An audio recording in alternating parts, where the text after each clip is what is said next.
Scooter? No. The blade. The blade? Okay, Mark, I'm going to guess we're live. I see that thumbs up. So we'll start by saying welcome to the Nampa City Council meeting. And it's always great to see the people that are sitting in the audience. And before we get started, I want to acknowledge our Mayor's Team Council. We have a couple of people here. Do you guys want to stand? No. That is great. We have an amazing Mayor's Team Council this year. They have been volunteering and doing so much, and it's just a really great group. And thank you guys for coming tonight. We appreciate you. This evening, we have the privilege and honor to have Danny Bauer with us this evening to open us, and it is our tradition to open in prayer. Danny, thank you for coming and joining us this evening.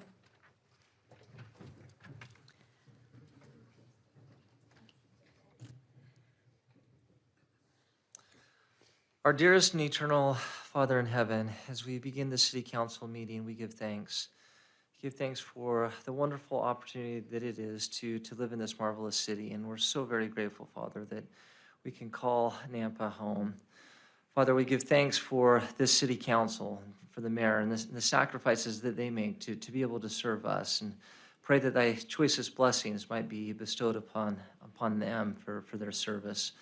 We're grateful for the servicemen and women of our country that serve and that have served to keep our freedoms and to protect us. And we pray that they might be watched over and protected, and that they might be kept out of harm's way, and that they might know the love and the appreciation that we have for them, especially this Christmas season.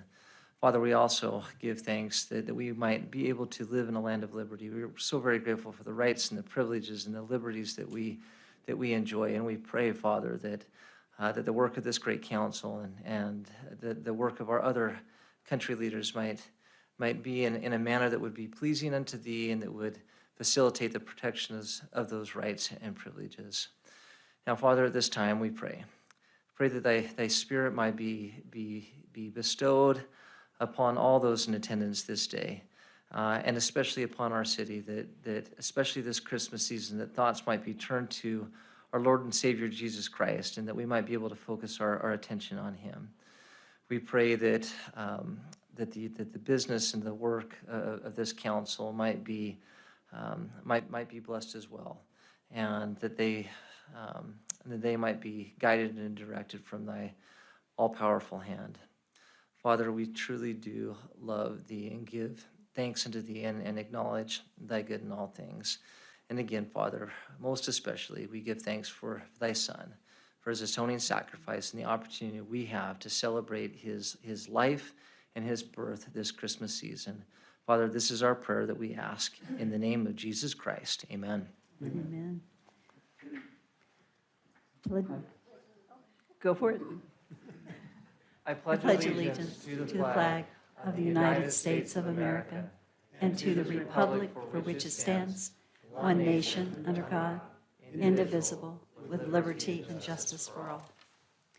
Thank you so much. And I did not say that Mr. Bauer is the second counselor with the Idaho South Stake of the LDS Church. Thank you so much for being here. Thank you for opening us. Thanks, Mayor. Take care. The next item on the agenda is roll call. Here. Here. Here. Here. Present. So the only proposed amendment to the agenda that I have is that in the public hearing, I'd like to move item 6.6 to item 6.1 on the agenda. Other than that, are there any other proposed amendments or changes to the agenda this evening that anyone's aware of? Seeing none, is there a motion on the consent agenda? So moved. It's been moved and seconded to approve the consent agenda as presented. Is there any discussion? Yeah. Seeing none, roll call. Rodriguez? Yes. Brunner? Yes. Mucci? Yes. Levi? Yes. Bauer? Yes. Hammerfield? Yes. The next item on the agenda are proclamations, and we do not have any proclamations this evening, so we'll go to the next item under 2, which are Nampa residents wishing to speak on an agenda item or non-agenda item. So who do we have signed up this evening? The first one is Darrell Bruner. Okay? No one else out there? I think we do have a couple, but you're first on the list. Okay.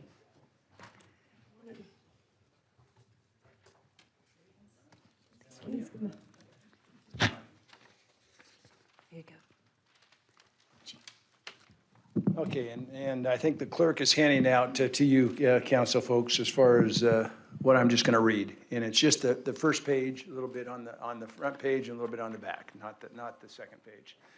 Thank you, Mayor Kling and the Napa Council members for allowing me to speak as a citizen of our great city. I appreciate so much the distinction the city of Napa has maintained and honored in not giving in to outside pressures regarding our country's Constitution, our God in the Bible, and the biblical principles within, personal freedoms of choice, and the sanctity of life. I am speaking as a citizen rather than a councilman, in that I am aware the defined job of council is to make policy and budget decisions. As a citizen, I, like most, feel there is nothing more important than to protect the safety of our children, and the following outlines my passionate request. My request tonight is for the city of Napa to affirm parental rights and oppose any and all COVID vaccine mandates of our children without parental permission. The following are questions many others than I have regarding equal representation by our mainstream media regarding children COVID vaccinations. 1, what is the reason we all see and hear in our newspapers, TV, and radio is that child vaccinations are totally safe and effective and the right thing to do if one cares about family, friends, and all others? 2, what is the reason the potential side effects are not listed? I have never seen another pharmaceutical ad without these being listed. 3, what is the reason we do not see the mainstream media reporting on vaccine experts who do not agree with their main messaging, like Dr. Robert W. Malone, who, by the way, is not a conservative and has received the vaccine? He is the vaccine researcher who invented the messenger RNA technology behind the Pfizer and Moderna vaccines. Here's a quote from Dr. Malone. Evil can sometimes be intentional and sometimes unintentional. But right now, what we see happening with our children is fundamentally evil. And the hill I choose to die on is to do everything I can to keep from mandating these vaccinations of our children. 4, what is the reason the main media has not reported on the child vaccination travesties such as the following? Mr. Romero, a single father whose 16-year-old son, Junior, died days after getting a COVID vaccination. On a video on November 1st, Mr. Romero displays a photo of his son in a casket. While sobbing, he speaks to how he was told by his government that this would protect his son, was safe, and was totally the right thing to do. Mrs. DeGarry, who entered her 12-year-old daughter, Stephanie, into the Pfizer COVID vaccine trial for 12 to 15-year-olds 9 months ago. On November 1, Mrs. DeGarry reported with her daughter beside her in a wheelchair that Stephanie has electrical shocks throughout her body daily, is unable to walk, and receives nourishment from a feeding tube.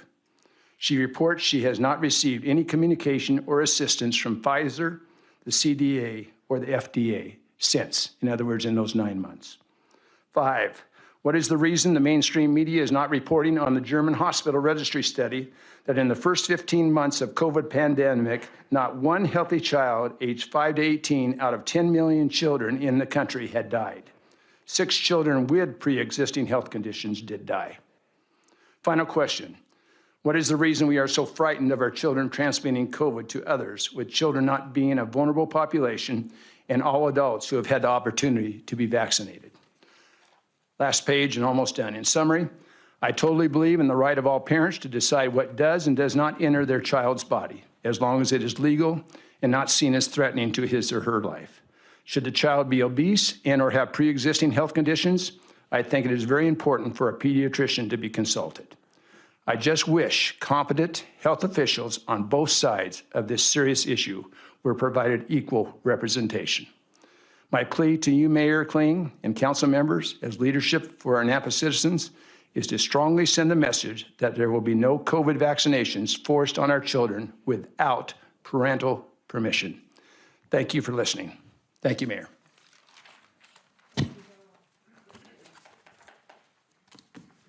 And as is our tradition, the city council doesn't provide response to citizen comments, but Darrell, thank you for your comments. We will be discussing we have a special meeting on December 13th, and we will be discussing the role of council in it as it relates to some of the issues that are non-ordinance outside of the role of the council. So we will be discussing this at that time. So thank you, Darrell. Thank you, Mayor. It looks like they forgot his last name, Dow. Is there a Dow here? Day. Yep, well, you come forward. Give us your name. Are you shy? Okay, so you have 3 minutes to share whatever you're sharing, and if you have an address, you could share that address and your name. Hi, my name's Jay. So you got the whole name, and I'm just here to voice out a little bit on the homeless situation, man. There ain't nothing out there for us to do, dog, because you're getting in trouble for being desolate, man.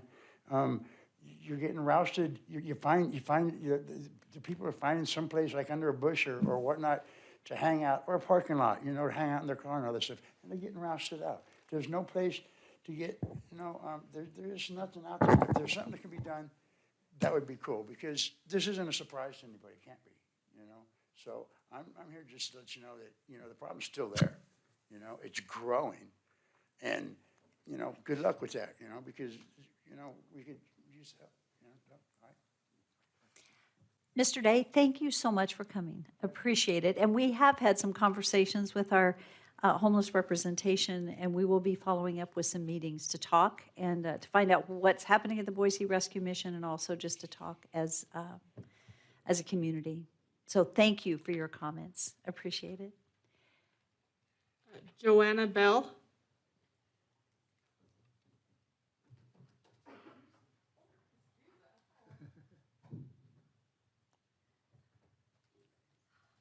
Good evening. Good evening. Thank you for the opportunity to speak. Haven't you heard? It's a battle of words, the poster bearer cried. The root of every word is Greek. Out of my way. It's a busy day. I've got things on my mind.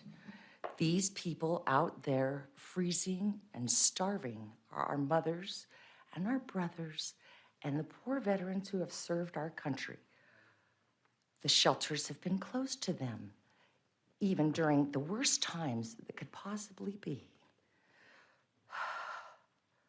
For the want of the price of a tea and a slice, the old man died. Listen, son, said the man with the gun. There's room for you inside. Those who seek to save their lives will lose them. Those who lose their lives for my sake will save them. All that you give and all that you deal, and all that you buy, beg, borrow, or steal, and all you create and all you destroy, and all that you do and all that you say, and all that you eat, and every one you meet, and every one you slight, and every one you fight, and all that is now, and all that is gone, and all that's to come, and everything under the sun is in tune, but the sun is eclipsed by the moon. There is no moon, really. Matter of fact, it's all dark. The only thing that makes it light is the sun. Black hole sun, won't you come and wash away the rain? Bow down before the ones you serve. You're going to get what you deserve. Head like a hole, black as your soul. I will turn your face to alabaster when you find your servant is your master. Love the Lord thy God with all thy heart. Love thy brother as thyself. Bless the name of the Lord. Oh, give thanks to the Lord, for his mercy endures forever. Praise the Lord, for it's good, and its mercy endures forever. Thank you. We need to help our brothers out there. We are being judged right now. Thank you. Thank you so much. I appreciate you sharing that. Thank you. Thank you all. Appreciate it. And I've appreciated our meetings, and we'll keep going. So that's a commitment. Is there anyone else? Is there anyone else this evening that had intended to testify on any agenda or non-agenda item? Okay, seeing none. We do not have any agency or commission reports, but we do have a staff report, and so this is our Public Works Department, and Tom, we'll let you go first, I think. Mayor, Yes. quick question. I know we voted on any proposed amendments to the agenda. Did we approve the consent agenda? Yes, Okay. we did. Just wanted So, to make sure. you know, if there's anyone here that was, and I should call that out, and so Randy, thank you. We had some reappointments to commissions that were on the consent agenda because we have so many appointments tonight. Reappointments were on the consent agenda and they have been voted on and approved as submitted. So anyone wondering if they were reappointed, it was done under the consent agenda. So thank you, Randy. Hi, Tom. to Good see evening, you. Mayor, Council. Good to see you too. So we got a pretty short report for you tonight, just 2 items. I'll take the first one and then have Daniel come up with the capital improvement project dashboard. So the first one is some really great news. Claire Bowman, he's our transportation planner, works for Jeff and is part of our team. He recently received the Compass Award, the Leadership in Motion Award. So that we're proud of him for that. Just wanted to let you all know that. He'll be recognized at the next Compass board meeting. And he's been a great member of our team. He's got over 30 years experience in planning. And in fact, he used to be a Compass director at one point. So he's been instrumental in helping us build our programs and bringing funding for transportation in Nampa. So we're real proud of him and just want to let you know that. Thank you. We are proud of him. He's done a great job. Yeah. Thank you, Tom. Good evening, Daniel.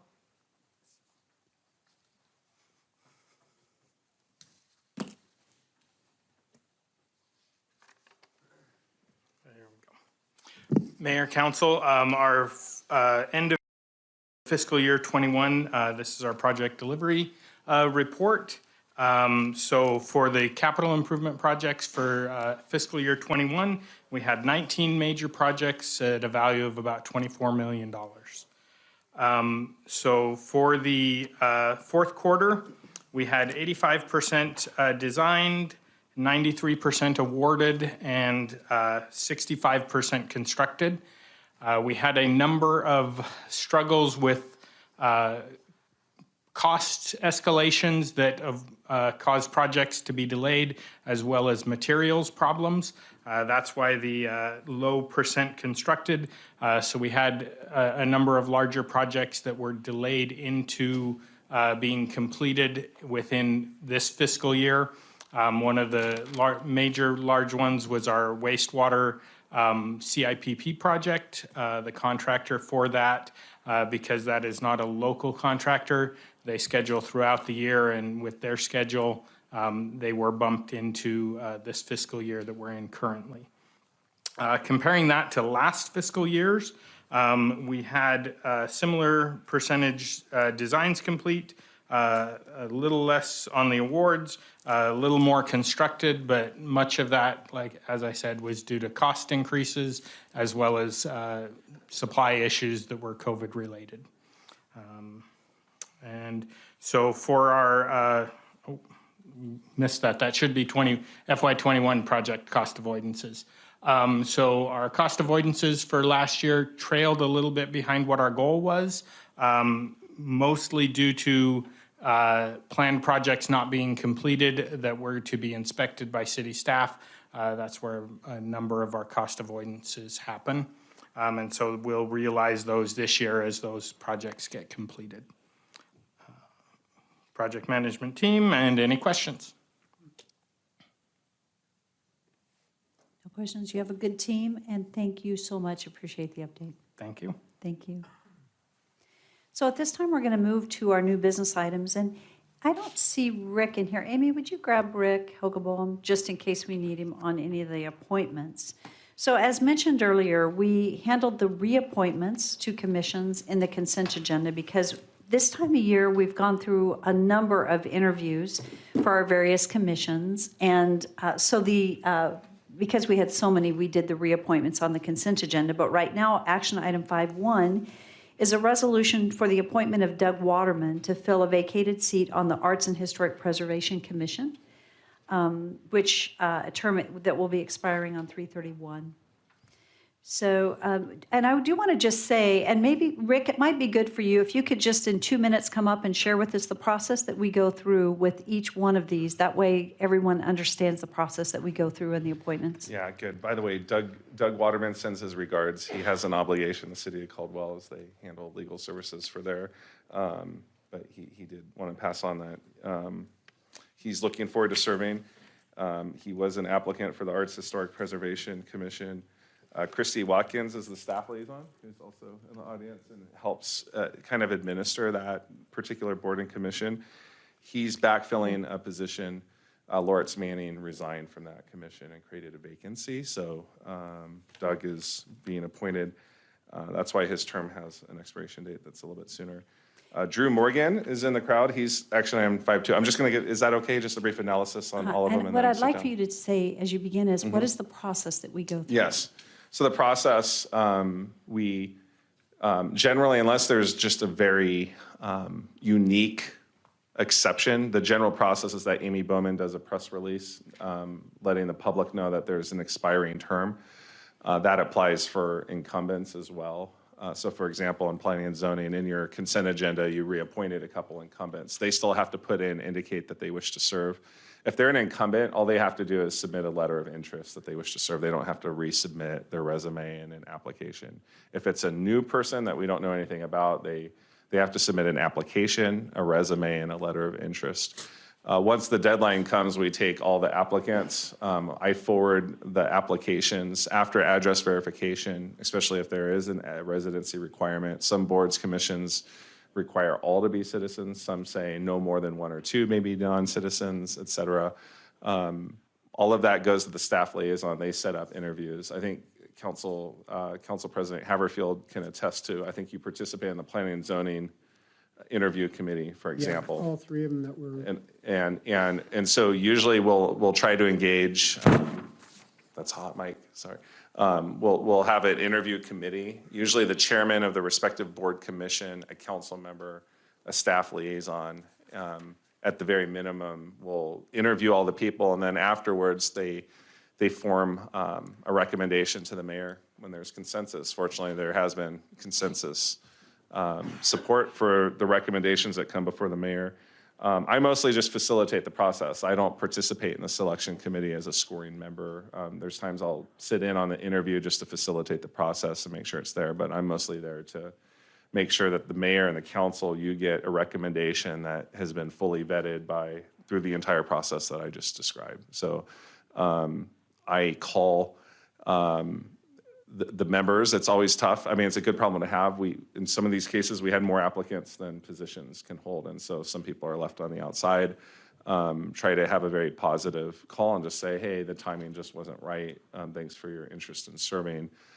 Please try again in the future, and usually have a good, just cordial conversation with those who are left on the outside. So that's kind of the nutshell. And then what comes before you, we always try to get these in. Unless we drop the ball for some reason, we try to get these in. You'll notice that the dates are in the future, in the near future, so that there's continuity, that there's no gap in a service. So there's just a bad rush because a lot of these expirations were at 12/31 or around the end of the year. So that's why there was a lot, kind of a rush at the end of the year. So that's kind of the process. Perfect. And could you also speak to, which is one of the future ones that we'll be voting on, 5, 3, and 4, the development impact fee, moving from 6, the numbers on that committee, and correct. what the recommendation is? Yeah, so your ordinance allowed up to 7, allowed some fluctuation, discretion, and there's currently 6. And with the applicants who applied, the recommendation was to not just have a 6, but to add, one of these would add a 7th, and that would fill out your impact fee advisory. And this ensures that citizens at large still hold a simple majority in the representation per your local ordinance. There was also the state statute that required all to be residents for this particular board and commission. So Mr. Bossier and Glenn Rimby are both residents. One would be 5-3. I think Tyler's in the audience right here. He's replacing Chip Kinsler, who was in the business of development contracting. So he's replacing Chip. That's the recommendation. And Glenn Rimby would be an additional 7th person who'd be a citizen at large. And Mr. Rimby's in the audience as well. So. Okay. Are there any questions for Rick before we step into the motions on items 1 through 4? Rick, thank you so much. I appreciate that overview. Thank you. Okay, so action item 5.1 is a resolution for the appointment of Doug Waterman to fill a vacated seat on the Arts and Historic Preservation Commission to expire on 3/31/23. So moved. Second. It's been moved and seconded. Is there any discussion? Roll call. Rodriguez? Yes. Brunner? Yes. Bauer? Levi? Yes. Mucci? Yes. Haverfield? Yes. Item 5.2 is an action item. This is a resolution for appointment of Drew Morgan to fill a vacated seat on the Planning and Zoning Commission, term to expire on 12/31/22. So moved. Second. It's been moved and seconded. Is there any discussion? Seeing none, roll call. Rodriguez? Yes. Brunner? Yes. Bauer? Levi? Yes. Mucci? Yes. Haverfield? Yes. Item 5.3 is an action item. This is a resolution for the appointment of Tyler Bossier to the Development Impact Fee Advisory Committee for a 2-year term beginning on 1/7/22 and terminating on 1/7/24. Second. It's been moved and seconded. Is there any discussion? Roll call. Rodriguez? Yes. Brunner? Yes. Mucci? Yes. Levi? Yes. Haverfield? Yes. Bauer? Tyler, thank you for your willingness to serve. I appreciate it. And is Drew Morgan here? Read that here. Hi, Drew. I'm sorry I didn't call you out. I'm sorry I don't know you. So thank you for coming tonight, and thank you for your willingness to serve. It's appreciated. Thank you. Okay, and item 5.4 is a resolution, action item, resolution for appointment of Glenn Rimby to the Development Impact Fee Advisory Committee for a 2-year term, 1/7/22 through 1/7/24. So moved. Stay there quick on that one. Second. It's been moved and seconded and third and fourthed. There you go. We all got in there. Any discussion? Roll call. Rodriguez? Yes. Bauer? Yes. Haverfield? Yes. Levi? Yes. Mucci? Yes. Brunner? Yes. Thank you, Glenn. We appreciate your willingness to serve. Thank you all. We greatly appreciate it. And Drew, planning and zoning it's a big commitment. Thank you. I'm sure you know that. Because it's twice a month and a lot of studying, and I just want to say thank you because it is a heavy lift. Thank you very much. And the impact fees are very important. Fortunately, you don't have to meet as often as planning and zoning, right? But thank you so much. We appreciate it. Okay, we're going to move on to 5.5 on the agenda, and you guys don't have to stay unless you really want to. So up to you. But don't feel like it would be wrong if you were to step out. You're fine. So item 5.5 is an action item. This is a decision on a request for reconsideration per ordinance 5-2-10. This is annexation and zoning to RD, zoning district, and a potential development agreement and subdivision preliminary plat for Wood Poppy subdivision at 0 Northside Boulevard. This is for Jerem Wagner and Trilogy Development, representing Corey Barton Endurance Holdings. I would like to, at this point, turn over to Todd, and if you would just give us the instructions on this reconsideration, it would be appreciated. Thank you, Madam Mayor and council members. So on a reconsideration request, you simply judge the request based on the submission. You have the letter from Jerem in your file that kind of explains their intent. This was the one that we gotten past the voting last time, and there may have been some desire to rehear this with a couple of adjustments in the development agreement. So you don't take any additional testimony or evidence tonight. You just make your decision on whether to reconsider. If you decide to reconsider, there's no hearing or anything tonight. The hearing will be rescheduled. You will rehear the hearing and then make your decision. If you deny, then it's done. So moved. Yes. Okay, so quickly, Gene Muncy said so moved, Oh, I was going to ask a question. but you may ask You okay, need a so, second? pardon? Do you need it? Okay. It's been moved and seconded that we approve the request for reconsideration. Discussion? Todd, the letter indicates that the reconsideration is proposing to fix some of the things that we talked about in the prior plan, a development agreement to be added, but it also states to allow the annexation. We're not allowing that tonight. All we're doing is allowing the reconsideration. That, Madam Mayor and Councilmember Haverfield, that's correct. You're simply just deciding whether to have another hearing or not. Okay. I just wanted to get that clarity as far as what was being requested. thank you. Okay, it's been moved and seconded. Is there any further discussion? Hearing none. Sorry.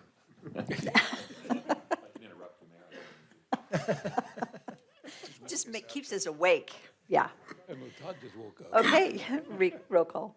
Rodriguez? Yes. Brunner? Yes. Haverfield? Yes. Levi?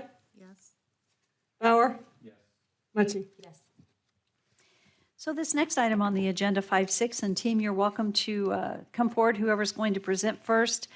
I will say this is an action item, and this is authorizing the mayor to sign a contract price amendment upon receipt of the Idaho Department of Environmental Quality Letter of Approval for the Nampa Wastewater Phase 2 upgrades for Project F Progressive Design Build Agreement with CH2M Hill Engineers in the amount of $167,587. $167,587,685. I had to get those commas in there. So needless to say, and Nate will mention this, it's gone through the legal processes and it is approved in the budget. And I just want to say thank you to an amazing team. Thank you for your work. This has been quite a process, and so it's exciting to get here tonight. Mayor, I'm going to make the motion to accept this, and after a second, if there is a second, if there's discussion, of course, presentation, but I'm going to make the motion. So it's got a second and a third. Okay, so it's been moved and seconded that we do authorize this and move forward. So if that shortens the presentation any, then it's because a lot of work has gone into this and everyone's read, but feel free to take a few minutes and share with us what you feel like that we need to, the public really needs to know. Yes, Thank you, Mayor, good Nate. evening.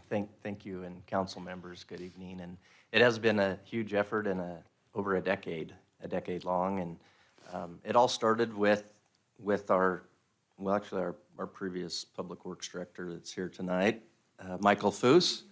Hi, Michael. Set us on a path back in 2010, along with Matt Gregg, who's been our lead consultant with Brown and Caldwell. It's done a great job. And they really aligned it with the public. We brought the community in, had many meetings over the years, and through where we're going today in the phase 2 projects, we've had a design review committee that's made up of citizens and council members that's been instrumental in guiding this project. And this is a great snapshot of where we've been in the last decade to get to this stage. So let me introduce our team. On the wastewater side, we have Andy Zimmerman and Shannon Johnson that we're building an internal construction management, project management team for the wastewater plant. And we've been set up to take that on thanks to Brown and Caldwell's work over the years with us. And then this is Matt Gregg, most all of you know him. He's our program manager with Brown and Caldwell. They've been our advisor through the whole process of the phase 2 as well as the phase 1 upgrades and all the way back to 2010. We also have our legal advisor on the team, Mark Hilty. He's not with us here tonight. He's out of town, but he's been instrumental in this large contract and was able to sit down and work with our city attorney, Todd Lakey, and did a great job getting us to where we're at. And then we have our design builder, you'll notice on the contract, it's referred to as CH2M Hill. We've referred to them as Jacobs, and they're here with us tonight. We have Michelle Green and Greg Fisher there. And then they're anxious to get going. We have Lamar. He's going to be our construction manager on site. So he's already moving in, ready to move into town. Anxious to hear the vote, I'm sure. But he's here and everybody's ready to go and very excited about this. So let me hand it off to Matt, and maybe we don't need to do a presentation.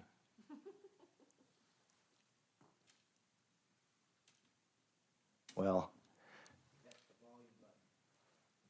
which button do I want?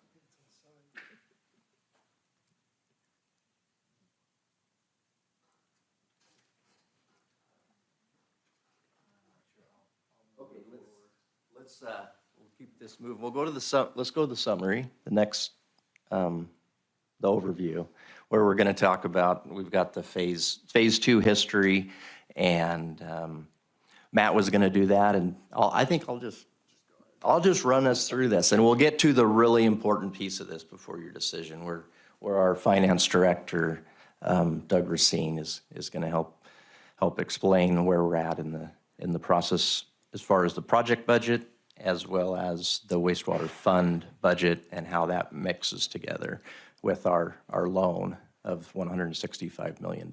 That's probably the most critical issue tonight that we get to. So, and then in summary at the back end, a couple slides just to tie it all together. So next slide. Next slide. So this was the problem we had in regulations and growth, and what does our community want? So next slide. And where did we end up? We ended up with a solution, but it's going to create a new water source for our community for irrigation and industrial use, something that the community asked us to find a way to deliver, and this project, Group F, does deliver that. It has a recycled water pipeline and deliver that water to the Phyllis Canal where the city can use it. Next slide. Just a fun little schematic, gives you an idea of what all this new facility is going to do. Next slide. It was a phased approach, it was something that, so the city could handle both the financial capacity of the project, that those first probably 10 years working with the community behind the scenes was working with the state and the federal government, EPA, on how to buy the city time so that we can afford this project. Next slide. Next slide. There's just an idea of what we're doing. The site map, you can see, we're basically touching everything on the plant. So we're building, replacing it, or building new. Next slide. And then, we have been working on phase 2 upgrades. The construction started back in 2020, and we've completed the admin renovation as well as a new laboratory so that we can test and run and keep in compliance and report, as well as a 5th digester, which we just put the lid on a week ago. So that project's going to be wrapping up, looking to start up the new digester in middle to end of January. And then that brings us to Group F and Jacob's work. And what they've done is listen to staff as well as our design review committee, and came up with more than a dozen options of how to value engineer and optimize the design. Early on, we recognized the challenges with the market we're in today and the cost of the project and the importance to deliver and stay aligned with the recycled water and the facility that's going to meet regulations for the future and going to provide growth opportunity and economic opportunity.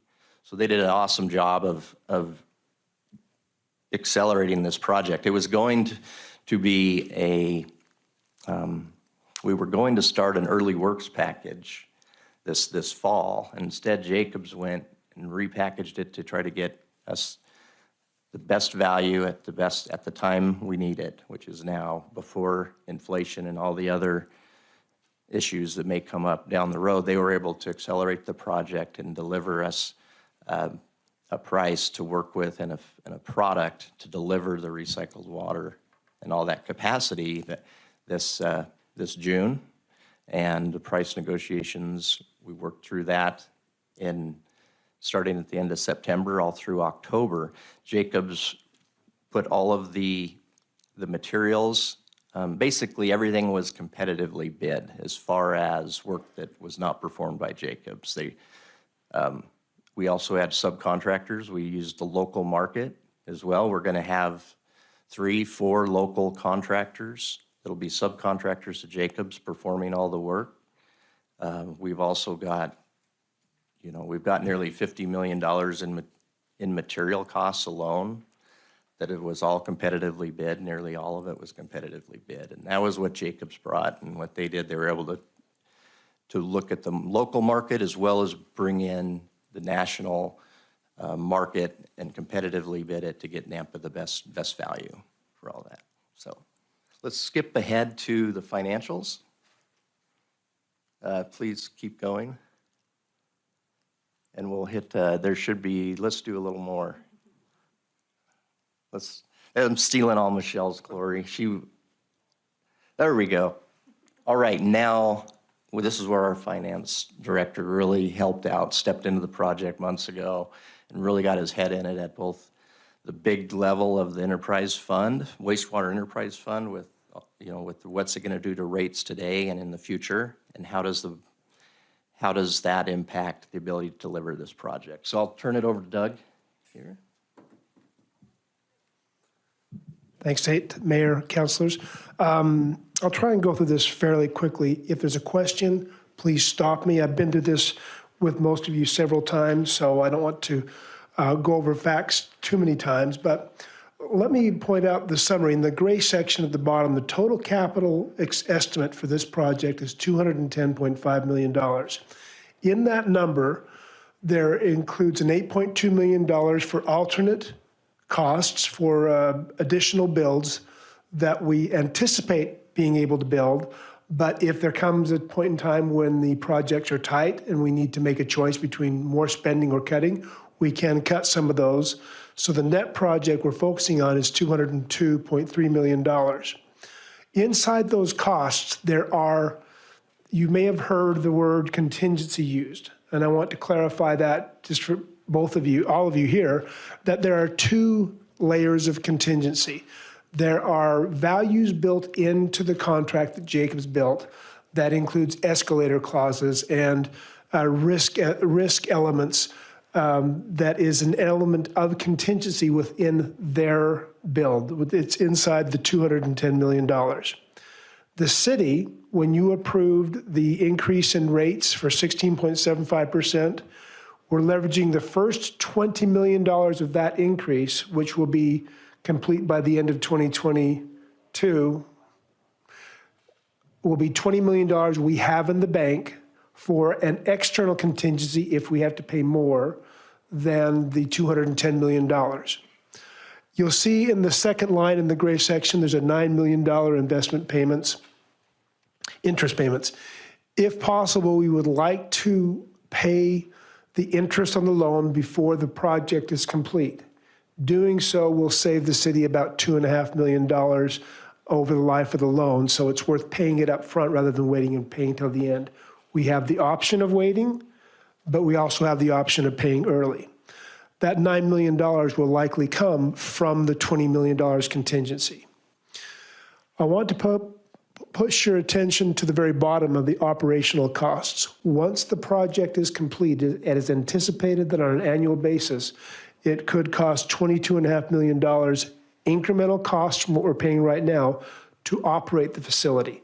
That's labor, that's maintenance, that's chemicals, that's repair, that's refurbishment.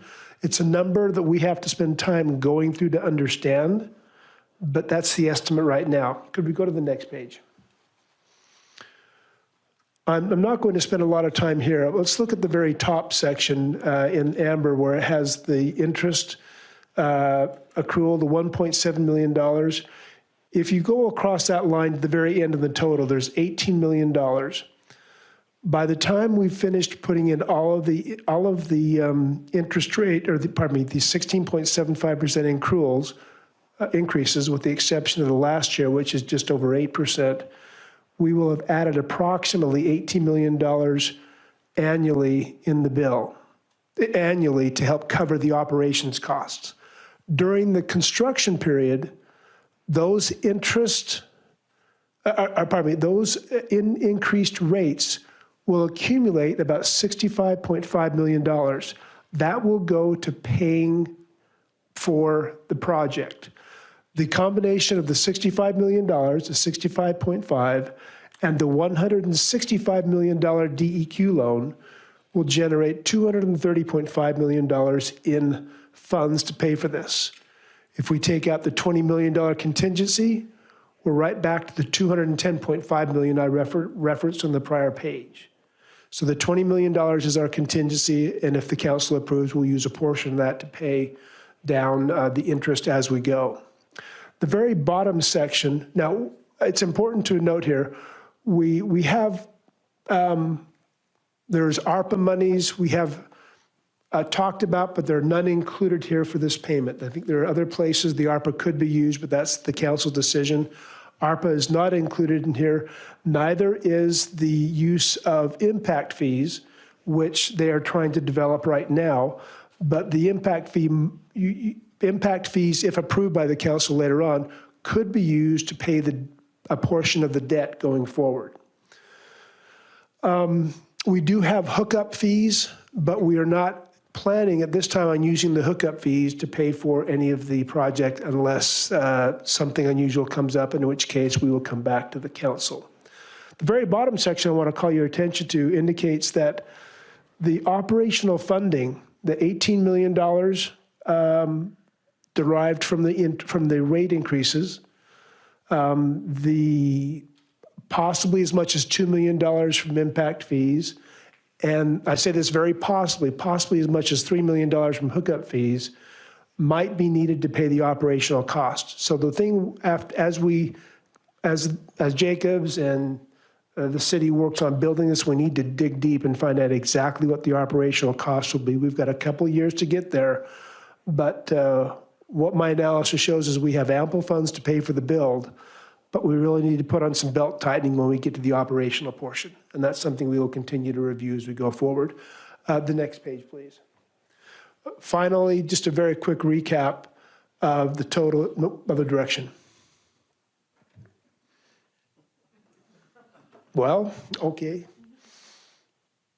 There we go. Well, there we go. So just very briefly, on the top left is just a very quick summary. We anticipate with the very first column, $219.5 million if we do the prepay of $9 million, or not the prepay, but the pay-as-we-go interest, compared to the $230 million. That could leave us $11 million of unspent funds, meaning we still have $11 million for some unanticipated impact. The operational portion, the next section, again, we want to reiterate that's something we want to dig into in more depth as we go along, because that's where our challenge will be.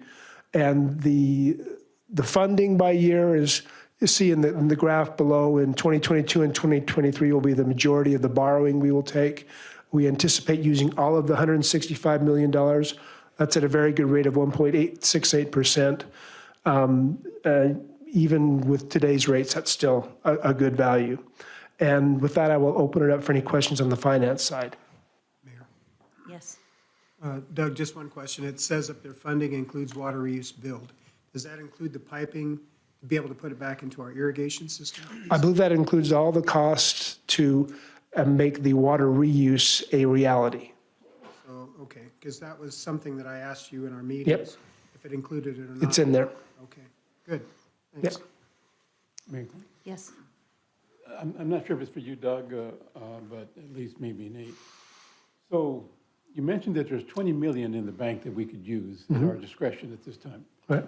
And so apparently there is about 11,587,685 increase. So In what? Increase from what? the difference between 165 million and 167, I'm sorry, not 11, about 1.2 million. What was the reason that there was an increase? Go back 2 pages. Let you have the answer to that, Nate. Rod, back 2 pages. Sorry, which one? 2 pages back to 24. There we go. And I guess I'm asking, why can't you use the 20 million rather than have the taxpayers pay for it? Well, I'm not sure exactly what, I know what the $20 million, but the taxpayers pay for what portion. The total construction of the project will be roughly $210 million. We know that we need 165 from the loan, and if we have 65 from the rate increases, that gets us to 230 and gives us the 20 million extra. Out of that 20 million extra, 9 to pay for the interest to save us $2.5 million, leaving $11 million. Now, if we don't need the $11 million and the cost comes in exactly as projected, then we won't spend that $11 million, and that $11 million of contingency can be used however the council deems appropriate. But as far as the rate increases, this is where we have a challenge. If we don't approve those rate increases, then when we get to the end of the construction build, we will have a very difficult time paying the annual operating cost. That's where the challenge comes in. I see. And these annual rates that you've listed here, are those the same as what we passed? Yes, they're the same as you passed. But we're already behind the 8 ball, what you're saying right now. Exactly. If for some reason the council decides not to approve the full rate increase, eventually that bill will come due in terms of how we pay the operational costs. If you say no to a one rate increase, we could probably still complete the build, but then we'd have to double down when it's done to find money to pay for the operations. That's the challenge. Okay, thank you. I think back to if there were a surplus at the end, then we would be able to address, but we're not going to know that until we're done. Right, that's what I was Right, it's getting at. way too early for us to speculate, and at this time, I think what Doug's communicating is we need to stay true to the projected plan that we have in place. Otherwise, we may get to a point that we can't afford to pay back a loan that we are committed to. The intent is to take this format and update you frequently during the build to say, this is what we projected, this is where we're at. So you, all as counselors, have clarity into where we're headed into the total cost. Great. Are there any other questions for Doug? Mayor, Yes. thank you. Doug, how does our increase in our households affect this? Does it, affect it positively? Does it help us in our future operations cost, or does it do absolutely nothing? That's a very good comment. What we're seeing, and this is one thing I went through with water and wastewater recently, is while water usage is up, wastewater usage is actually down. So we're seeing a bit of a deficit in the collections on the $18 million, maybe not material, about $400,000 a year, where the revenues we expect to come in are about $400,000 less. Now, part of that could be due to corporate usage where they are doing a lot of pre-treatment, so they don't have to pay us more. Part of that could be due to customers being very conservative on how they use their water and trying to minimize the wastewater usage. But what we have in terms of volume is it appears that the capacity is probably a little better than expected because we're seeing that decreased usage, so we have more capacity to grow. But if there are more residents move in and they pay more to wastewater, that will help us recapture some of the lost money we're seeing right now, the $400,000 annual shortfall. More people will maybe help close that gap a little bit. One of the things I want to do next is do a deep dive analysis on this 16.75% and see exactly what we are getting.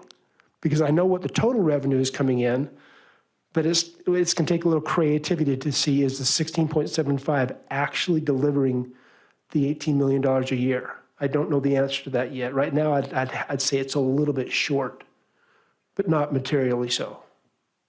Okay, so kind of along that line, and I appreciate it, paying the $9 million upfront to save the $2 million, how does that affect Well, when I say save $2 million, I would pay $9 million now versus $11.5 million later. That's the $2.5 million difference I'm talking about. And then follow up, the other thing that you stated at the end was that if we come up with the 11 million saving and that the council could use it as they see fit, is it designated that it has to go back into wastewater? It's still, yes, it's still part of the wastewater organization, and there are plenty of needs there beyond the plant, but that would be a project that would come forward in the budgeting process once this is done. I thought the general public might be interested to know. Yeah. Thank you. Are there any other questions at this time? Does that conclude the presentation, or do you have final? Thank you, yes. Yeah. So let's go to slide 30.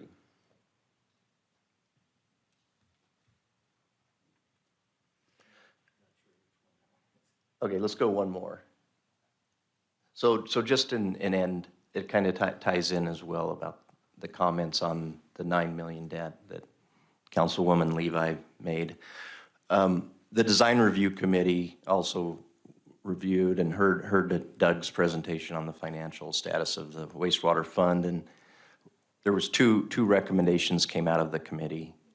One being that the project budget for Phase 2 upgrades is increased in alignment with the financial director's recommendation, and that 9 million would go to debt interest, recognizing the benefit of paying cash today, and then the 20 million would go to fully fund Phase 2 upgrades so that there will be recycled water, including the pipeline to the Phyllis Canal.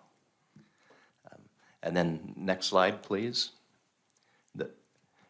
So the second recommendation from the committee was that we do approve the contract amendment to start the construction of the Group F project with CH2M Hill. Great, thank you. And So are there any questions? So we did have a motion and a second to approve authorizing the mayor to sign the contract price amendment as stated on our agenda. Do you still support the motion and the second? Yes, Mayor. Is there any further discussion? Is there any further discussion? Seeing none, roll call. Rodriguez? Yes. Bauer? Haverfield? Yes. Levi? Yes. Mucci? Yes. Brunner? Yes. Thank you. A lot of work went into getting to this day, and I said only on some of your meetings, but there was a tremendous amount of work to get here and to simplify it at this level. Thank you so much. Nate, great job. Doug, thank you. To the team, Matt, Michelle, great job. Thank you. Is it Greg? Thank you, Greg. And thank you Mayor. for making the trip in. We appreciate it. Yeah, thank you, Mayor, for your leadership, and Tom as well. Absolutely. If you could bear with us for a few moments, Greg Fisher, I think, would like to address Awesome. the council.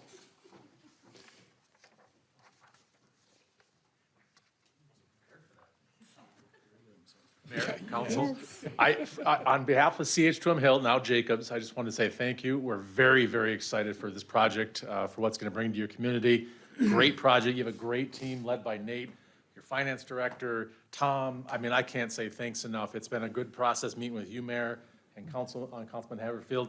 I'm having some of these, the monthly meetings. I anticipate those going forward. I'd like to see those going forward. I think it's important that we continue the transparency and the communication. Welcome you guys out to the project at any given time. Lamar's our project manager, and he'd be welcome to have you guys out there and walk you through. So if anything comes up throughout the process of the project that's making your heart burn, reach out, and we'll be more than happy to walk you around and give you a complete update. But from Jacobs, CH2M Hill, thank you very much. Appreciate the opportunity, and we're looking forward to making Nampa even a better place to live. Thank you so much. And can we have Lamar come up? Sure. He loves We'll being in let the you- spotlight. We'll just put him on the spot, right? Yes, give him some hard But- questions. Since he's going to be here, maybe we should find out where he's from and, yeah, Thank you. Thank you, Mayor, council members. good evening. Good evening.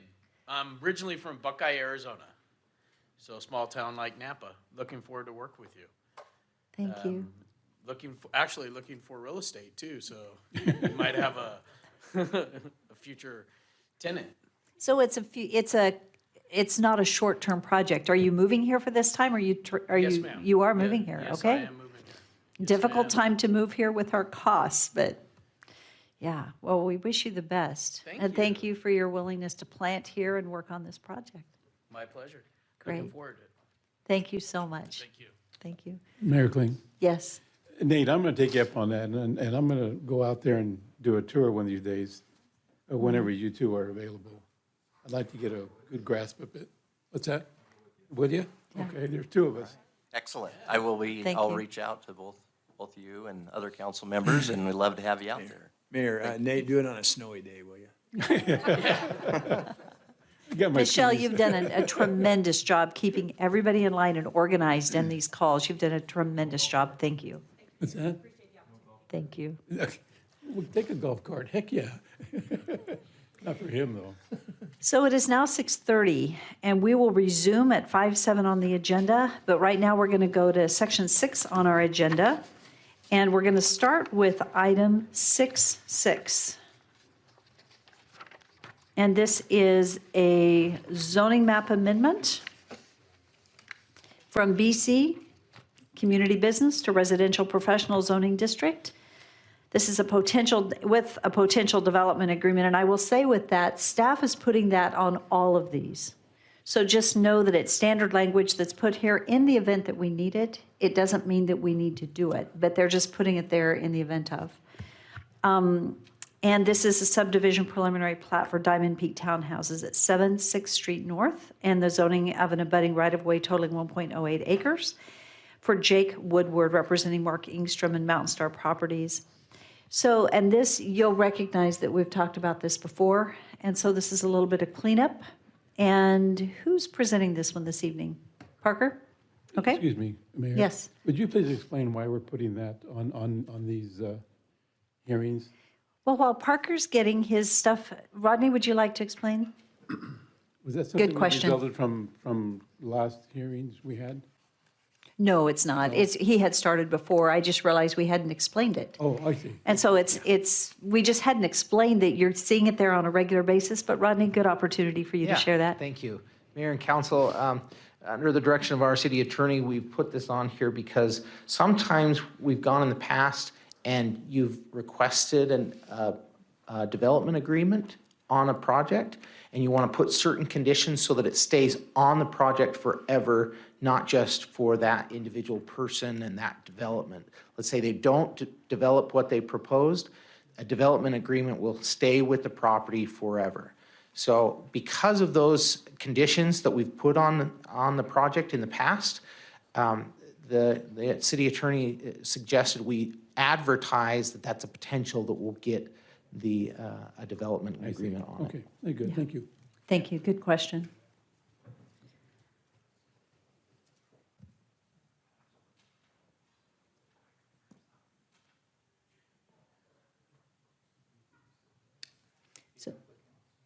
Oh, I'm sorry. I'm forgetting the applicant. Thank you, thank you. That's why, Parker, you're looking at me like, that was awesome. Is our applicant here this evening? Hi, would you like to come and introduce yourself? Go ahead and give us your name and address. And I'm so sorry, I almost forgot your role, and you get to be first. Okay. Well, thank you. My name is Jake Woodward. And actually, I purchased the property from Mark Ingstrom, so I guess now I'm representing myself. So between the Planning Commission meeting and tonight, I've actually acquired the property. Anyway, my name is Jake Woodward. Address is 2992 Willow Creek Drive in Sandy, Utah. Just quickly, with some background again, I'm a real estate broker and developer, and what brought us to this project originally was actually the development that's proposed for the corner. I represent Starbucks Corporation in a couple of different mountain states, including Idaho. And so what I do is I advise them and consult on their growth strategy. And we've identified Nampa as a city where Starbucks wants to grow. And so I help them procure this real estate on the corner. And in so doing, I was able to procure the property next door from Mark Ingstrom, who's going to develop the Starbucks. So my proposal is to develop townhomes. And the townhomes, I guess the best way to explain this first is we're actually rezoning this back to the original zone. It was rezoned as kind of a Scrivener's error. So we're just reverting it back to what it was originally zoned for. Just like many cities in the western states, there's a lot of what we call the missing middle. The missing middle is a housing type that falls somewhere in between like large scale apartment complexes that's a for rent product and single family homes. We live in kind of unprecedented times, as you know. We're in a worldwide pandemic, and yet our economy still is booming. Anyone that owns real estate in this room knows that their real estate is appreciated, at unprecedented levels over the last couple of years. And it's created a little bit of a problem because there's a shifting demographic in our cities. And, I've got children that are turning into adults, and I think, where are they going to live, and how are they ever going to purchase a home in an environment like this? And so this product type falls somewhere in between the rental product and a single-family home. And this product in particular, we're proposing to do a plat subdivision.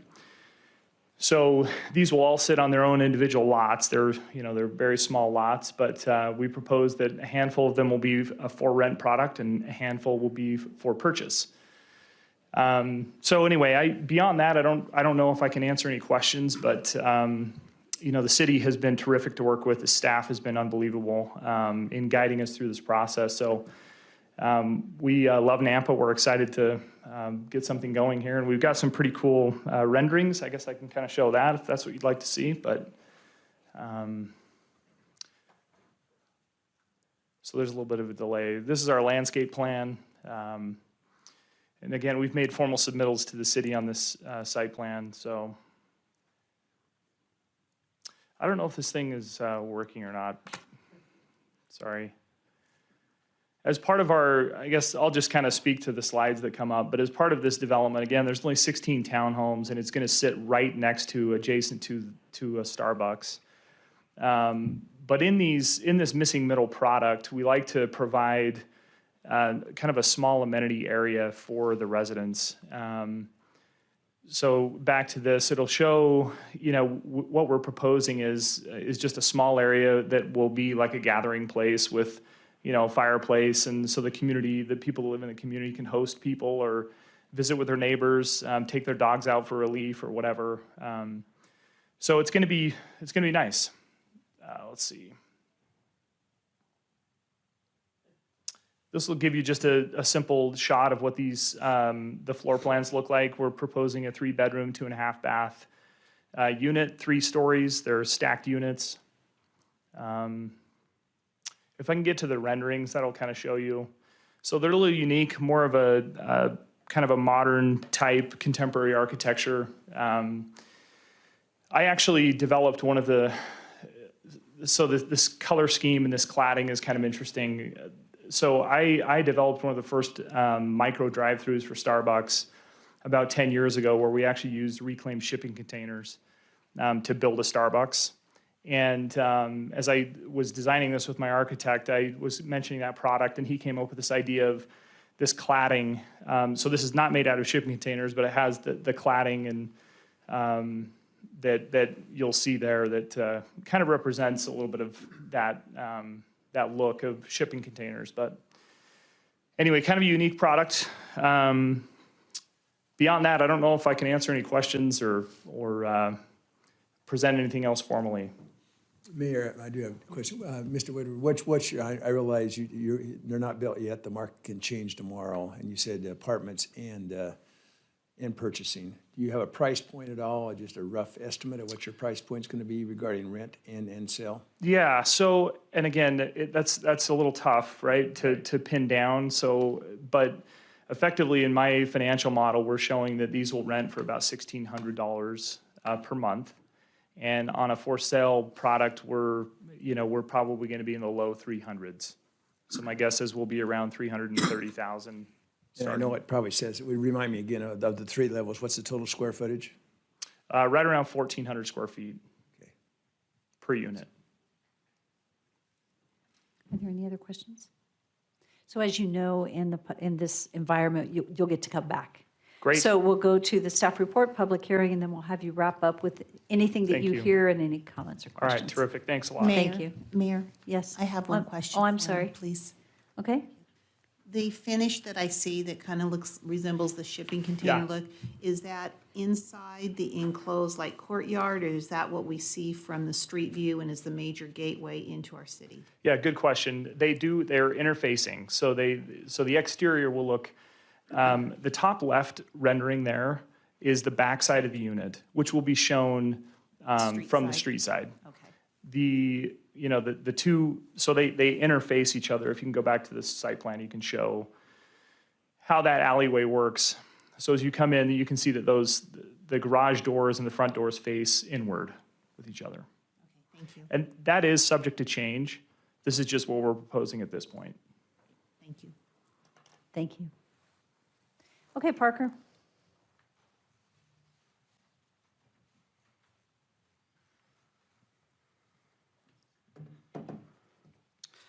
Thank you, Mayor and council members. The action requested from you this evening is for the approval or denial of the rezone from BC to RP and the preliminary plat. The property is in the city limits, currently zoned BC through an error. So when this property was rezoned back when Starbucks came through, the legal description was wrong and included this parcel, which was supposed to stay as RP. That was back in March of this year. The area is a combination of zones, BC, RP, RMH, RML, and also ILRS, with a combination of uses in the immediate vicinity, including multifamily housing. The applicable regulations for zoning map amendments needs to be in harmony with the comprehensive plan, proposes a use that are compatible. Could I pause and just on that real quickly? Basically, we're correcting an error and we're zoning this back to what originally was, right? Correct. And so it's already compatible, I would assume, with our long-term plan because it was already zoned, what we're taking it back to, is that correct? Yeah. Okay. Thank you. Townhouses are an allowed use in the RP zone. Correspondence, we received regular comments from building department, code compliance, engineering division. Nothing out of the ordinary. The comprehensive plan is medium density residential, but is contiguous to community mixed use. So we're stretching that to encompass this parcel, which would allow for the RP zoning. The nearest schooling, Columbia High School is 4.6 miles, East Valley Middle is 5.4, and then Snake River Elementary is 1.9 miles. Regarding the plat, the property is intended for RP zoning, so the master lots need to exceed 6,000 square feet for the first units and then 1,350 for each additional units. So as we can see here, there's 4-unit building, a 5-unit building, and then a 7-unit building. Each unit will be on its own lot. All the proposed lots meet the required amounts for the RP zoning. The lot widths meet the code requirement as well. All right-of-way has been dedicated and sidewalks are in place. The access to the property does not meet the required spacing requirements. However, city engineering will grant a waiver based on the results of a traffic analysis. The landscape plan was submitted, and no requests were made from the city forester. A 25-foot landscape buffer will be required. And in our code, it requires that no parking be within that landscape buffer. The proposed plan submitted does have parking in the landscape buffer area. So the city council will need to waive that requirement if they wish to have those parking spaces there. The applicant did submit a letter requesting that to be waived, which I will bring up here in a minute. The proposed plat includes 29% in open space. However, a portion of that is in the landscape buffer and will not count as qualified open space. We covered the amenities. There are a number of those. Should you choose to approve the request, the conditions of approval are in the staff report. Here's the letter requesting the waiver. He states that requesting the waiver to allow for 2 parking spaces inside the landscape buffer. The design has been carefully thought through, and we feel strongly that the allowance of these 2 additional stalls will make for a more efficient and safer parking situation for the townhomes and surrounding neighbors. The development meets the parking requirements without the 2 stalls, but it would be a bonus to provide the 2 stalls for off the street for guests of the townhome residents. Here is a potential motion for you, which includes the rezone and the plat. And I will stand for any questions. Are there any questions? Yes. Turn myself on. What's the percentage of landscape area? Councilman, it is 29%. And maybe this is a question for the applicant, but it looks like it does fall within the Nampa Opportunity Zone. Were they aware of that and the benefits tax-wise, developing this in that area? That might be a question for the applicant. I didn't have that discussion with him, no. Okay, thank you. Thank you. Are there any other questions? If not, we'll have you back to answer any further ones. So this is a public hearing, and we do not have anyone signed up to testify in support of or opposition to. Is there anyone here this evening that had intended to testify? Seeing none, I'll let our applicant come back, and I'll let you respond to the question regarding the Opportunity Zone, and if you have any closing comments. Thank you. I was not aware, actually, that this falls inside of an Opportunity Zone, but would love to obviously take advantage of that, working in cooperation with the city. I don't know what the formal process is in qualifying for that, but maybe we can talk, I guess, offline or. Yeah, I think if you contact our Department of Economic Development, yes, they can help you with that. I was just looking at the map, and it does fall within that Opportunity Zone for Great. North Nampa. So there are tax credits eligible for this property's development. So Good. You might want to look into that. Yeah, no, I appreciate that very much. I think this will be a great addition to that corner. This seems to be kind of a natural gateway into the city, and with the new Maverick and the Starbucks and this housing development, the expansion of that freeway on-ramp. And anyway, it's going to be a great area, so I'm really excited about it. But I don't have any further comments, but again, happy to field any questions if there are any. Otherwise, we look forward to pressing forward. This has been a long time. We've been waiting for a long time to get this going, so it's nice to finally be here. We look forward to it. Councilman Munchie. Hi, thank you Hey. for considering that area. I think it's cool design. What would change your mind to either renting them or selling them? Does it falling within an opportunity zone like Councilman Haverfield mentioned make you more interested in selling them based on tax credit opportunity? That is a good question, and I don't know that I've thought through that sufficiently to give you a specific answer. The way that I underwrote this project was to create individual lots because we wanted the flexibility of being able to either sell or rent. Prior to going through this process, we knew we could develop apartments for rent on a single parcel. But having done the plat, there's obviously more heavy lifting in getting that done, but it did provide us with that opportunity to both sell or to rent. So my model at this point is to is to sell as many as we can sell effectively until my debt is paid, and then whatever's left over, we're going to keep as a for rent product. And it will be important to understand what the stipulations are with the Opportunity Zone. So For that sure. research will be good. Yeah, that'll be great. Yeah, and Parker, could you help connect them to economic development for that? Thank you very much. Yes, Councilwoman Levi? Thank you, Mayor. So I'm still going back on the finish of this and what's visible from the road. So is the overall finish, because it is definitely a different style of architecture, does it fit into the area with the other units that are down the road, both sides? Yeah, so that's a great question. And the reason that I went with more of kind of a contemporary look to that, it actually has more of a commercial look.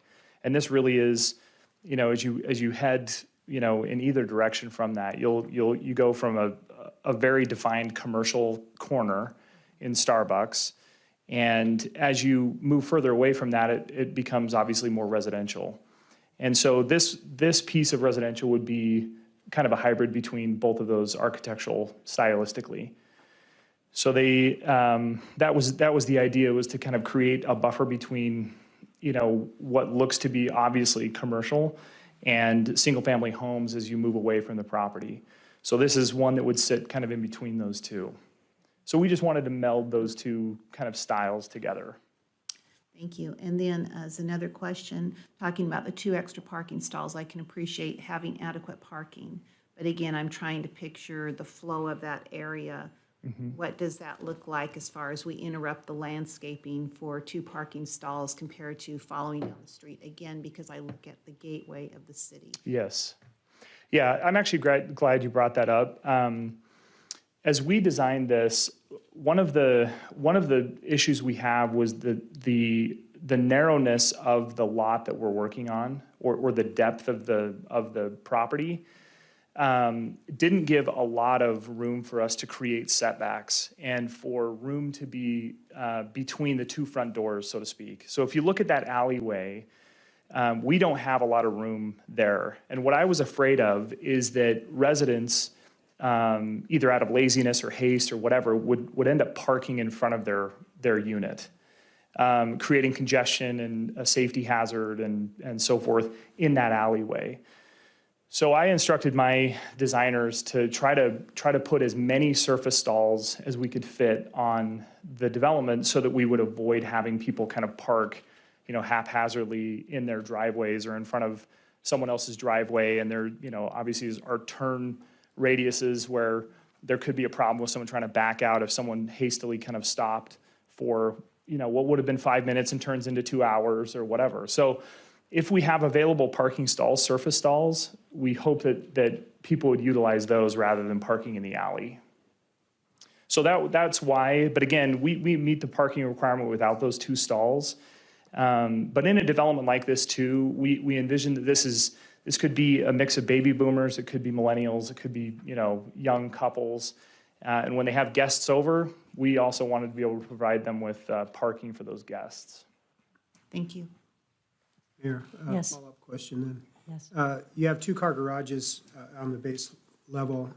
Is there an actual driveway available in front of it for parking as well? If we could go back to the site plan, you'll see each one has a very small driveway. There's unit 10, I can't read, my eyes are not very good. Units 110, 111 have larger driveways. But all of the others are small. They're very small driveways. So there isn't actually a driveway section. What's the width of the road section there? Is it 25 feet or is it more than that? I believe it's 24. Let me actually see if I can see that on my plan.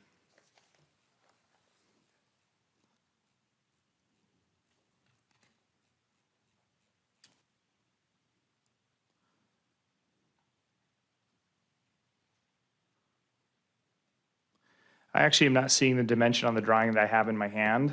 But I do know that there is a slide that I saw in the package that showed kind of an elevation with a fire truck and a car next to it, and that had dimensions on there. I don't know if you can flip through there and see if you've got that.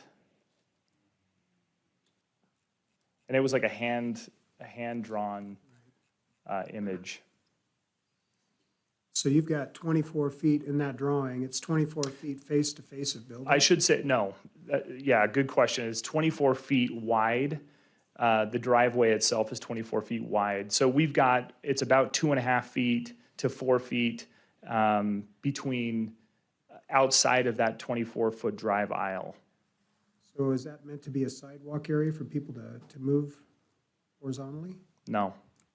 So they would have to walk in the street then to be able to move between units? That's correct.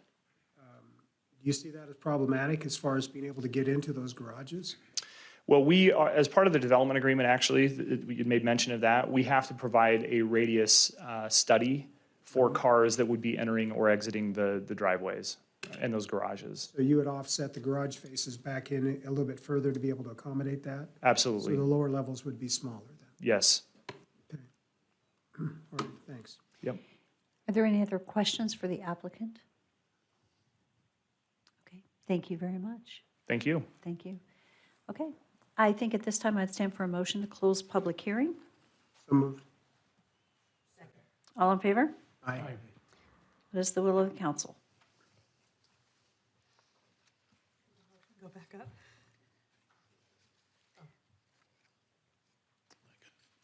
Mayor King, I'll make the motion.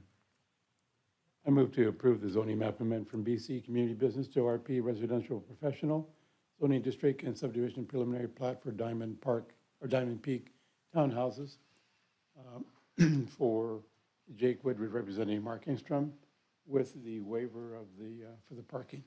And conditions of And conditions of approval. Yes, a condition of staff. Mayor, just a question. Is Mr. Woodward still representing Mr. Exton? I thought you said you. Actually, because You're the the owner, public right. hearing's over. I will amend that. We can't sorry, actually go back sorry. and ask questions We have of a him, motion. so I we, actually did answer that question. I don't know if anyone remembers. Yeah, okay, you did. yes, he did. See if that- I will amend that. Shall we, okay, Jake Woodward himself. thank you. Thank you. Okay, so it's been moved and seconded. Is there further discussion? Mayor Kling? Yes. Just to follow up on Sandy's comments, we're currently working on an apartment project in Meridian that I was surprised that they wanted to have more surface additional parking above and beyond the two-stall requirement, simply because what they've found in apartment dwellers is they have a tendency to use the garages for storage and not for their cars. So having additional parking spaces was more important for them as far as from the leasability standpoint of those units. Ownership might be a different deal, but I think it still kind of follows through that having additional parking is a good thing. 3 spaces aren't that many because one of them has to be an ADA stall anyway. The only thing that concerns me, and staff can work on this, is just the ability for cars to go down a 24-foot wide lane, you know, make the radius turn into a garage. Even though it's 2-car, it's meant to hold both of those cars there. So I think staff needs to aid the developer in that regard. So noted, correct? Thank you. Thank you, Randy. Are there any other comments? Seeing none, roll call. Berner? Yes. Mucci? Yes. Haverfield? Yes. Levi? Yes. Bauer? Rodriguez? Yes. Check on the Opportunity Fund. There's deferred tax credits for you there. I appreciate that. Thank you. Save you some money. Pay for the architect. Oh, I doubt that. And Cliff Long, I think, is going to follow up with you. So, thank you. So at this time, we would be going back to public hearing 6-1, but I don't believe our applicant is here yet. Is that correct? You are going to sub? Okay, there you go. Okay, item 6-1 is an action item. This is annexation and zoning to RD, two-family residential duplex zoning district, and a potential development agreement and subdivision preliminary plat for Magnolia Estates subdivision at 0 and 18189 Northside Boulevard. This is for Trilogy Development, representing Corey Barton and Melody Burris. The original concept is 38 single-family lots, 14 fourplex lots, 13 common lots, and right-of-way totaling 2.1 acres for a gross density of 4.24 and a net density of 8.44. Thank you. Hi, Jane. Hi, thank you very much. Jane Suggs, Gem State Planning, 9839 Cable Car Street in Boise. And it looks like Mayor-elect Wagner has found himself unable to come. He had planned to be here tonight and was actually hoping that we would move some things around so that he could come here and then go to his own city council meeting. I know a little bit about this project, and I would not be doing this and standing up if I didn't think it was a great project. So that's the first thing, is I think that this is a good design. I have been on some of the meetings along with the Trilogy Development folks and with Jerome. So, and it's received a really nice approval from the P&Z. So let's move forward. You've done most of the work by telling us that we're annexing in 23.6 acres. And this is in the northwest corner of Ustick and Northside Boulevard. You'll recall the last time I saw you guys, this is across the street from Wood Poppy. So that was all fourplexes. This is a mix of fourplexes and single-family homes. And I will go ahead and tell you that one of the nice things about this shows you the location. Mason Creek is on the west side, Ustick on the south, and Northside on the west side. Kinghorn subdivision is on the north. This shows you our layout, and you can see where we have actually built single-family homes, or planning to build single-family homes adjacent to the Kinghorn subdivision. So there's a nice transition, so there won't be single-family homes existing or from another developer right next to the fourplexes, which seemed to be a concern last time we were here. And so you'll see the fourplexes, two accesses that meet the the offset requirements along north side, no access directly to Ustick. Of course, we like to show the nice looking landscape plan because it does show how green this can be, especially with the fourplexes. Sometimes the lots look larger, but a lot of that lot is actually landscaped. And what you can't see very clearly, but right in the middle of the fourplexes is actually play structure and a shade structure that will be for the fourplex units. So I don't know if you can see that very closely. In your package, you'll see the actual landscape plan, so you can see that. All in all, we have 2.7 acres of common open space, so that's over 12% of the site. One of the things that the developer reminded me of recently is that the Kinghorn subdivision up in this corner, let's see, in the very north, on the north side, the larger lot is Mrs. Barris's lot. In front of her is some open space, and I understand that there will be some actual improvements to that will be part of Kinghorn, but we shared with the single-family units that are part of Magnolia Estates. So with the they have 38 single-family lots doing the transition. Then we have, stepping on my toes here so I can stand up, 56 fourplexes. 8 of those will be 3-bedroom, 2-bath. 8 will be 2-bedroom, 1-bath. 24 will be 2-bedroom, 2-bath, and 16 will be 1-bedroom, 1-bath. So a really nice mix. This is, of course, close to the school to the north. And we have set aside rights-of-ways along both Ustick and North Side, and plenty of room there for the proposed roundabout that will occur at the corner. So I will stand for questions, or Parker will go over, Christie will go over the plan. Mayor Kling. Yes, Councilman Haverfield. Just for clarity, you've got the primary entrance off of North Side. It looks like there's a secondary entrance. Is that an emergency access only there by the apartments? That is a full access. It is full access? Yes, and it's far enough away from the intersection. It's just shown in green on our drawing, so it, at least in the packet, so it appeared that it wasn't meant to be a full access, but you're saying that it is. And those are private streets. That since they are in the fourplex area, they will be private streets, but it is a full access. Off of North Side into that. Off of North Side, so separating 2 the accesses. single family from the apartments. Yes, and which we think is a good idea, and so you won't have to drive through the single-family homes to get there. Right. I just wanted that Oh, it does clarity. show some landscaping kind of going across it, but it's my understanding that's a full access. That's just the clarification I was Yeah. looking for. Okay. Any other questions? Okay, thank you. Thank you. Christie?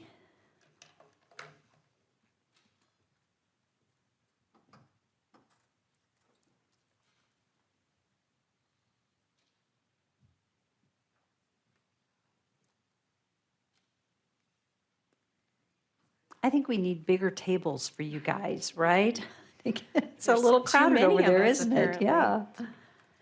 All right, thank you, Mayor and Council. The request before you this evening is for approval or denial of the annexation and zoning to RD and the preliminary plat for the Magnolia Estates subdivision on the northwest corner of Eustic and Northside Boulevard. Oh, shoot. Sorry. Thank you. The property is currently under the jurisdiction of Canyon County, but it is within the impact area. The northern Kinghorn subdivision is zoned RS7. There is a subdivision to the south that is in Canyon County. There is a subdivision to the east, which is RS7 Heartland subdivision, and the future possibly RD zoned Wood Poppy subdivision if it's approved by you later. And then to the west is Canyon County Agriculture. Engineering has determined that water, sewer, and pressure have adequate capacity to serve the property. The nearest fire station is 1.7 miles away with a 5-minute response time, and the nearest police station is 3.9 miles away. So she talked a little bit about the areas that are going to be dedicated. There will be a 50-foot right-of-way dedication from the section line on both Northside and Eustic, with additional right-of-way at the intersection of Northside and Eustic for a planned roundabout that will be going in there.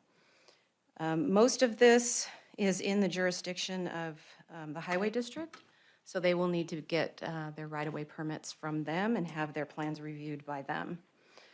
They are subject to standard street impact fees as mitigation for the contribution to the regional traffic demand.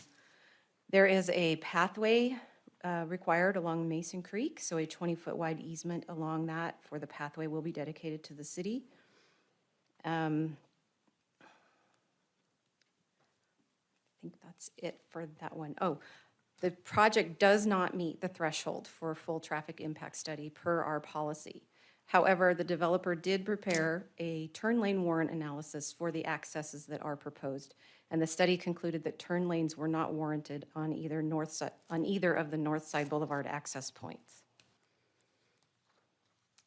So these are your applicable regulations for the annexation. They will need to meet this criteria while you're making your decision. These are the regulations for the zoning. The correspondence that we received was from the Building Department, the Parks Department, the GIS Department for street names, the Engineering Division with their standard comments, and Police and Fire are all included in your staff report.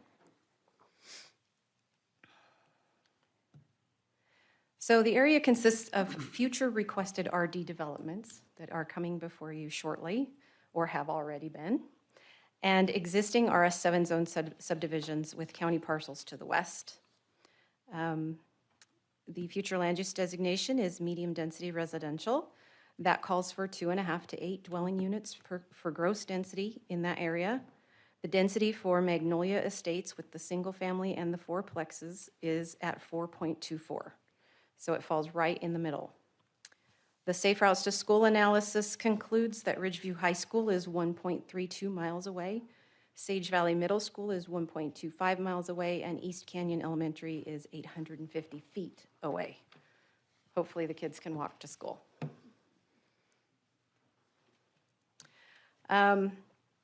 This property is being developed in the RD zone, therefore, they shall have lots that meet the 7,000 square foot minimum requirement for fourplex buildings, because it was under the old code, would have to be 14,000 square feet for a 4-unit building. So in this case, the smallest single-family buildable lot is 7,000 square feet, and the smallest fourplex buildable lot is 14,014 square feet. Therefore, it is deemed compliant. All lots meet the required lot width. The landscape plan has been submitted, and any comments from the forester will need to be addressed during the final plat. A 6-foot vinyl privacy fence has been proposed around the perimeter of the majority of the development, and a 5-foot open vision iron fence will be proposed along the pathway on Mason Creek. There's a total of 6.2 acres of common area, which is 27.9%, proposed within 13 common lots. These areas will include a pathway, proposed gathering space to be shared with the Kinghorn development to the north, a playground in the center of the fourplexes, a pickleball court, landscape buffers, and storm drain areas. The Compass report indicates a need for more jobs in the area, which will be coming with the new industrial properties to the southwest. Farmland is being consumed, although there is 1,417 acres of farmland within 1 mile of this project. The nearest public park is 2.1 miles away, and the nearest grocery store is 3.4 miles away. The conditions of approval are listed in your staff report, and they're based on the correspondence that was received from the departments in their review.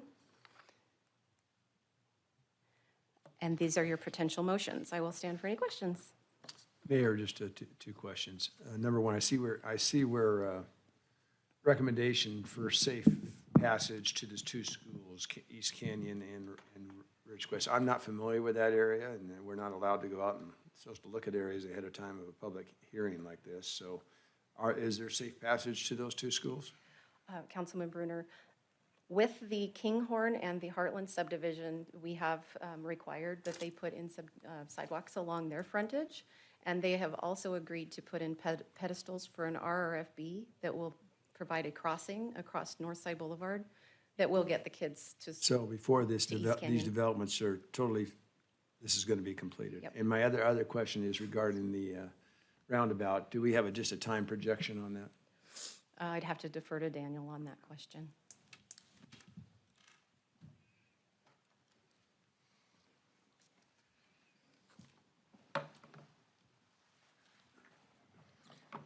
Mayor, Councilman Brunner, we do not currently have a funding year for that roundabout at that intersection. We are currently, we've executed a contract with the Nampa Highway District, Canyon Highway District, and ourselves doing a updated corridor study for USTIC that will identify the needs there. And then from that, based on those needs, we will start to plug those in within our funding years as we're able to. So if it is decided that it is needed, how far out approximately? I know you don't have a crystal ball, but. And is that totally our jurisdiction? Is it 100% the city of Nampa, or is it? Mayor, Councilman Brunner, currently that intersection is split jurisdiction between Canyon Highway District and Nampa Highway District. We do not currently have any of that intersection ourselves today, but we do not have, it is on the funding year. So 23 to 29 on the funding year for that is where it's currently at in the impact fee list. I did not realize that one was on there. So that's where we're at today, somewhere within that time frame. And we have to negotiate, and that would be split costs between Canyon County Highway and. That is our intent at this point. Councilman Haverfield? I have a question for Christie. Okay, thanks, Daniel. Although they're making fun of the roundabout. I'll move. As soon as Gene lives out there, I'll vote. I'll move. Good. In looking at the blow-up of the landscape plan, it shows a gravel shoulder. And it doesn't show a sidewalk along the street frontages. Did I miss something, or is that a detached sidewalk someplace else?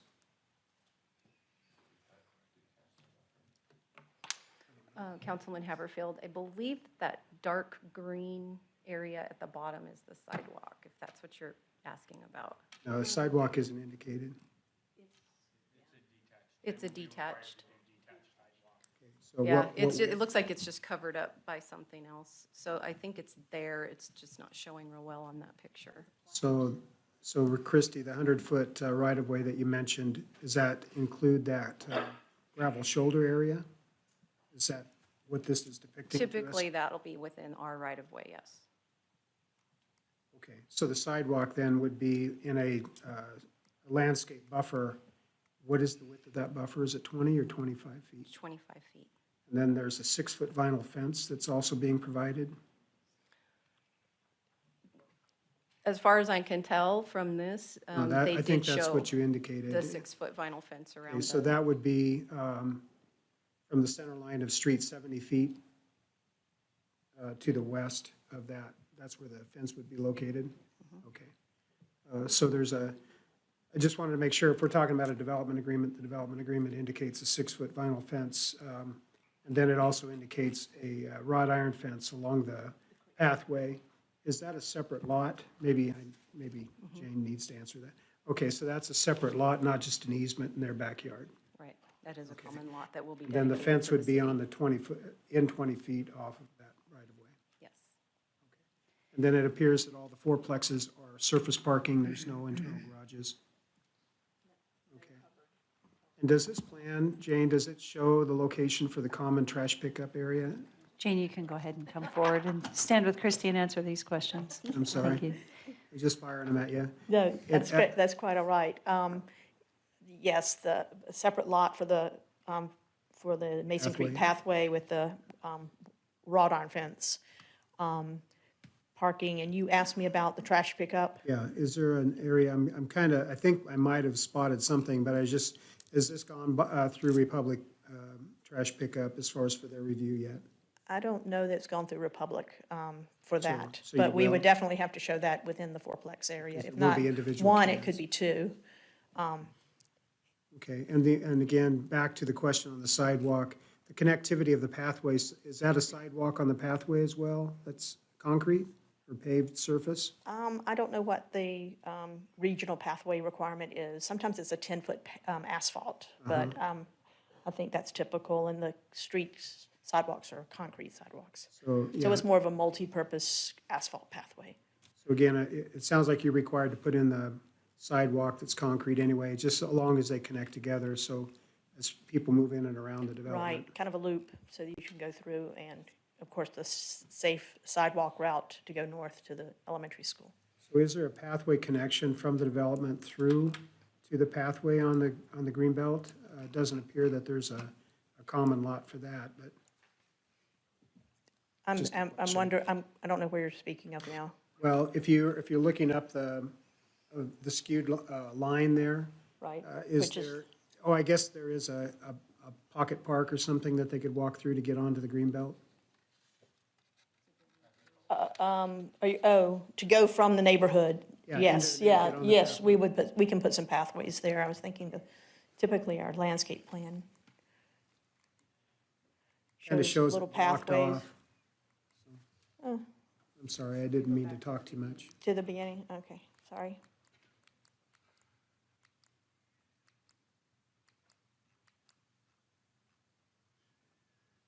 If it doesn't show it, we will make sure that we have, at the cul-de-sac, it looks like you're right up adjacent to it, so we can make sure that there's a place there that would not be a fence, and you can come right into the pathway, Couple the of Greenbelt gates. pathway.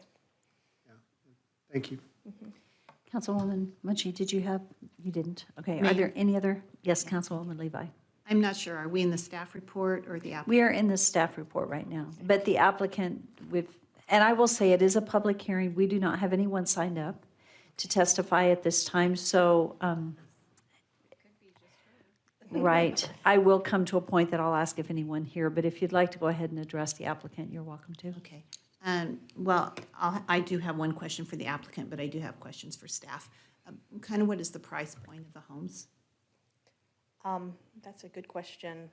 I've been working with the Trilogy guys, and they work with Corey Barton, who will be building the homes. And I'm saying the 400 to 500 for the single family. I don't know that for sure. I know things have changed in just the past 2 months. I think prices have dropped a little bit. So I see advertisements where, prices are dropping $20,000. Come in and buy now. So it's really hard for us to say right now because there's such volatility in the pricing of homes, and it's hard for us to say. Okay, thank you, Jane. At this point.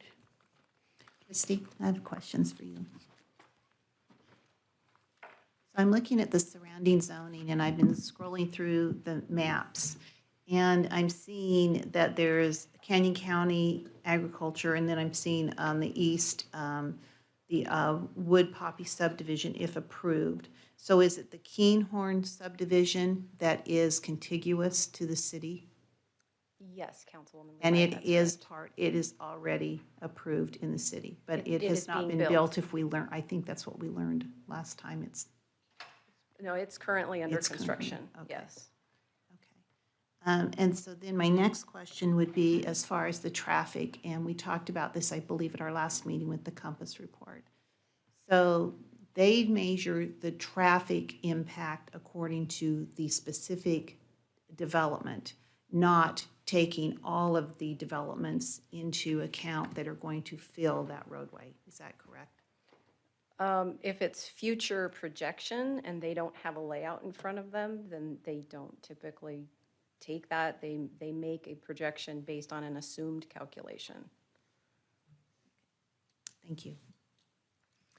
Are there any other questions for staff at this time? We may come back. Okay. So this is a public hearing, and we do not have anyone signed up to testify in support of or opposition to this project. Is there anyone here that had intended to testify? Thank you, and you know the drill. Thank you for sharing your name and address. Since Jerem's not here, I thought I should speak. Kent Brown, 3161 East Springwood is my address.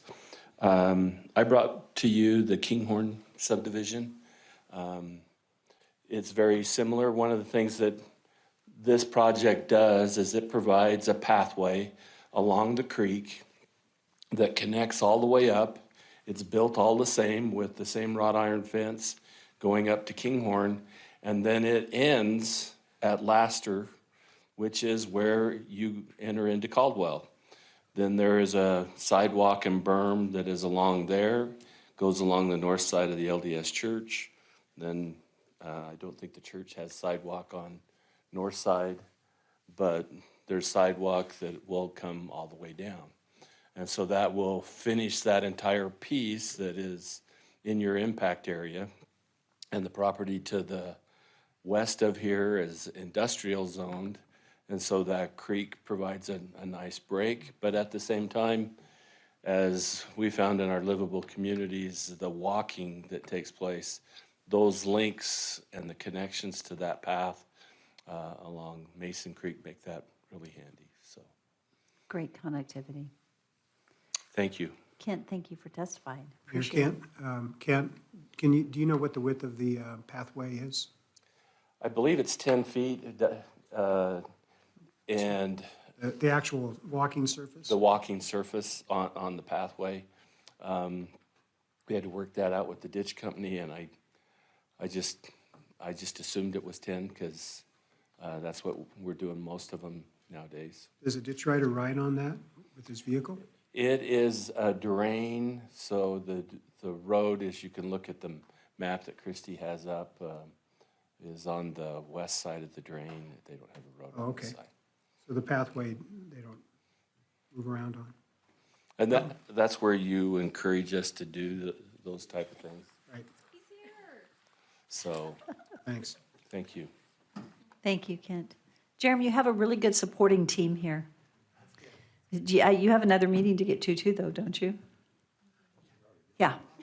So actually, we just mentioned this is a public hearing and there's no one signed up to testify in support of or in opposition to, but Kent Brown decided to come in support of, which was great. Is there anyone else tonight that had intended to testify that did not have the opportunity to? Seeing none, this is an opportunity for the applicant to come back and share any closing comments. You're welcome to tag team it if you'd like, and we could That's ask okay. any last questions of you. Yes, thank you, Madam Mayor. And I do apologize. I'm running all over the valley tonight, it feels like. It sounds like everything was presented Very well. very well. I believe this is a great project. You got those two hard corners with Northside and Ustick, which makes perfect sense for the fourplexes located up there. You have great separation between those and the proposed single-family homes. I know that's some of the concern that's come up in recent discussions. And so we do have that separation.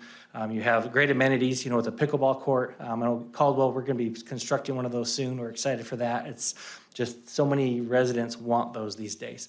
And you also have a great thing too, and I'm sure this was mentioned, is the ability to share some open space between the subdivision to the north and this one at that northeast corner there. And then also was probably highlighted the desire to annex the whole property, but to leave that one larger parcel out of the preliminary plat so that we don't have, because you know how it is to get those enclave properties. And we did not want to leave that out of the annexation, so included that to make sure it was part of the city, has to comply with the same rules of the city, doesn't create issues in the future for the neighbors that will be moving in there. So just appreciate your time and your patience with me very much this evening, so thank you. Well, it worked out well, perfect timing. Council, do you have any questions for Mr. Wagner? See none. I think that's good. Thank you. So this is a public hearing, and if there's no further public testimony or questions for the applicant, I would stand for a motion to close public hearing. So moved. All in favor? Aye. What is the will of the council?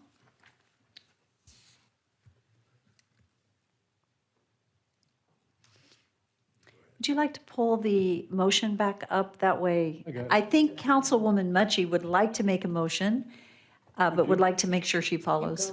Okay, I move to approve the annexation and zoning to RD or zoning district potential development agreement subdivision preliminary plat for Magnolia Estates subdivision for the Trilogy Development, representing Corey Barton and Melody Barris and our Honorable Aldo City Mayor. With all conditions listed in the staff report. I'll second. It's been moved and seconded. Is there any further discussion? Seeing none, roll call. Brunner? Yes. Bauer? Haverfield? Yes. Levi? Yes. Mucci? Yes. Rodriguez? Yes. All righty. And congratulations, Mr. Mayor. Thank you. Look forward to working with you. You won't be doing 3 things in one night. Perfect. Okay, that concludes our second public hearing of the evening. We are going to move to item 6.2 on the agenda.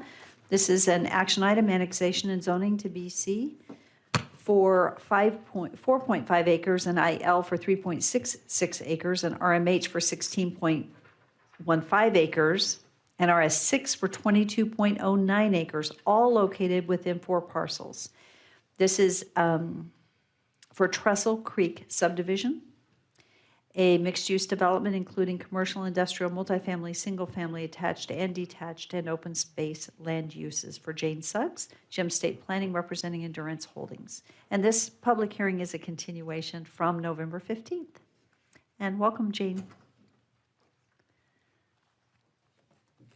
It's easier to present your own project, isn't it? Yes, it is. Yes. But I was pretty familiar with that one too. And like I said, it was a very good project. Again, Jane Suggs, Gem State Planning, 9839 Cable Car Street in Boise. Again, this is Trestle Creek. This is annexation only. We will be coming back to you with to P&Z with a preliminary plat. We are asking for various zones. At our last meeting, there was some concern about the IL zone, which is light industrial, and that is for a piece of property that is already being used as a landscape business, so outdoor storage, some equipment. And so we wanted to make sure that we gave that, that particular property the zone that they needed. There was some questions about all the IL possibilities, and so we submitted to the staff, and you have in your staff report, the IL lists that looks like this with some crossouts, kind of very roughly done, but we took out some that we thought were probably inappropriate for that location and also inappropriate to be located next to some of the residential we're doing. But we also left some in so that they would be appropriate for that use. Something as simple as an apiary, which are bees, which is important in case this particular business is, because it works in landscaping, might want to have some bees, or at least have some to display to some of their clients because they go out and do landscaping in other places. Also, like ag supply, some things like that that we think are suitable for IL. We did cross out quite a few things that were inappropriate. I don't think we're going to have a race car-like thing there. I know people are racing go-karts.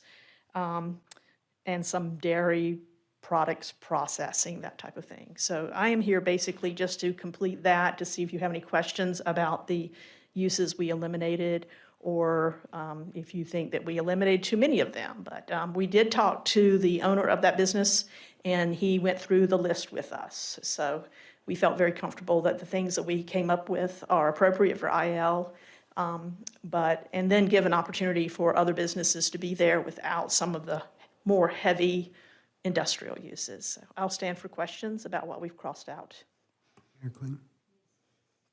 Jane, just to be clear, the annexation with the zoning request of a BC, IL, RMH, and RS6, by allowing the annexation with the zoning mix, you are aware that you've also asked for the area for each one of those zones, so that you're limited to just that in each. Yes, we included very detailed legal descriptions. And I will tell you, some of this came from the fact that you see a plan here that's very clear, because we had intended to do a plat, but then when we found out that the neighbor next door didn't want to be included in the plat, it became more simple for us to go through this two-step process then. And this way, we also, as I mentioned at our last hearing, when we come back with the plat, we'll have a public meeting with our neighbors, because we have some neighbors that are not satisfied with development in this area. So we will be having a neighborhood meeting for that.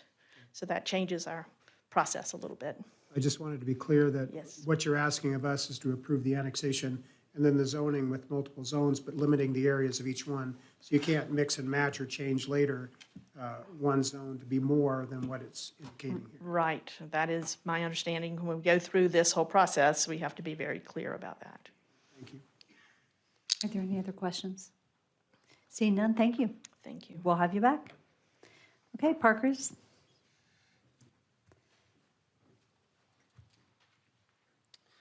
Thank you, Mayor and Council. I don't want to cover anything that we covered from last time, just to not be repetitive. It is just annexation. The subdivision will come later. The list of uses that was sent in would be included in a development agreement, so it would be held to the development of the parcel that these uses are restricted in this manner. And you can add or subtract any of those uses as you see fit. I don't have too much else to add.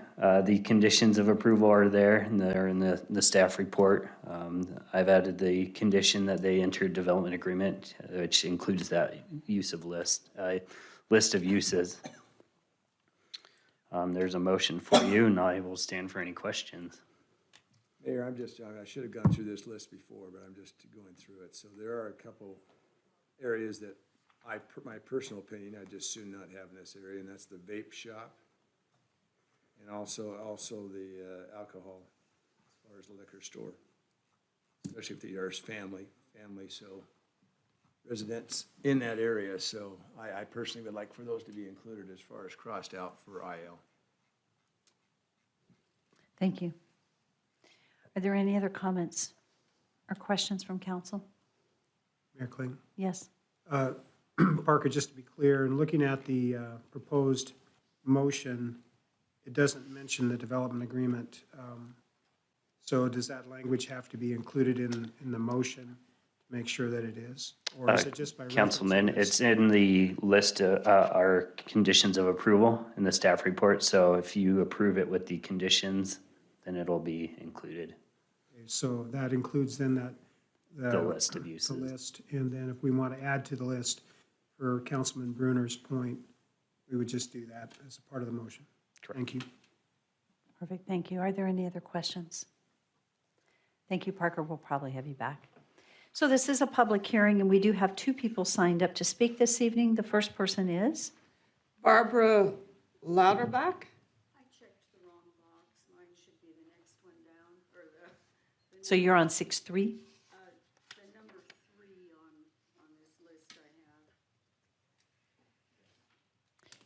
Just to be clear, you're here for the Fenway. Perfect, got it. Okay, so we'll switch her to Fenway. Thank you. Daniel Bugley? Thank you for coming forward, giving us your name and address. Madam Mayor, members of the council, my name is Daniel Bugley.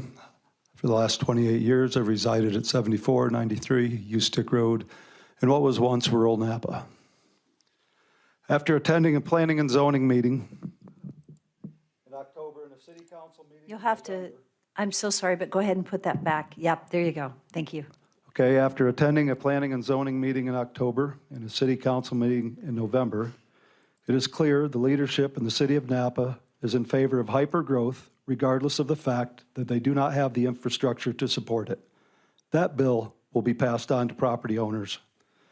Perhaps I can't fight City Hall, but I will not be silent as I watch our rural Canyon County way of life destroyed. The mayor has stated she has a special place in her heart for developers. I'm a tradesman. I carry Idaho plumbing and HVAC licenses. At the end of the last boom, I watched my peers get railroaded by builders who did not pay their subcontractors. Overhead door installers, HVAC techs, plumbers, and others lost their businesses and even their homes at the hand of the same people the city is catering to today. I think of a special place for developers as well. It's very warm there. Last month, an investor next door to the Magnolia project asked for a privacy and noise provisions for her 3 $750,000 homes. I also have a $750,000 property, which represents 28 years of my personal toil. Please enter into the record that I'm requesting a berm on the north and east perimeters. On that berm, I'm requesting a fence and trees. This would match existing CBH subdivisions along Franklin Road, less than 1/8 of a mile to the west. Thank you. Thank you. Just to repeat, you're requesting a north and east berm and fence. A fence on top of the berm, trees on top of the berm. Okay. Any berm, any fence style? Something durable, not something that's going to fall down in 2 or 3 years. Okay. Thank you very much. Thank you. Thank you. Is there anyone else signed up? Okay. Is there anyone else? We don't have anyone else signed up to testify in support of or opposition to, but is there anyone here this evening that had intended to that did not get signed up? Okay, seeing none, this is an opportunity for the applicant to return and for any comments and for council to answer any questions or ask any questions, excuse me. Good evening. Thank you for an opportunity to speak again. I'd like to address the uses.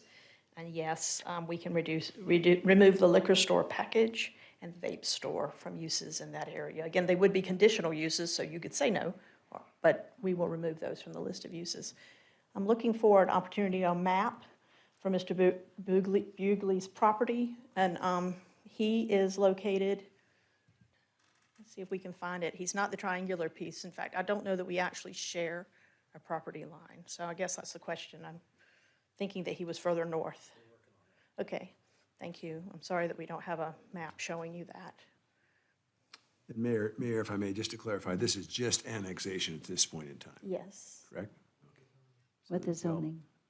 With the zones, but Yeah. any kind of designs. So I'm under the impression, Mr. Bugley's property, if you go in, can you go in a little bit closer? See the triangle piece that's just north of us, that's on the other side of the canal? His property is the one to the east of that, is that right? And you have a small driveway that takes you up to Ustick. And there is another property that might have been part of your property at some point, but there's another property north of you. So we don't actually touch his property. So I don't know that we can put a berm on any of his property, and we're separated from his property by the canal. Does that make any sense? Do you know? It makes sense. I think if I were to assume, the question would be asking for you to berm the back of your property facing the, is that the question? Is that what you're requesting? That the berm be along the canal? On the, yes, you may. Maybe you can, if that pointer works, you can point that out, maybe. Prescott Road, if it continued, would be my driveway. I'm basically a diamond from the project. Okay, hang on one second. Parker, can you also use your cursor? Whoever's using the computer, it's Daniel. I'm on my iPad, so I don't have a cursor. Oh, you don't? I'm like, who's doing that? I was going to have someone point and you confirm. That's me. I am basically a diamond from the proposed project. It's 20, I at the see. diamond, I'm 20 feet away. All the way down that canal, you can see into my home, into my garage, into 28 years of my life, which is being jeopardized. Okay, thank you. I thought you were the other one. So thank you for outlining. So is that correct, the piece that you're referring to Yes, ma'am. is right there? Okay, thank you. Thank you. Thank you for the clarity. I appreciate that, Daniel. It's helpful. Thank you very much for that, too. And we had spoken before, so I knew where his property was located. If we go back to the plan, I don't know if we can go back to the PowerPoint, and you'll see that we are adjacent to that canal, some of that space.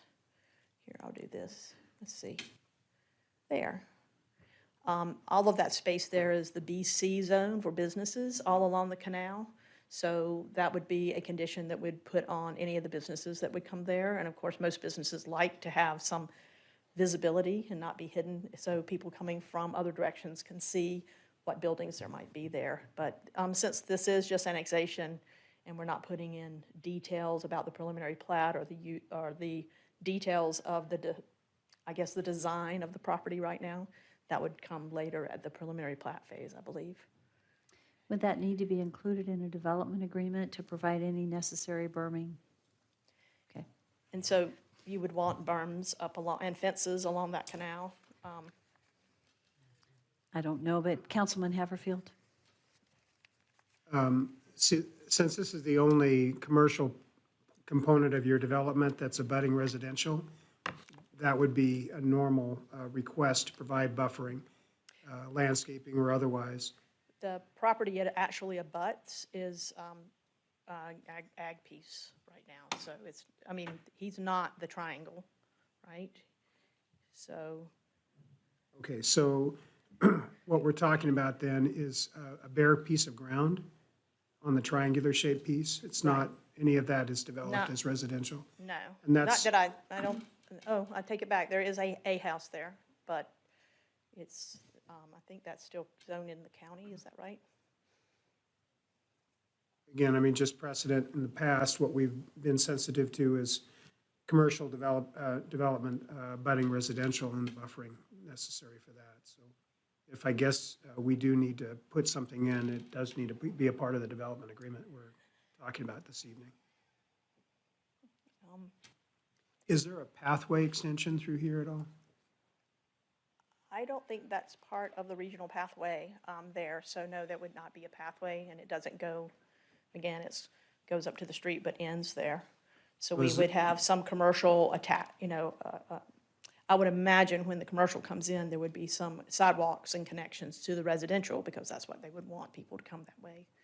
Mayor, so the pathway is the Ditch Rider Road then on this development side as far as for maintenance of that ditch?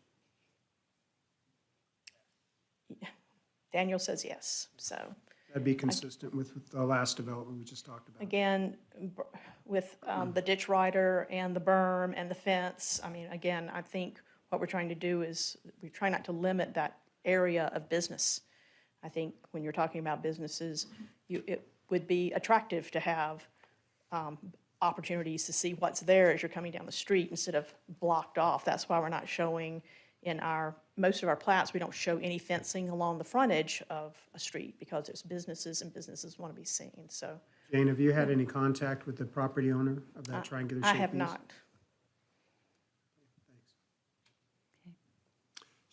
Mayor, so Jane, help clarify for me. So the frontage of this commercial is facing towards this open land space?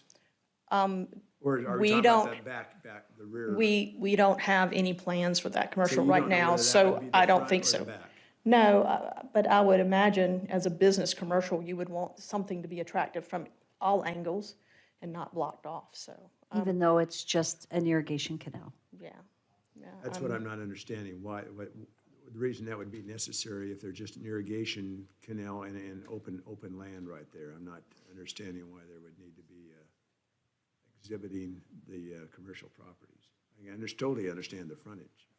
Yeah, I don't have a plan for what Okay. that commercial might be, but I do, I guess I'm just trying to think about what it might look to drive down the street and not be able to see what's there as I'm coming from the east until I'm there. So Mayor, if I may also ask the question, since we don't know what may end up going into this open land space that's across the canal and so on, as far as later, can that be the obligation of having some type of berm or fence or something of that sort, depending on what actually ends up there being there as commercial and also on the other side?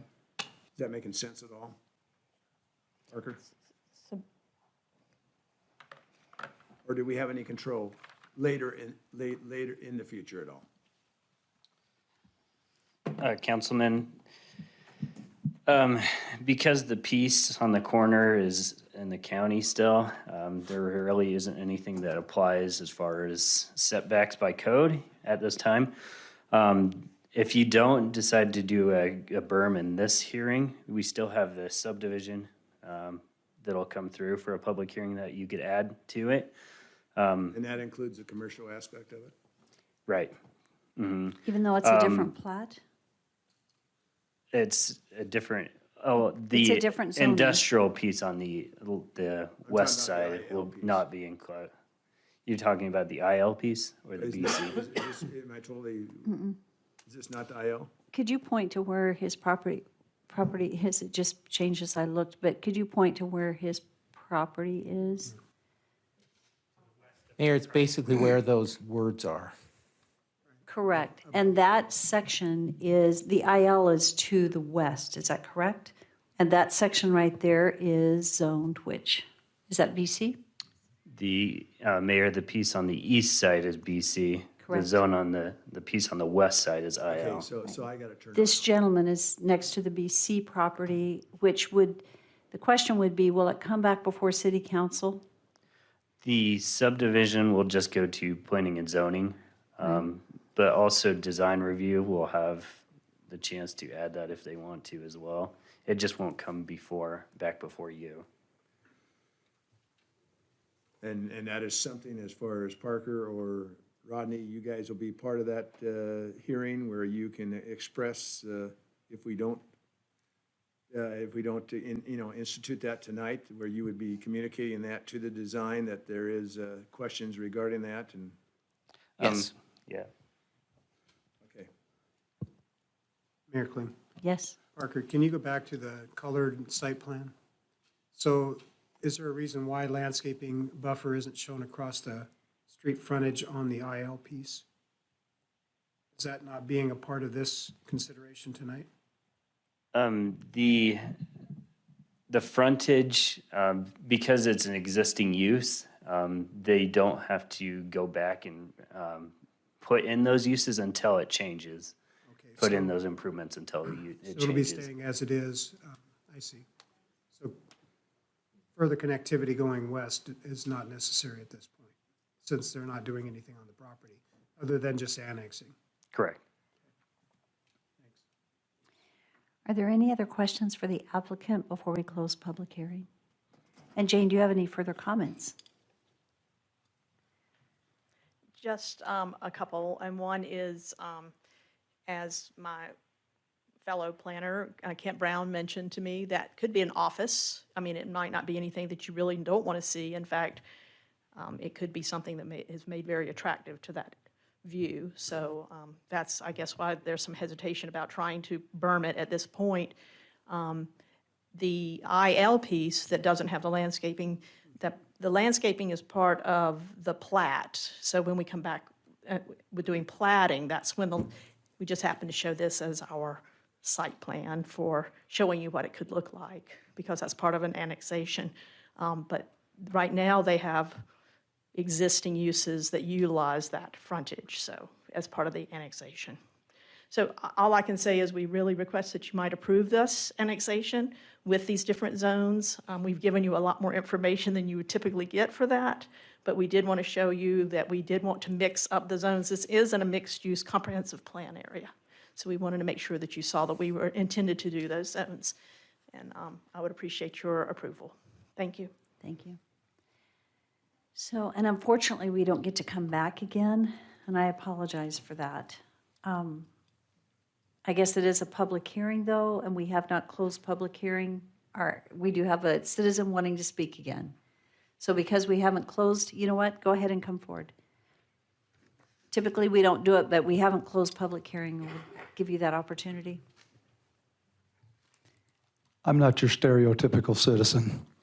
I'm trying to achieve at some point in this development some protection of my personal property rights. They would be entering the site to any of those businesses 100 yards further down the road. The unique character of the piece of property on a curve, even though it is not attached to my property, it looks like a buffer. It looks like a big piece of dirt there on the map. It's not. It's about 3 acres is all it is. That's nothing. And that place is that proposed site is closer to my home than you are to your car parked out in the parking lot. So I'm just trying to achieve at this phase whatever protections I can get, because as each step goes further, my chances will diminish and I will be run over. Thank you. Thank you. Thank you. Okay, so that is the conclusion of public hearing. I would say. Mayor? Yes. I believe we need to allow the applicant to rebut. Oh, excuse me. Thank you. Okay. Thank you. Thank you, Mayor and Council and staff. I don't have a whole lot to say other than I feel like that this is an area where you intended to have businesses. I believe that extends even further down the street. I didn't bring up the comp plan I'm sorry, I should have done this.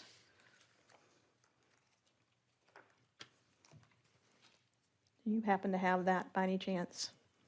So community mixed use, so I would expect that the next properties will actually be also some sort of mixed use.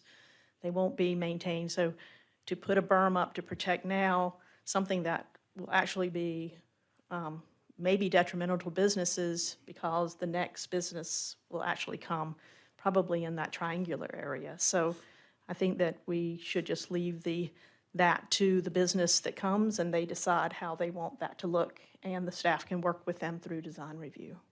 Again, I appreciate your time to allow me to talk about what could happen in the future, but we don't know, but it looks like we're making a plan for that. Thank you very much. Thank you. Okay. At this time, we would stand for a motion to close public hearing. So moved. All in favor? Aye. What is the will of the council? Mayor Kling, I'll make the motion to allow the annexation and zoning to BC for 4.5 acres, IL for 3.66 acres, RMH for 16.15 acres, and RS 6 to 22.09 acres with all conditions in the staff report as listed. The only other thing that we might add would be the items that Councilman Bruner wanted to add to the IL mix to eliminate the vape, and there were 2 line items that were for alcohol sales, that those would also be stricken from the allowable uses. And no recommendations on the development agreement? At this point, I don't think we need to add any additional conditions as the BC and the IL zones will go through a design review process where those conditions can be further scrutinized. Buffering, if necessary, can be added by P&Z at that point. I don't think we need to deny it, personally. Second. Okay, it's been moved and seconded. Discussion? Mayor, just to reemphasize that I realize our citizen who has spoken tonight, I understand his concern, and just staff, again, I just ask you on this design review in the future that you look at that very closely and protect his property and anyone else's property that might be affected by this. You guys will follow up with me to let me know that that was done and that it was considered, because I do understand a citizen's concern that if we let it go from here, that it won't get addressed again and that it'll get lost in the process. So I appreciate that. Mayor, just a quick comment there. That could be years before development comes in.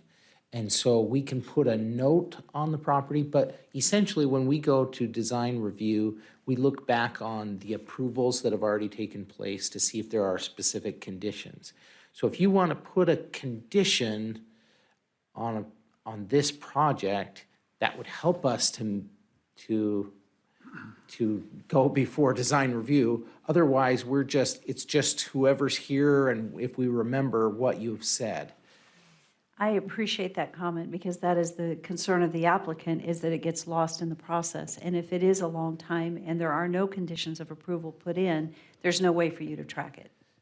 And I understand our developers' concern over those and being overly restrictive. However, I am a huge proponent for agriculture, actually, and protecting our ag. This, as we do a future land use map, it is for future, and it is happening. But I do think we need to protect the rights of our current citizens and just their quality of life as we make that transition. So that's how I feel, but yes, Councilman Haverfield.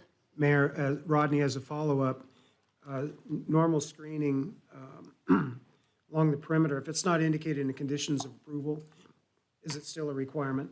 It is when there's residential next to it, so yes. It may not be, I can't remember that it's a berm, though. There is residential requirements, landscape setbacks away from it and landscaping that has to be put in place. So that will be handled according to code that we have in code right now. In addition, we can, if you direct us right now and the plat comes before planning and zoning in the near future, then we could, if it's near future, there's going to be no problem on this. We're going to communicate your wishes to the Planning and Zoning Commission, and they can put that as part of their requirements. So tonight would be the night to add the fencing and a landscape buffer if necessary. You could, or you could give us direction to communicate those wishes to Planning and Zoning during the plating process. Typically, that kind of thing is handled through plating. And I think I saw Parker, I think what I am seeing is that a berm is not a requirement within a landscaping, only the landscaping. That's correct. Correct. Mayor, so Yes. who was my second? Okay, so I'd like to amend amend my motion to include a 20-foot wide landscape setback along that eastern boundary line. That can't be built in. That landscaping would be placed there. And then a 6-foot side obscuring fence would be placed along the property line as well.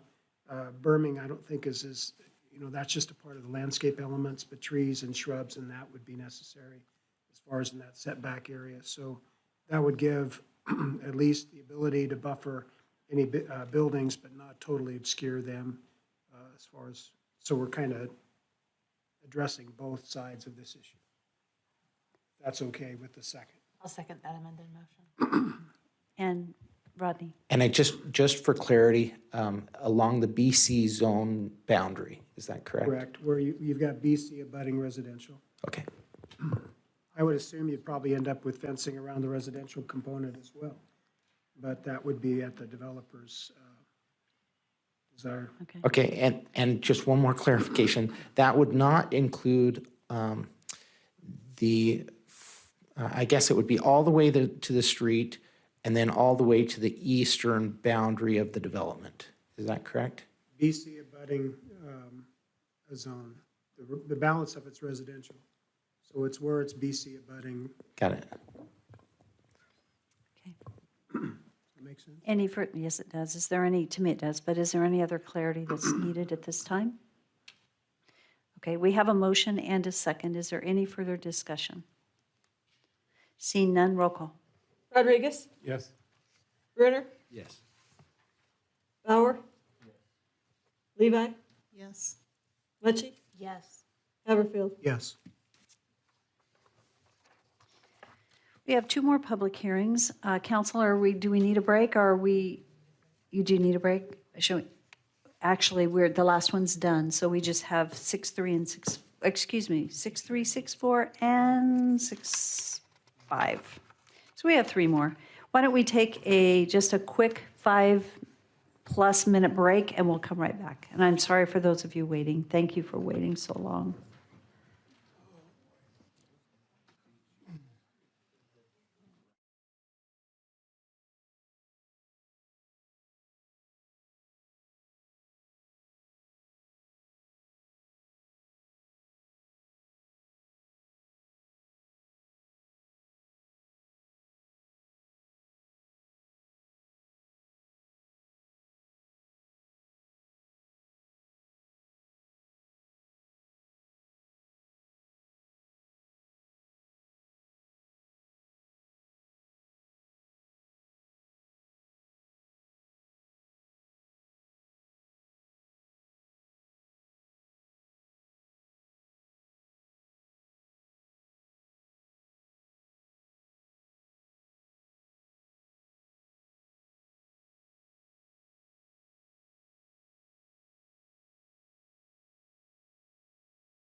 Okay, I think we're ready to get started. I think we went a little over the 5 minutes, and so we'll try to get you guys home that are waiting. Thank you all for your patience this evening, because I know it's a long wait. So we're now on item 6.3, and this is an action item, annexation and zoning to RS7 and potential development agreement, as we discussed earlier, and subdivision preliminary plat for Fenway subdivision. This is at 0 Alma Lane for Trilogy of Idaho. Sean Brownlee representing Endurance Holdings. And the original concept is 85 single-family lots totaling 1,608 acres, 18 common lots totaling 5.68 acres, and 6.49 right-of-way, gross density 3.01, and net density of 5.28. Is our applicant here this evening? Kent Brown. Thank you. For the record, Kent Brown, 3161 East Springwood, Meridian, Idaho. If you look at the map that's on the screen,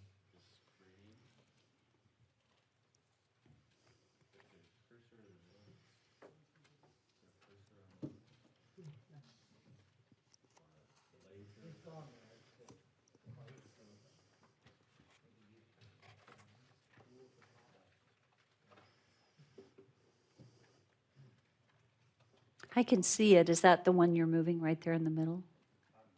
Oh, you're moving it? Okay. Okay. Where we're located between Southside and Happy Valley, on the south side of Alma Lane. Initially, my clients came in and they did New York Landing that you can see on the north side of Alma Lane.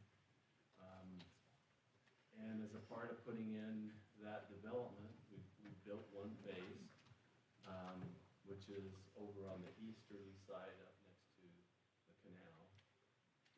We improved the entire road from south side to Happy Valley. As the neighbors said before, it was kind of a goat trail.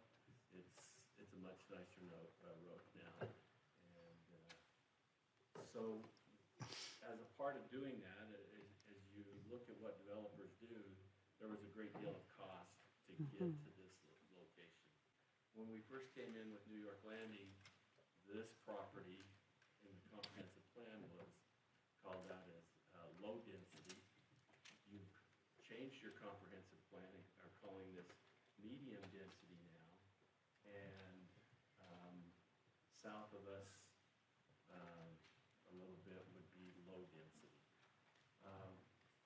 We are in that medium density zone, which you've had many of the items tonight. You go from 2.5 to 8, I think is the high end of that. We're at 3.1, so we're at the very low end of that range. We feel that that's a good place to be.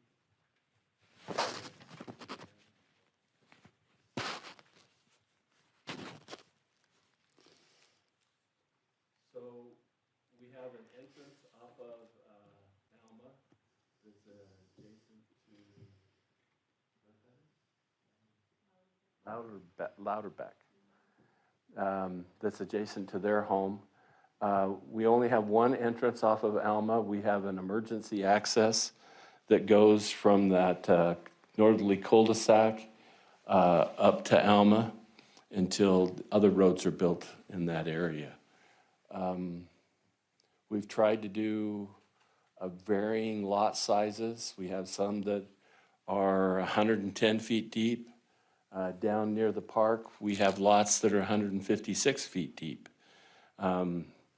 We range from, we have an average 8,200 and something feet that's in the staff report.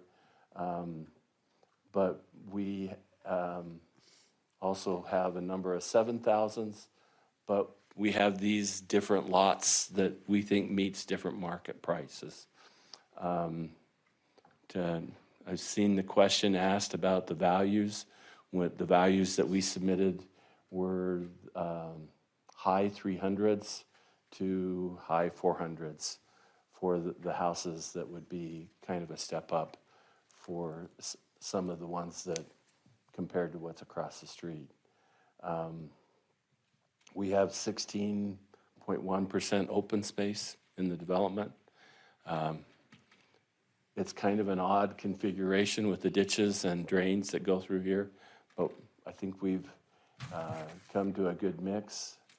Our easterly boundary is called out for a future center or mid-mile collector road. Our open space being adjacent there. That was a redesign that we had to do, but it's intended for that road to go all the way up and connect sometime in the future to Alma. Obviously, there would be some changes that need to take place on the farm that's in that location. I feel it's a good development with a lot of mixed, and at the same time not pushing any limits. We've tried to keep the density down and mixture of lot sizes from 50 feet wide to even 75 feet wide. So I'll stand for any questions you might have. Mayor Kling. Sorry. And just looking at the plan, the lower right corner, that's, looks like a park area with an active, is that active water ditch year-round? That one's a drain. That's a drain. So it dries up during the winter months? Right. Okay. And we do have a bridge coming across that with a micropath connection to make that a usable open space and allow people to be able to do something in it. It's not a part of a pathway extension anywhere? No. So the other drain that, or ditch that runs diagonally across the property? Is a lateral. Is it active water year-round? It is a delivery ditch. Laterals are delivery, drains are picking up wastewater. And your intent is to leave it open, not to tile it? At this point, we're talking about leaving it open with a wrought iron fence on either side. Yeah, just the liability of it is a concern. Other than that, it's fine, thanks. Are there any other questions for our applicant? Obviously, we'll have the opportunity to come back. Kent, thank you very much. Thank you. Okay, so is this Parker? Is this one yours? Thank you, Parker.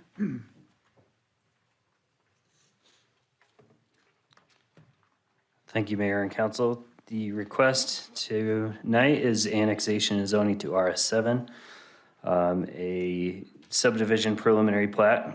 This is the revised concept.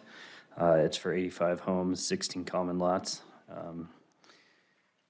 The history on this project, the preliminary plat was originally scheduled in September for the Planning and Zoning Commission. The applicant went back and made some changes for that mid-mile road.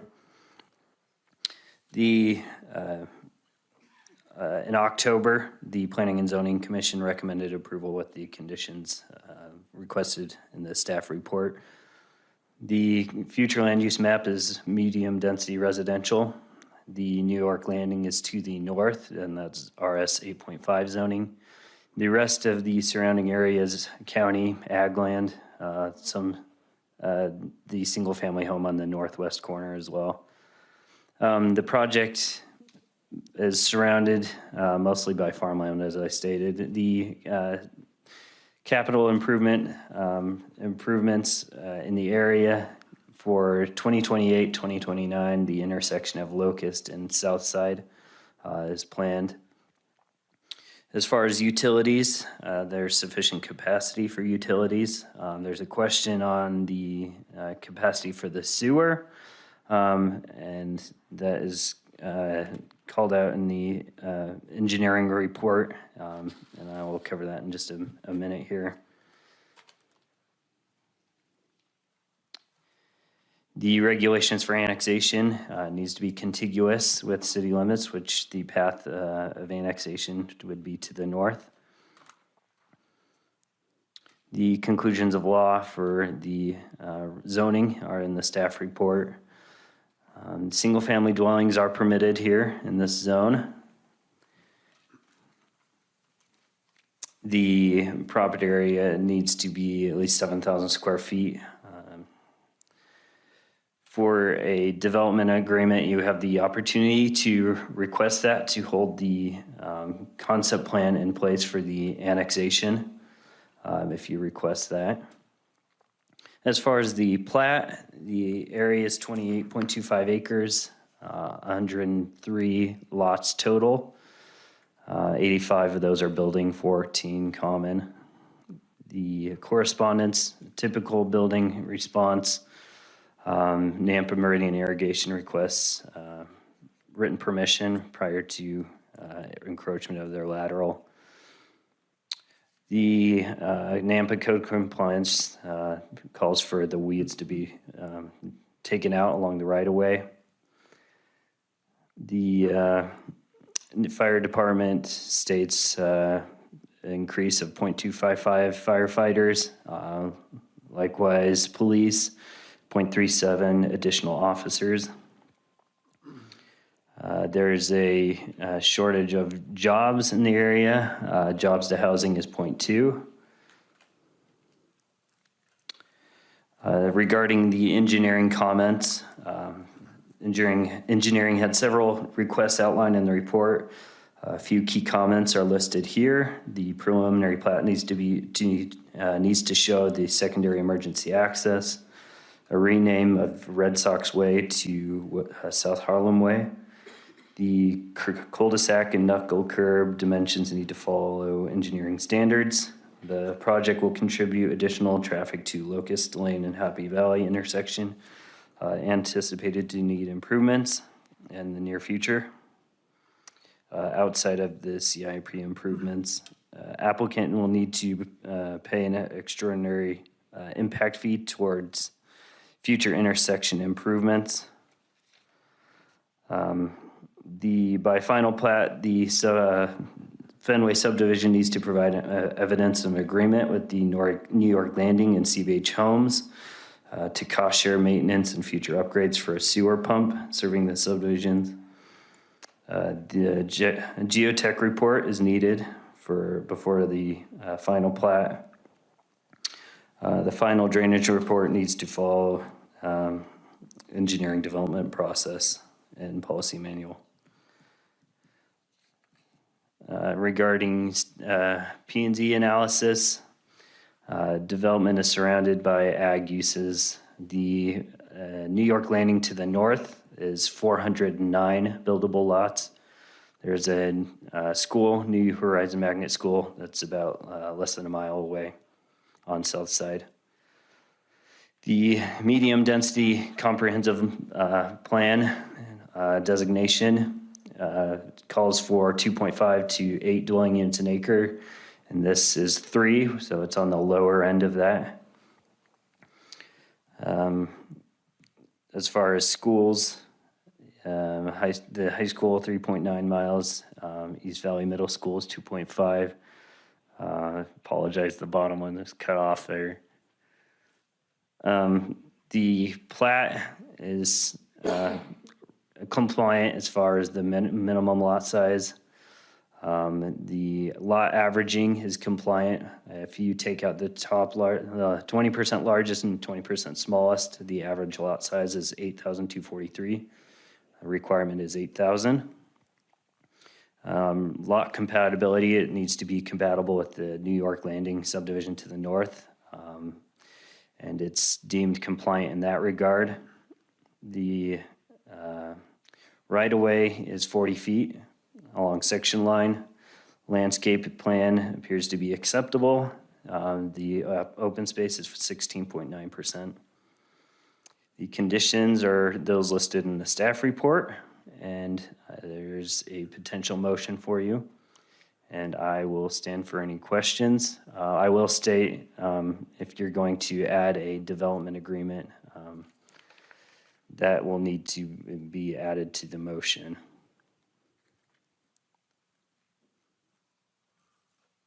Mayor Kling? Thank you, Parker.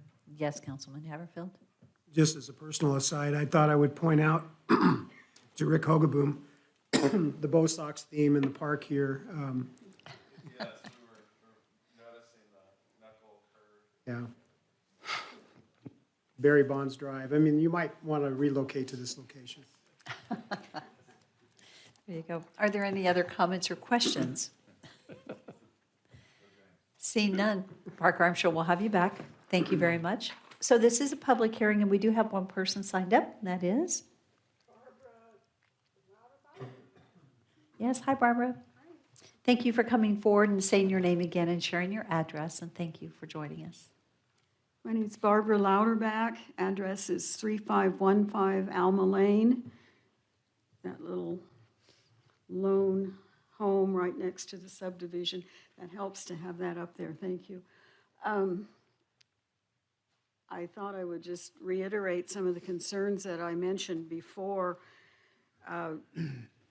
Mr. Brown mentioned that they had done some improvements on Alma Lane. For the 28 years we've lived there, there are about 20 houses along Alma Lane, mostly on the south side.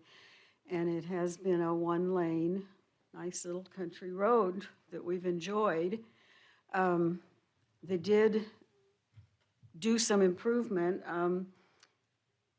It is a two-lane road now, although there's not a stripe down the middle yet, so people still treat it like a one-lane road.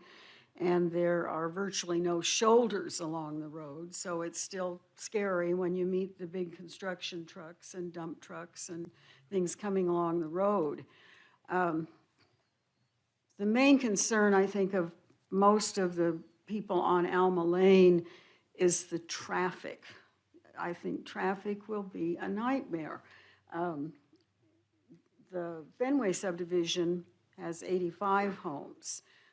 Directly across is the New York Landing with 400 plus homes. All of these homes have, the only way in and out is via Alma Lane. I think Fenway has, or New York Landing has 3 access points. Fenway has 1. And I know Mr. Brown said there is a provision for an emergency road, but the city regulations for subdivisions standards require 2 access points. Every car that comes into this Fenway subdivision now will come right past our home, right past our bedroom windows. Every garbage truck, every visitor, every mail, every vehicle going in and out of that subdivision will go right past our home. And understand that there will be a fence, which will be nice. We look out the window to a white plastic fence. That might buffer some, and I think there will be some trees and landscaping, but we are really concerned about the one access into this subdivision that goes by our property. And once that happens and connects with the New York subdivision, then that puts us on a corner lot. And I picture mornings when everybody's trying to get to work and school, or at 3 o'clock at Skyview High School, and the kids are trying to get out of the school, they take their chances and they rush to get onto, and I picture that at certain times of the day. The other problem is Southside Boulevard to the west, and, oh, really? It's fast, but keep going. Well, just that. It's hard. Those are vital arteries into town. Certain times of the day, it's hard to get out or get off Alma Lane onto Southside or Happy Valley. I'll talk fast. Actually, I guess those were the 2 main things I wanted to address: the traffic issues and our concern with there being the one entry point into that subdivision. Thank you. Could I ask you a quick question? So your home, you have an access and a driveway onto that Alma Lane, is that correct? Yeah, our driveway goes to Alma Lane. And so the entry point, how far, and this maybe is for the applicant, how close are those 2 entry points? I wish I had paced that off. Do you know, Mr. Brown? It's like Okay, Buchanan. so he can come back after Yeah, public it's testimony. pretty close, actually. And- Okay. Thank Thank you very much. So at this time, we don't have anyone else signed up. Is that correct, Debbie? But is there anyone here that had intended to testify on this particular item this evening? Okay, seeing no one, this is an opportunity for the applicant to come back. And could you tell us what the distance is between like their driveway and then your point of access? Could you go to my PDF? I think it's kind of, it's the second, that one. Yes. So,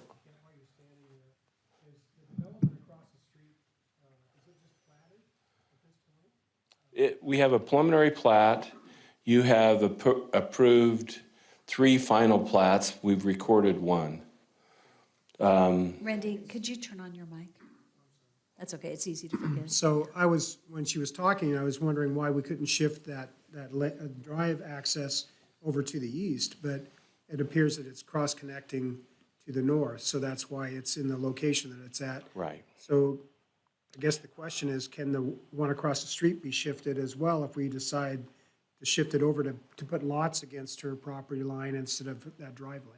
So that was the question that her and her husband had at the neighborhood meeting that I had. Okay. And the first thing, I wasn't sure. I do enough development, I don't always remember every street and where it's located, but that street that's across at New York Landing goes all the way up and tees just before the canal. The northern lots in New York Landing are against the canal and overlook the valley up there. But that road is a main road that brings everybody out. And so in speaking with engineering, it appeared that I didn't have any way to move the road over to the east, which they would have preferred. They said they would have preferred to have lots backing up to them.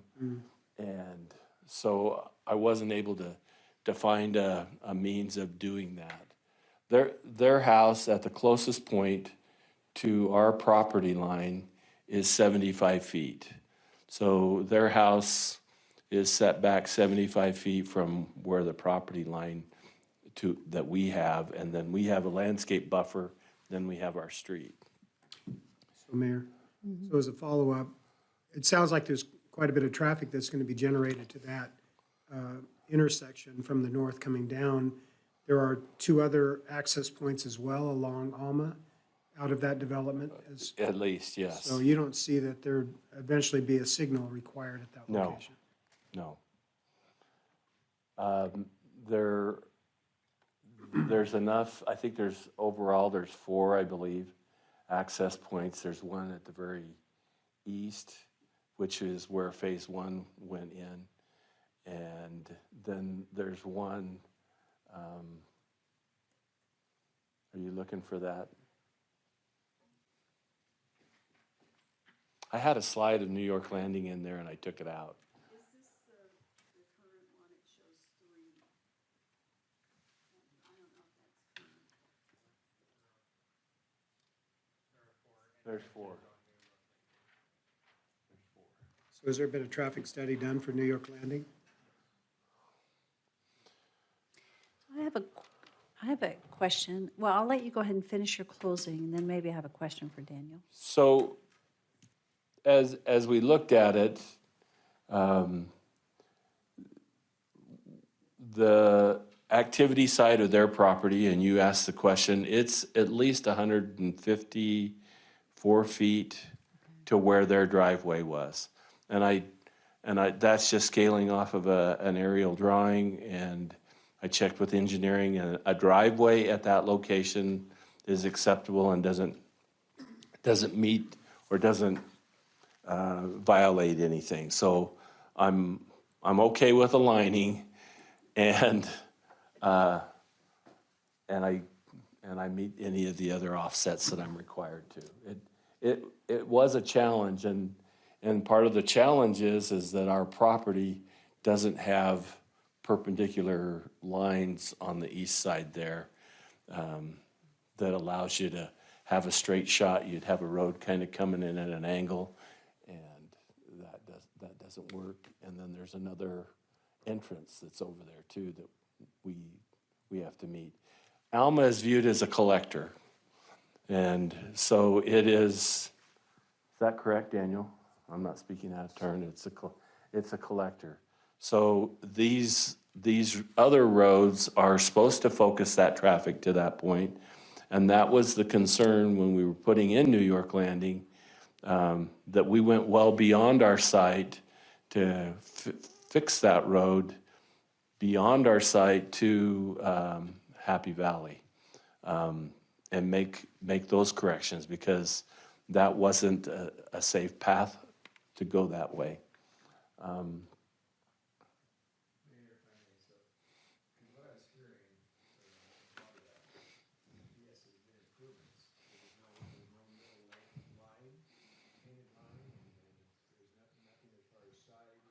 There is shoulders on the road. Yeah. The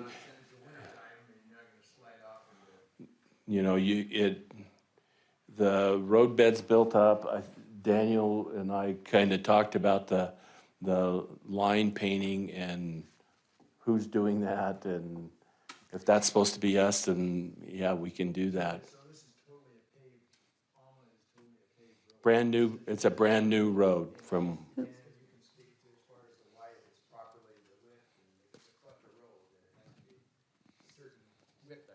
And I'd like to know who owns the road? Whose road is this? This is a city road. It's a city road. So how is it we have a city road without any lines on it? That's an interesting thing.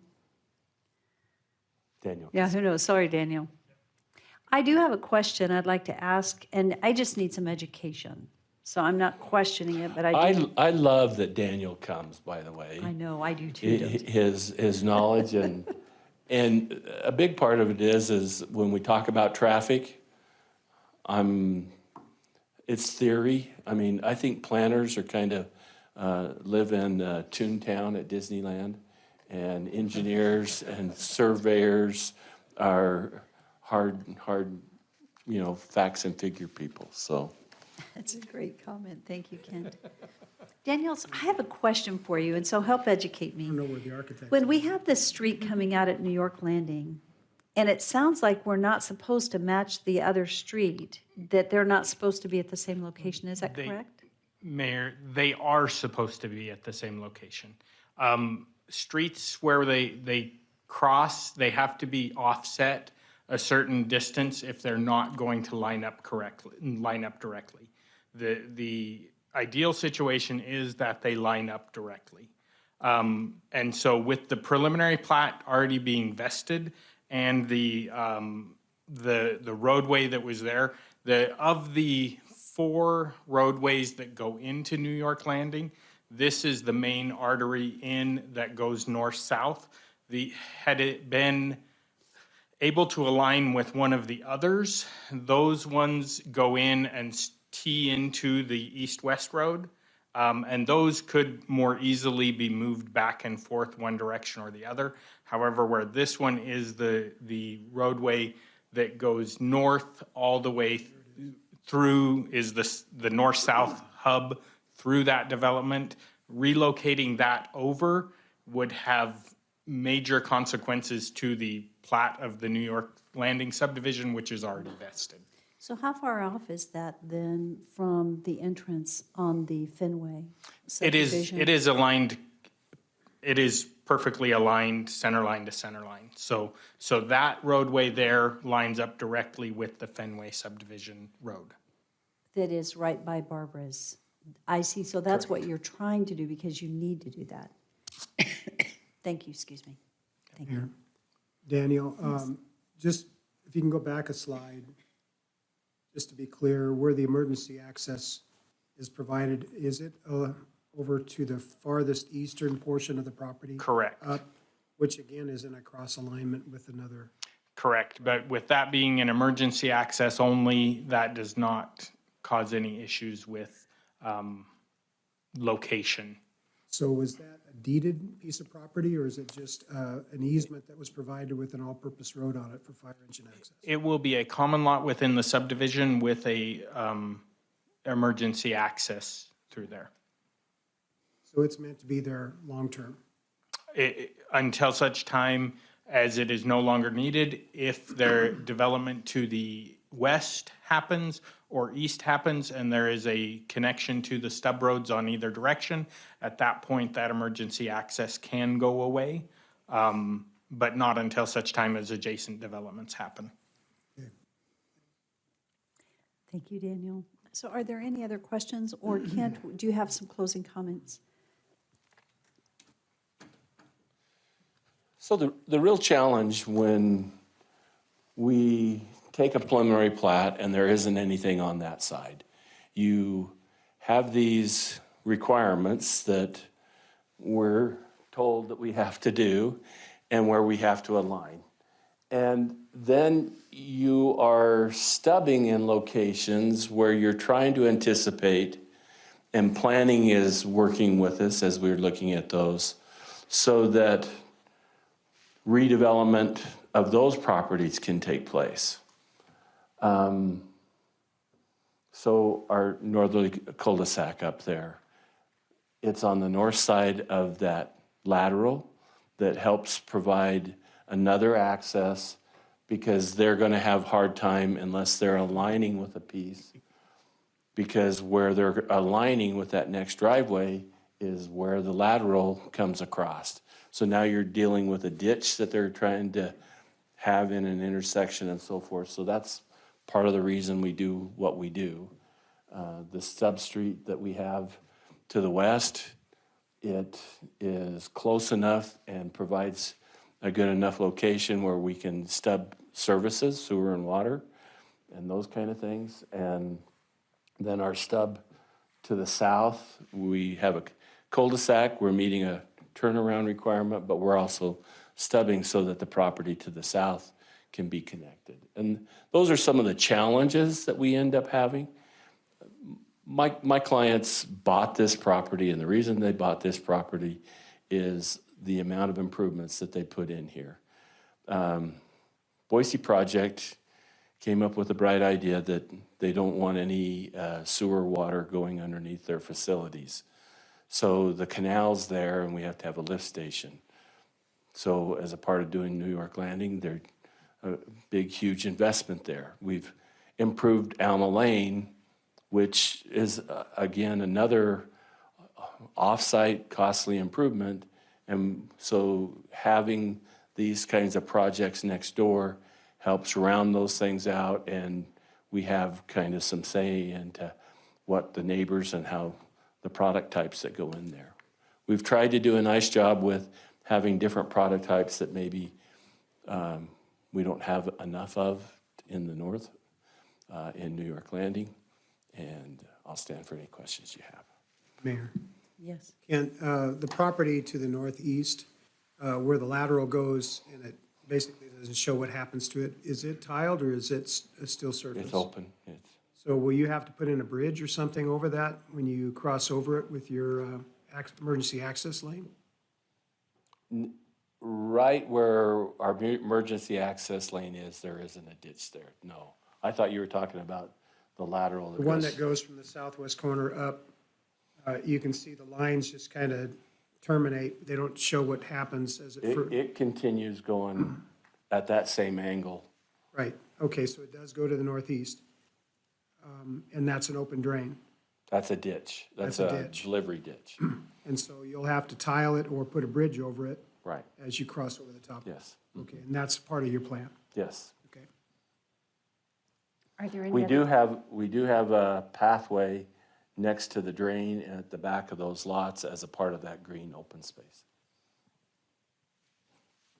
Are there any other questions for our applicant this evening? Thank you. Thank you very much. If there are no other questions for our applicant, I would stand for a motion to close public hearing. Second? All in favor? Aye. What is the will of the council this evening? Thank you for having the motions up there.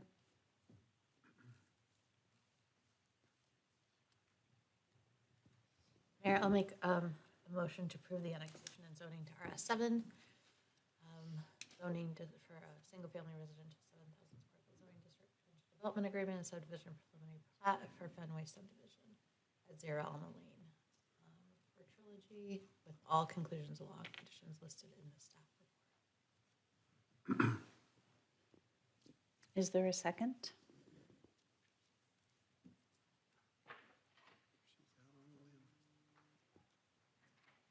Okay.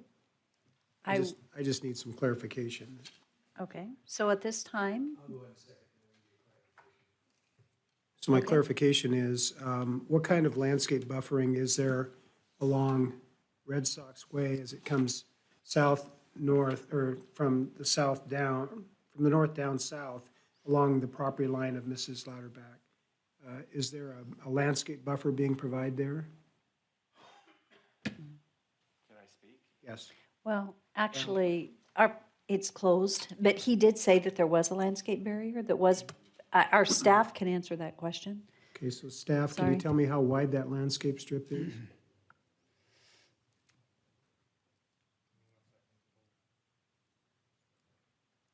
I believe that there was a 75-foot, it was from the property owner. Well, I may be wrong, so I'll let staff speak to it. I'm sorry, when I asked if there were any further questions for the applicant, and we closed public hearing, as you know, then officially it. I would love to speak. Okay.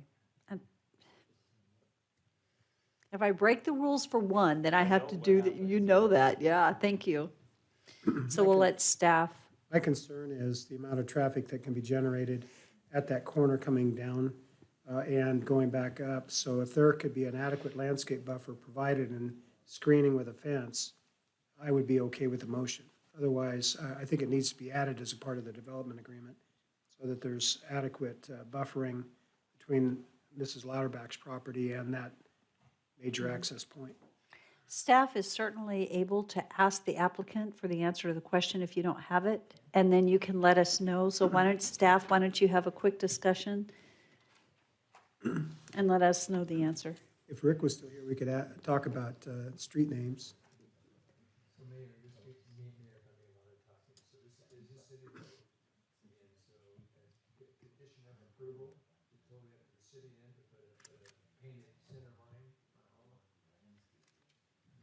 Is your mic on? No, let's, I didn't think you wanted thank to you. hear It just occurred to me it wasn't, so thank you. So I painted, a city road, painted line as a condition of approval for this project. And would that be up to the developer, I guess is my question. Well, an adequate a shoulder. Well, he said the shoulders are there, is what Well, I, because the question is it built to our standard? okay, with- and that's Daniel, I guess that's a Daniel question, if we may. Can you come up, Daniel?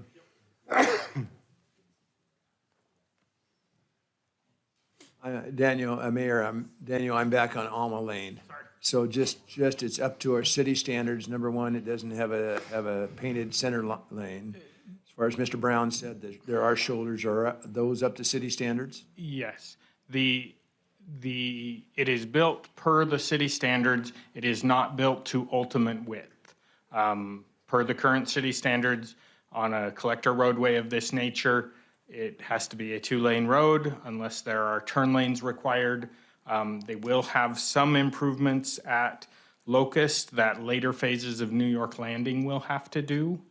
And we will work with the developer to make sure that a stripe gets put down on that section, on Alma Lane. This is the frontage of Fenway? No, for the entire length. And sidewalks would be on the north side, just not on the south side of the road. Correct. Right. As they develop each phase, they are putting in sidewalks along the north side with New York Landing. Fenway will put sidewalks on the south side with their development. Thank you. The landscape strip on the west side, it's a 10-foot lot width. but then there's the sidewalk next to it and then additional.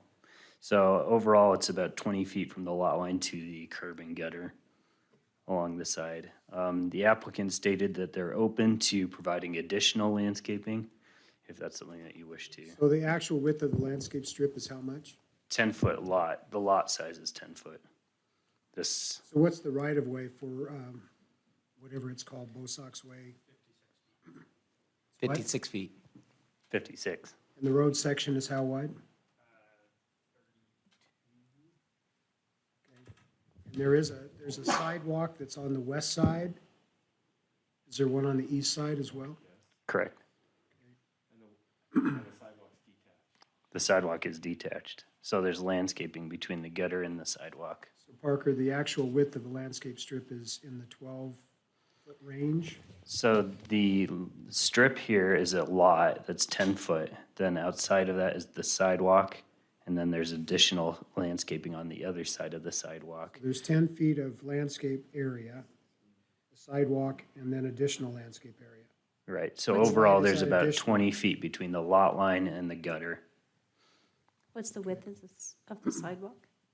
So 5 it's, foot. it's a 6-foot landscape buffer from the curb, a 5-foot sidewalk, and then 10 feet of landscaping. So 21 feet total. So in our standards, is 6 feet wide enough to put trees? 6 feet is wide enough to put trees. That's exactly what ACHD does for Class their one? landscape strips. Class 1 trees then, smaller ones? Class 2? Okay. Thank you for answering those questions. So the motion is, as long as I have that understanding, I can support the motion. So the motion failed, so we need to start again. Okay. So, Got a second. oh, that, you did? I'm sorry, that is right, that's right. I'm sorry. Didn't mean I was going to vote for it, but I wanted to have the discussion. Thank you. so. I'll support the motion as long as landscaping is addressed in the motion to have it layered landscaping with trees at 20 feet on center, offset as it goes up that her property line, Amend to what?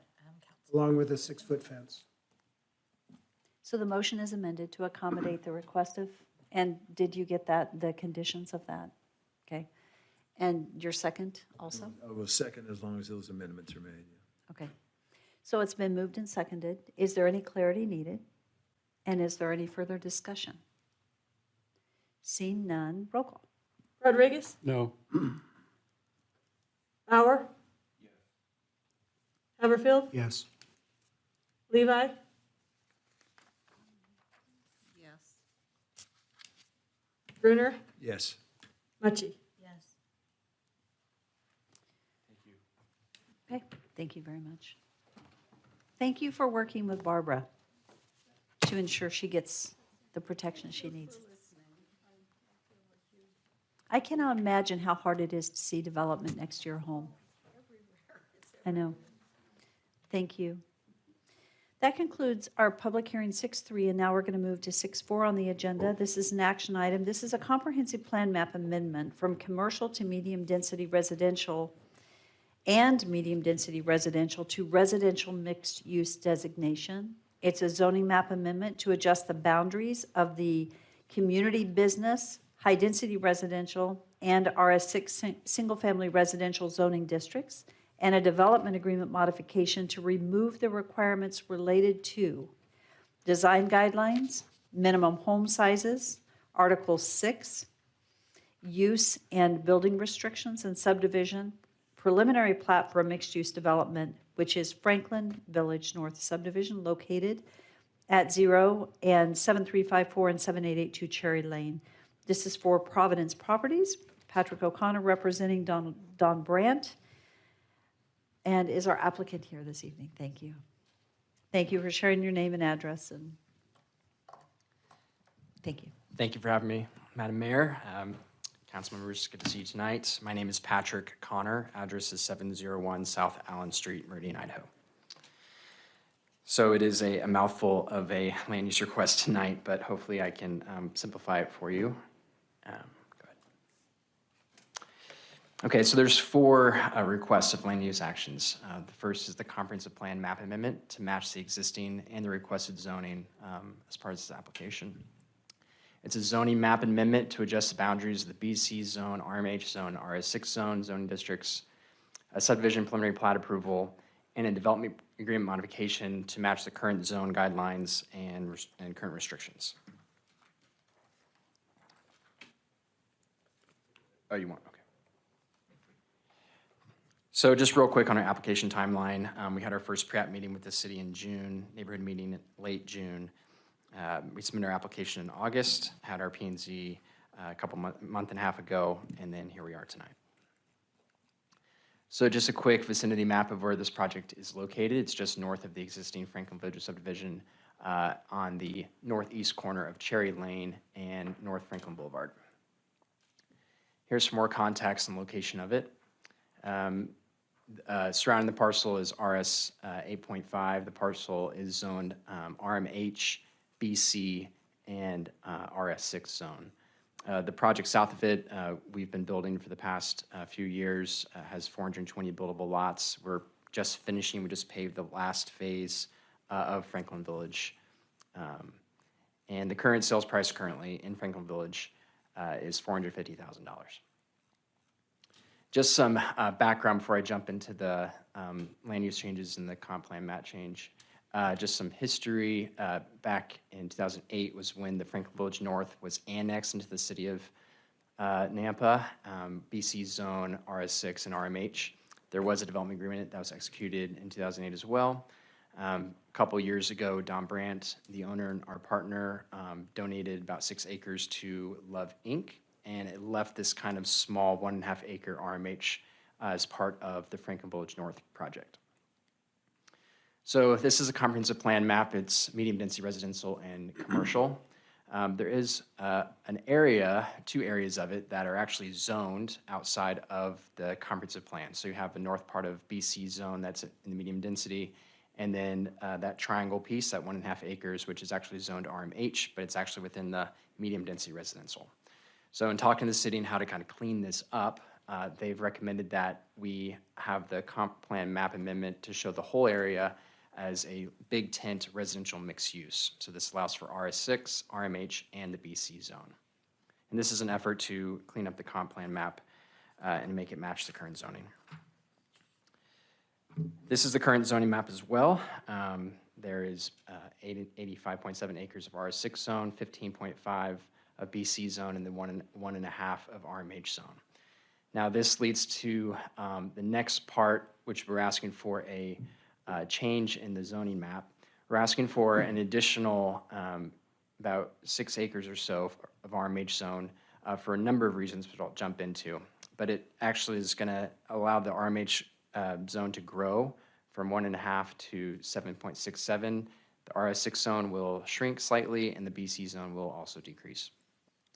So the reason behind this ask is, as we started looking at this small 1.5 triangle size piece, what would actually work for an RMH zone? How can we fit any sort of fourplexes in here, and how would it work? And in looking at it, we realized that you could only probably fit about 3 fourplexes. You lose the opportunity for a safe driveway for folks that live there. You limit your parking abilities within that zone. And just given the fact that it will be a smaller number of units, you'll have a lot less ability to pay for amenities such as green space, and then just operating expenses of a multifamily development is harder to spread across a small number of units versus a larger number of units. And so the way that we designed it, and staff helped us kind of organize this, is we ended up with that funny arrow-looking shape. And what this allows for is it allows for a private drive strictly for the multifamily units. It allows for a green space with a covered picnic area. It allows for more than enough parking needed for the RMH zone buildings. It gives a distinct neighborhood identity with a distinct entrance, a private entrance, and then a emergency access on the northeast side that it will be bollarded off but connected to the single family part of the project. It also cleaned up the zoning along the north part of the BC zone and dividing the zoning on the center line of the road as opposed to just a small sliver in no man's land. So again, here it's an effort to clean up what was kind of done and cut up over a series of years and to make it a more usable community for this project. So here's a shot of the preliminary plat. We have 346 buildable lots. 303 of those are single-family lots, and then 17 fourplex lots. 4 commercial lots that are already zoned BC and annexed in the city, and 6 driveway lots, 16 common space lots. 13.5 acres of usable open space, which equals 15% of the overall project. I also just want to point out on the far east side of the project are our larger lots, and there is it's about a 40-foot strip of land. It's a lateral as well as a green space buffer between the county property and our property. And also these lots are 10,000 square feet or higher as part of the zoning code and needs to have that sort of transition between uses. This map shows where the different products are within the community. It progresses from kind of a smaller, more dense on the west side, and then progresses to the larger, more estate housing on the east side. It's a collection of 50-foot, 60-foot, 65-foot, and 75-foot lots. 32% being the smaller 50-foot, and then about 40% 60 and 65, and then our larger 75-foot wide lots on the east side. So just looking a little bit closer at the fourplex area, there are 17 buildings. There's qualified parking, green space, picnic area behind a group of 6 fourplexes. And then the driveway is a cross-access easement, similar to how other fourplex projects are done in this area, where you have a public utility easement in the middle. There's plenty of parking and then drive aisle, and then sidewalks within the community of the fourplexes. Just real quick, these are all on their own lot, so they're actually individually owned units, but there's a common HOA management company. So it's an opportunity for there to be individual owners for the buildings with 4 units in each building, but they're all commonly landscaped, commonly maintained, and it gives the feel of a kind of a complex, but having multiple owners within that project. Here's a shot of just some of our homes with the 50-foot wide or greater lots, 60-foot wide lots. And then we're excited to roll out our reflection series for the lots on the far east side of the project, which is our kind of premier product that we've been working on for probably a couple of years now. These are pretty high end. We got elevated roof plates, or ceiling plates, I should say, options for third car garages, RV bays, really updated, interesting architectural designs, contemporary as well as country and traditional styles. We also, like I told you all before, have been through a lot of upgrades as far as our included features and things that we're doing with our product, more outdoor covered patios, 3-car garages, more options.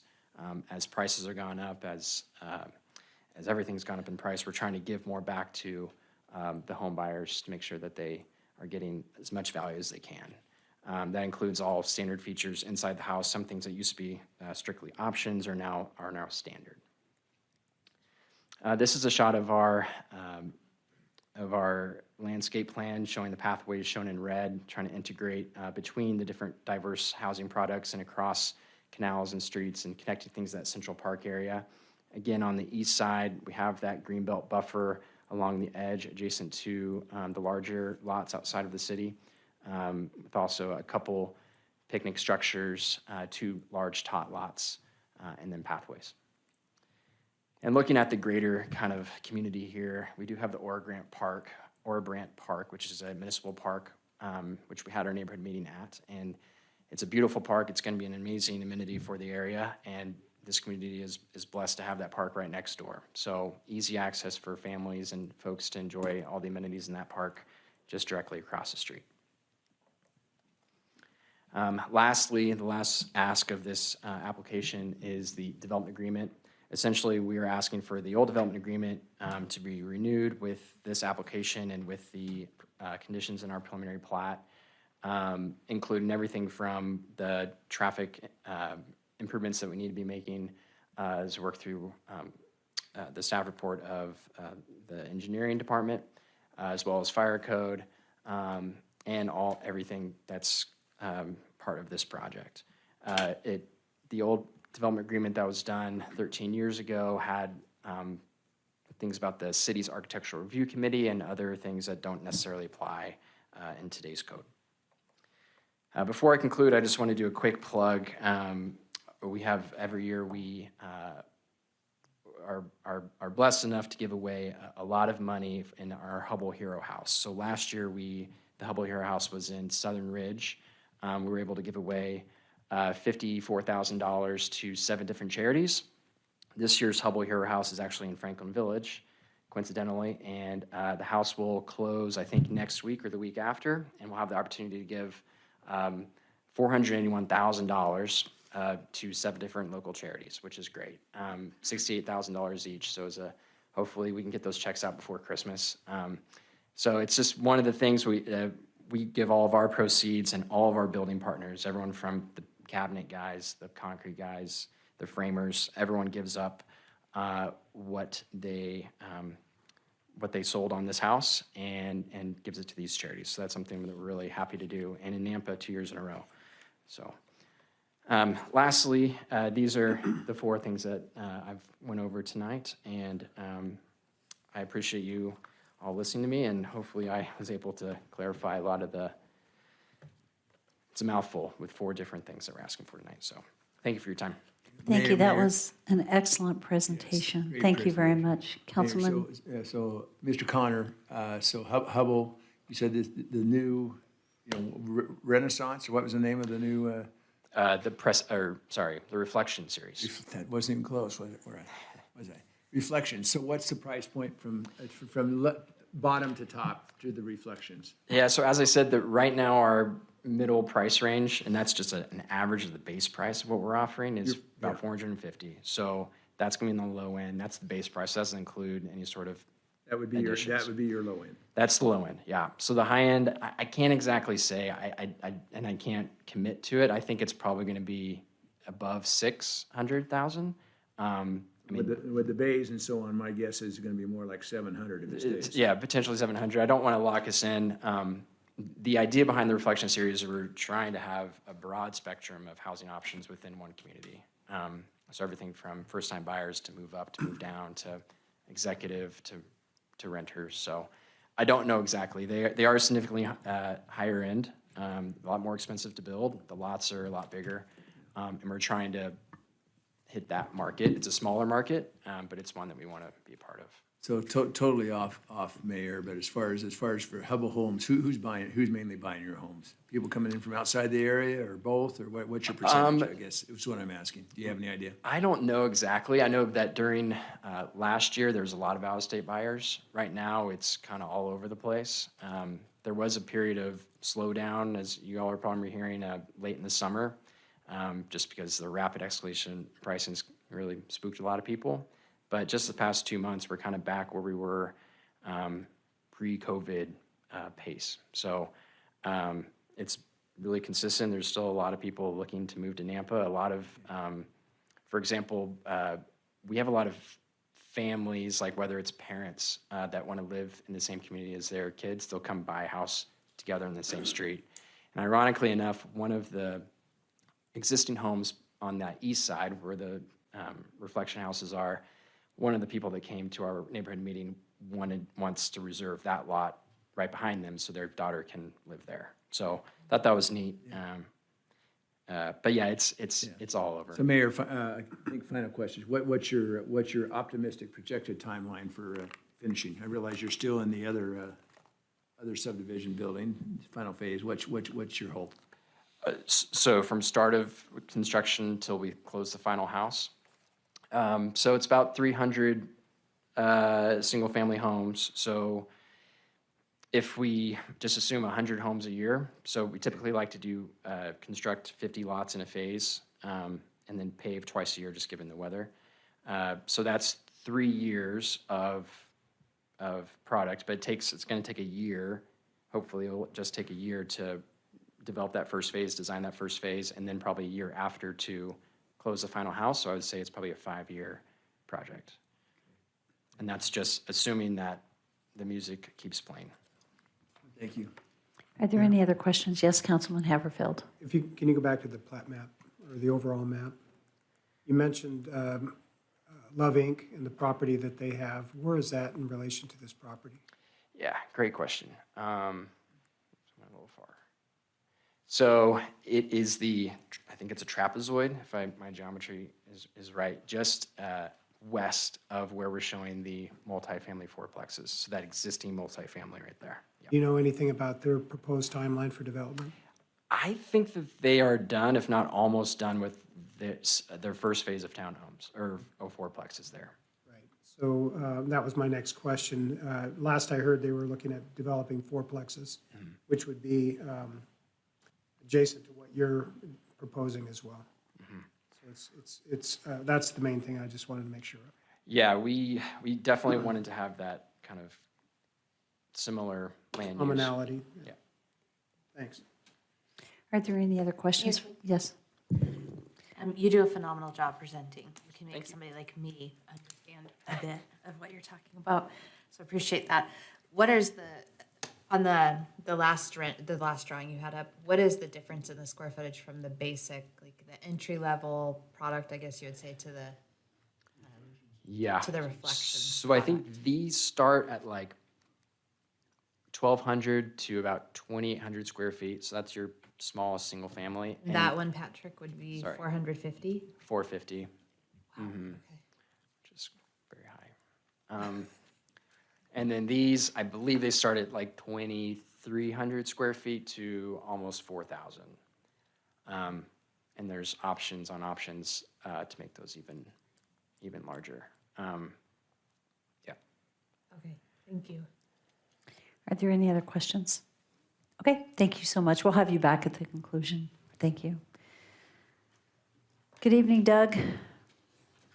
Thank you for being ready to go. Appreciate that. Thank you, Mayor and Council.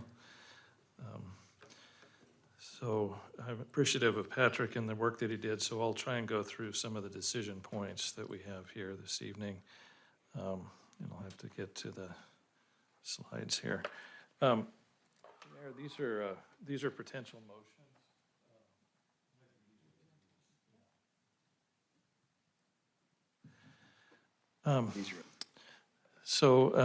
Good evening, Mayor, Council. So the project before you this evening, again, I'll try and hit some of the decision points. The adjustments to the right-of-way have already been made on this project. When the property was annexed in 2008, there was a 50-foot right-of-way dedication on these properties that have been made.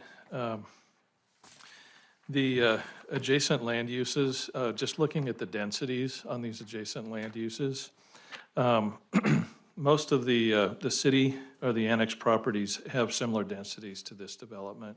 The county properties to the east and to the west have a much lower density. They're much larger lots. In the Love Inc. property, their density is roughly about 10 dwelling units per acre. So the project site has a fair distance from the schools. Ridgeview High School, excuse me, Ridgeview High School is 2.2 miles. Sage Valley Middle School is 3.3, and East Canyon is 2.3, so none of these are within walking distance. The police station is 3.9 miles away, and the fire has a 4-minute response time to the site. Thank you, I appreciate that. It always happens right when I start presenting here.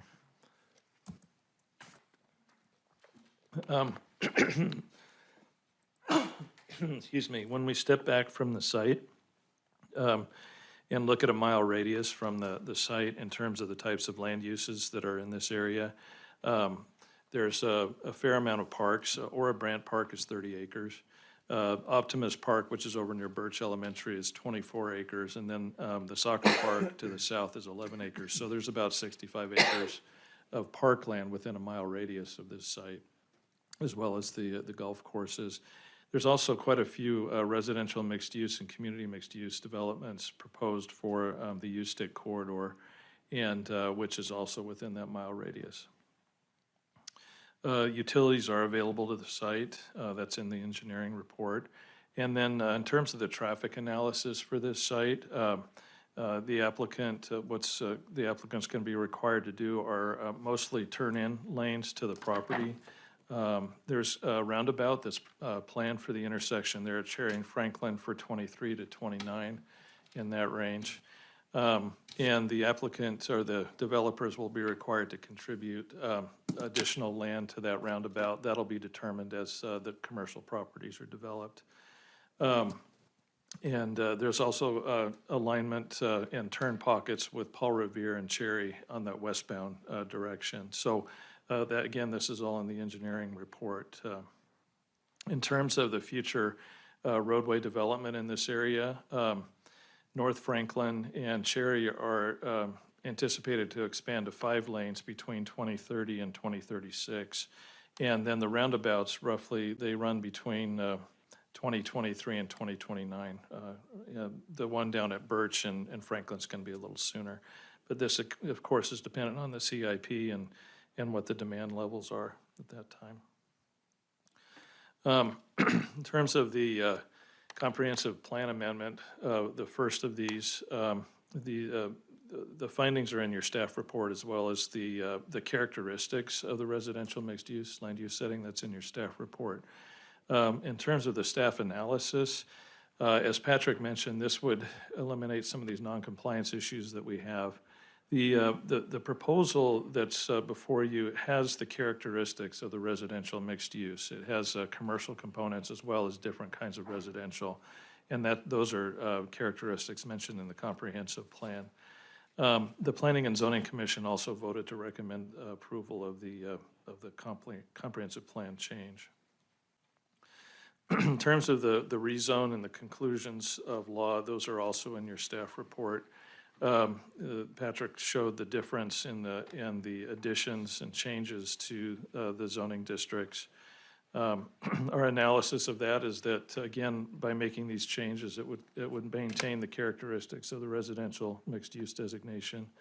The BC zoning district also remains a good size. It's a viable size for commercial development, which is a good thing out here. We do need commercial in this area. And then the intent of the residential mixed use is to create some cohesiveness in the design.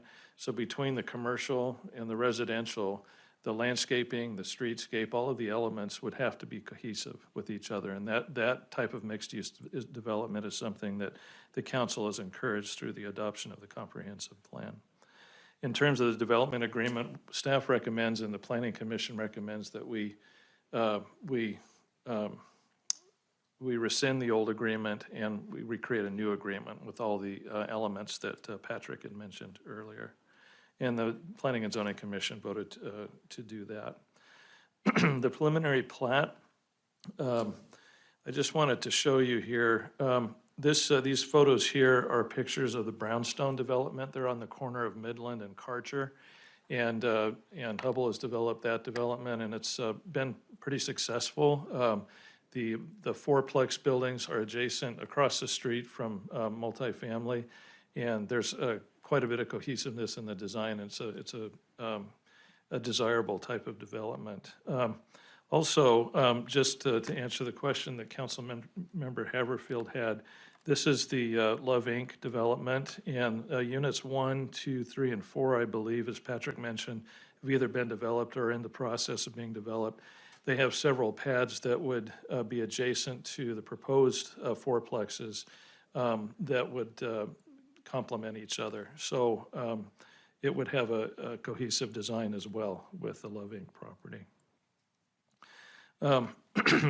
Patrick mentioned the number of lots, so I won't go through many of the details here. And so if we add in the proposed development to the prior slide, you'll see that the density proposed for Franklin Village is about 4 gross units, dwelling units per acre, which again is very complementary to and matches what's going on with the annex property. The proposed plat is compliant in terms of master lot size, periphery, lot averaging, and the lot width. The high density zoning district, the lots are also compatible in terms of minimum lot size and building height proposals. The BC zoning district, these are just standards in the code that are in your staff report. In terms of the findings for this, staff has found that the right-of-way for the roundabout will be provided, landscaping, the plans have already been approved, they've been submitted and approved, so we've reviewed those. There will be a 6-foot vinyl privacy fence around the entire development, and there's about 15% of this is in open space. We had several comments about in the correspondence that we received, mostly having to do with traffic and the periphery, loss of ag land, water conservation, the need for more park space, and impacts to families, and noise concerns, school crowding, and grocery stores in this area.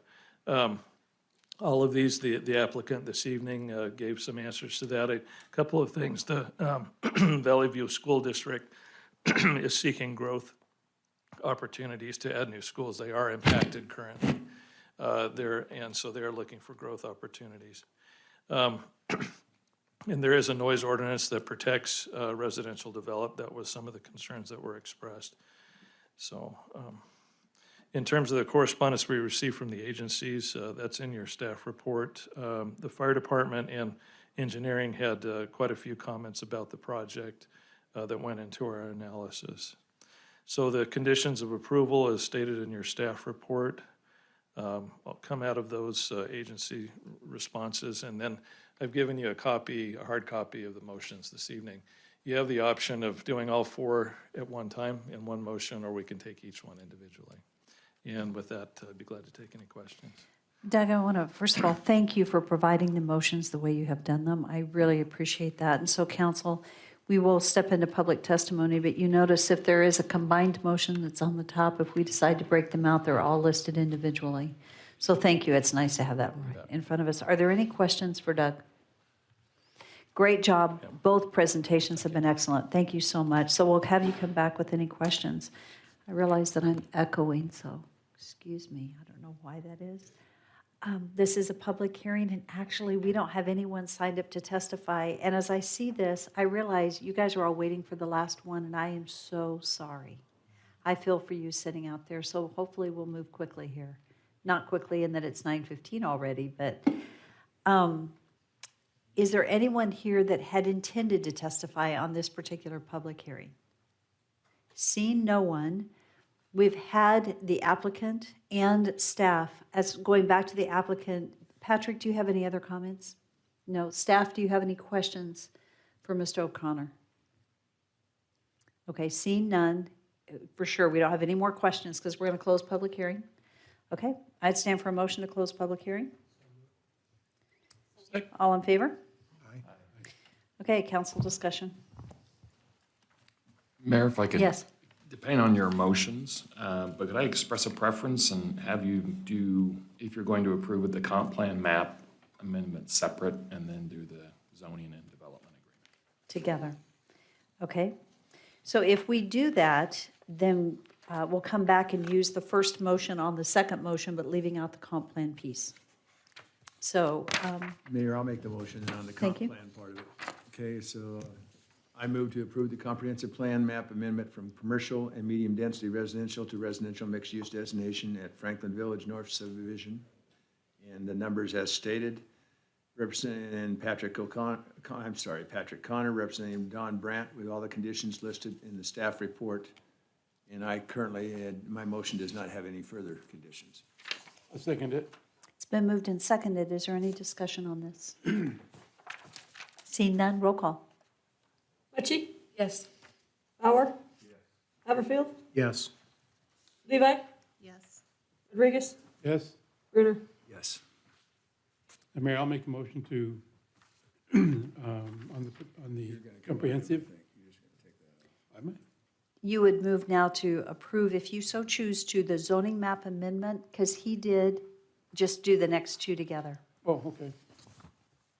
I move to approve the zoning map amendment and the development agreement modification to remove previous requirements. That one?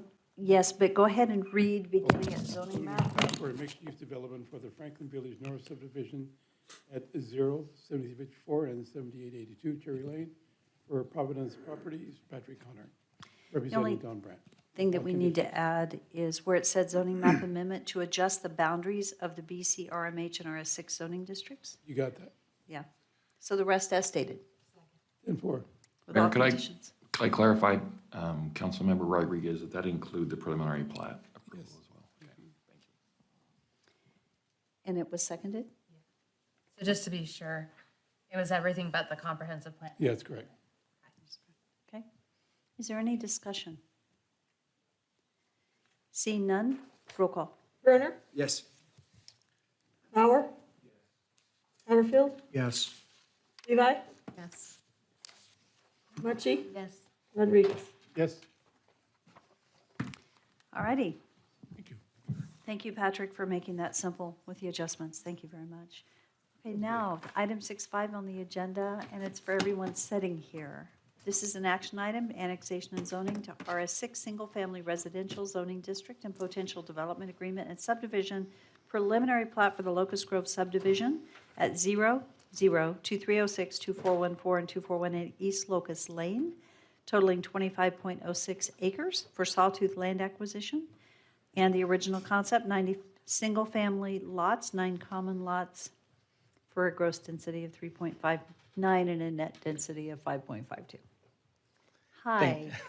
Thank you, Madam Mayor. Thank you. Council members. Dan Lardy, Levitt Associates, 1324 First Street South. Since hours late, I'll be brief. I'm not going to be quite as good as Mr. Connor, unfortunately. But before you tonight, I'm bringing this annexation and rezone, or excuse me, annexation and zone and preliminary plat. You saw this application originally as an annexation without the preliminary plat. Let's see if I can get this to advance. Uh-oh.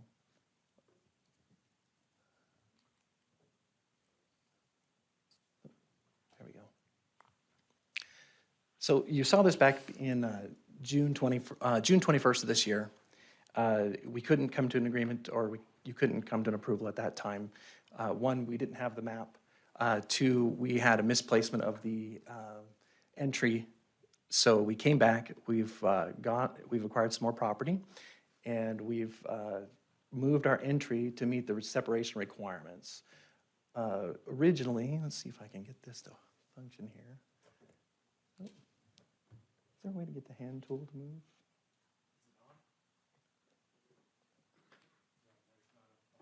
There's not a pointer, gotcha. That's all right, no problem. So originally on our south road there, or excuse me, our western road, that's the straight line through, that's Chicago, it lines up with Chicago. It was our original entry point. Council was concerned with open space and the future pending code that was coming. We listened, we came back with 17% open space currently. Originally, I don't think we had any, or maybe we might have been at 5%. So we heard your desires. We came back with some pocket parks and realigned the entry. And so in order to do that, we met the open space. We removed the access that we had on Shane Street, which is the street directly to our west. That's a private road. Shane Street, the neighbors in Shannon Circle were not in agreement for that at all. So we took away all access. It came back before Planning and Zoning, and Planning and Zoning has asked for some conditions for access along Shane Street and trying to provide so there's no construction traffic through there. In their conditions, they asked for a vinyl fence along that boundary line. We said okay. We're also going to provide some construction no access zone so that we're not taking access off of Shane at all. The revised plat now has 88 residential lots. Originally, it had 90. The lots along the western boundary were increased to 10,000 to meet the buffer requirements, or the code requirements of 10,000 next to within 85 feet of a county sub. So on our west is the only subdivision that we have that's county sub. The other parcels are unplatted.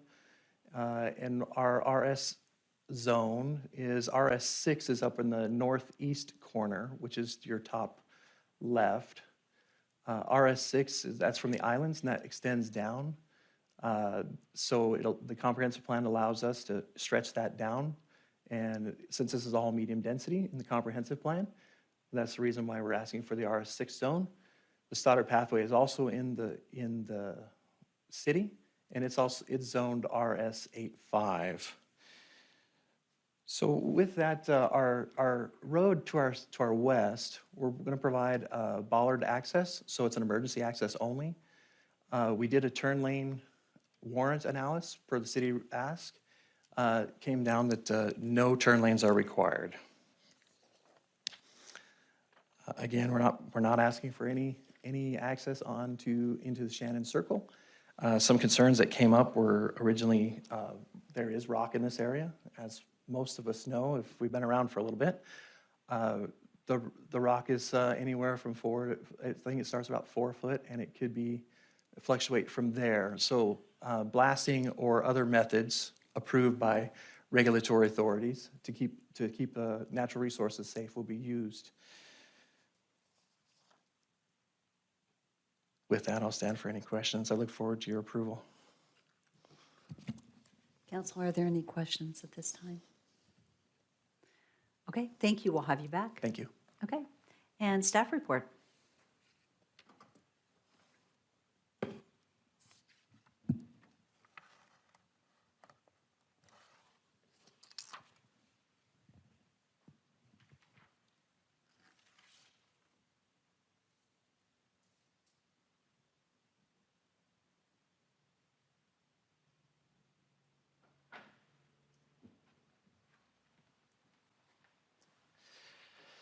Thank you, Mayor and Council.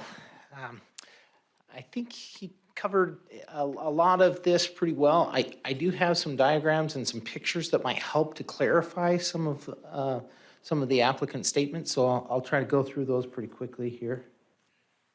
Oops. There it was. There we go.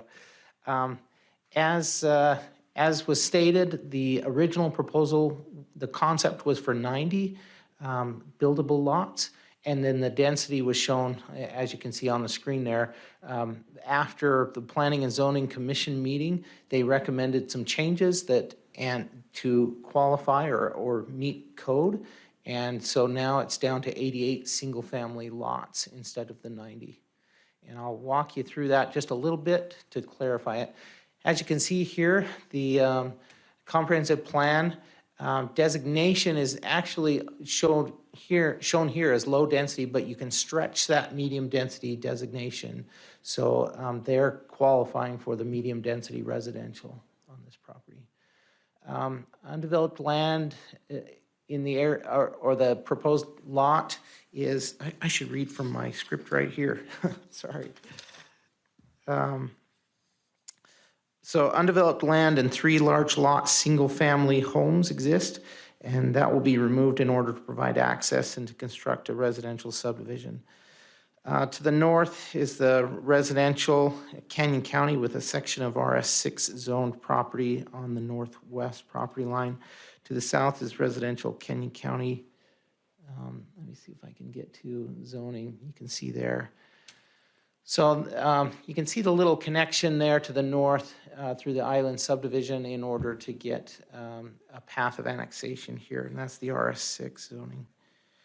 I'll skip over a lot of this. Fire and police identified the need for additional officers to serve the area. Just quick history. We had the pre-application meeting in 2020 of December of 2020. And then May of 2021, the Nampa Planning and Zoning Commission public hearing was held for annexation and recommended approval. Just a quick note, this wasn't including the plat at that time. That was just annexation. So there wasn't as much detail as we get on a plat. And so then it went on to you. And that happened in June of 2021. And council considered it and recommended denial. Just a quick note, the eastern edge or the eastern part of this development that goes down to Locust Lane wasn't a part of the original application. And so the council recommended that, or suggested that just the single access to this property needed to be addressed. We needed to provide another access. Since then, the applicant purchased these other properties and is providing the main access to the east rather than so close to Shane Street, which was a major concern for the people in the area. And so that this project went before the Planning and Zoning Commission on October 26th, and they recommended approval. So I wanted to do a quick review of the traffic. Mayor, you asked us Planning and Zoning staff to present these larger, big idea, master planned improvements for projects like this, for transportation improvements in the area. And so I just wanted to highlight a few things here. They were not required to do a full traffic impact study, but as the applicant stated, they did do a turn lane analysis or warrant and found that there was no requirement to do the turn lanes. They will be required to make the frontage road, the road improvements on the frontage. There's some comments there about internal circulation that will need to be met. I think one of the main things that we need to look at here is number 6, that they will be required to pay impact fees for transportation improvements that are identified in our capital improvements plan. And the city's transportation capital improvements plan identifies the intersection of Locust and South Side for capacity improvements between 2028 and 2029. Anything more, Mayor, that you would like on that? Okay, great, yeah. So these are your applicable regulations. They're in your staff report. I'm not gonna go over them unless you request it. Schedule of land uses, we can look at if you have any questions about that as well. And those are specific conditions about the RS6 zoning designation and the required square feet. This is for preliminary plat, all the regulations for the preliminary plat, and then development agreement there. Okay, so this was the original that was submitted to Planning and Zoning, and it was for the 90 lots. Since then, these are the open area, open space or common lots that I've highlighted here. And then after the Planning and Zoning Commission met, they of course identified the need on the southern end there to have the compatibility the lot size compatibility for those properties next to Shane Street because of the lot sizes in the Shannon Circle subdivision. And that is the bottom end of this screen, but it's to the west of the property. And so this is the changes. Those are all 10,000 square feet minimum now, so that it's more compatible with the county subdivision. A little bit closer view there of those lots right next to Shane Street on the west of the property.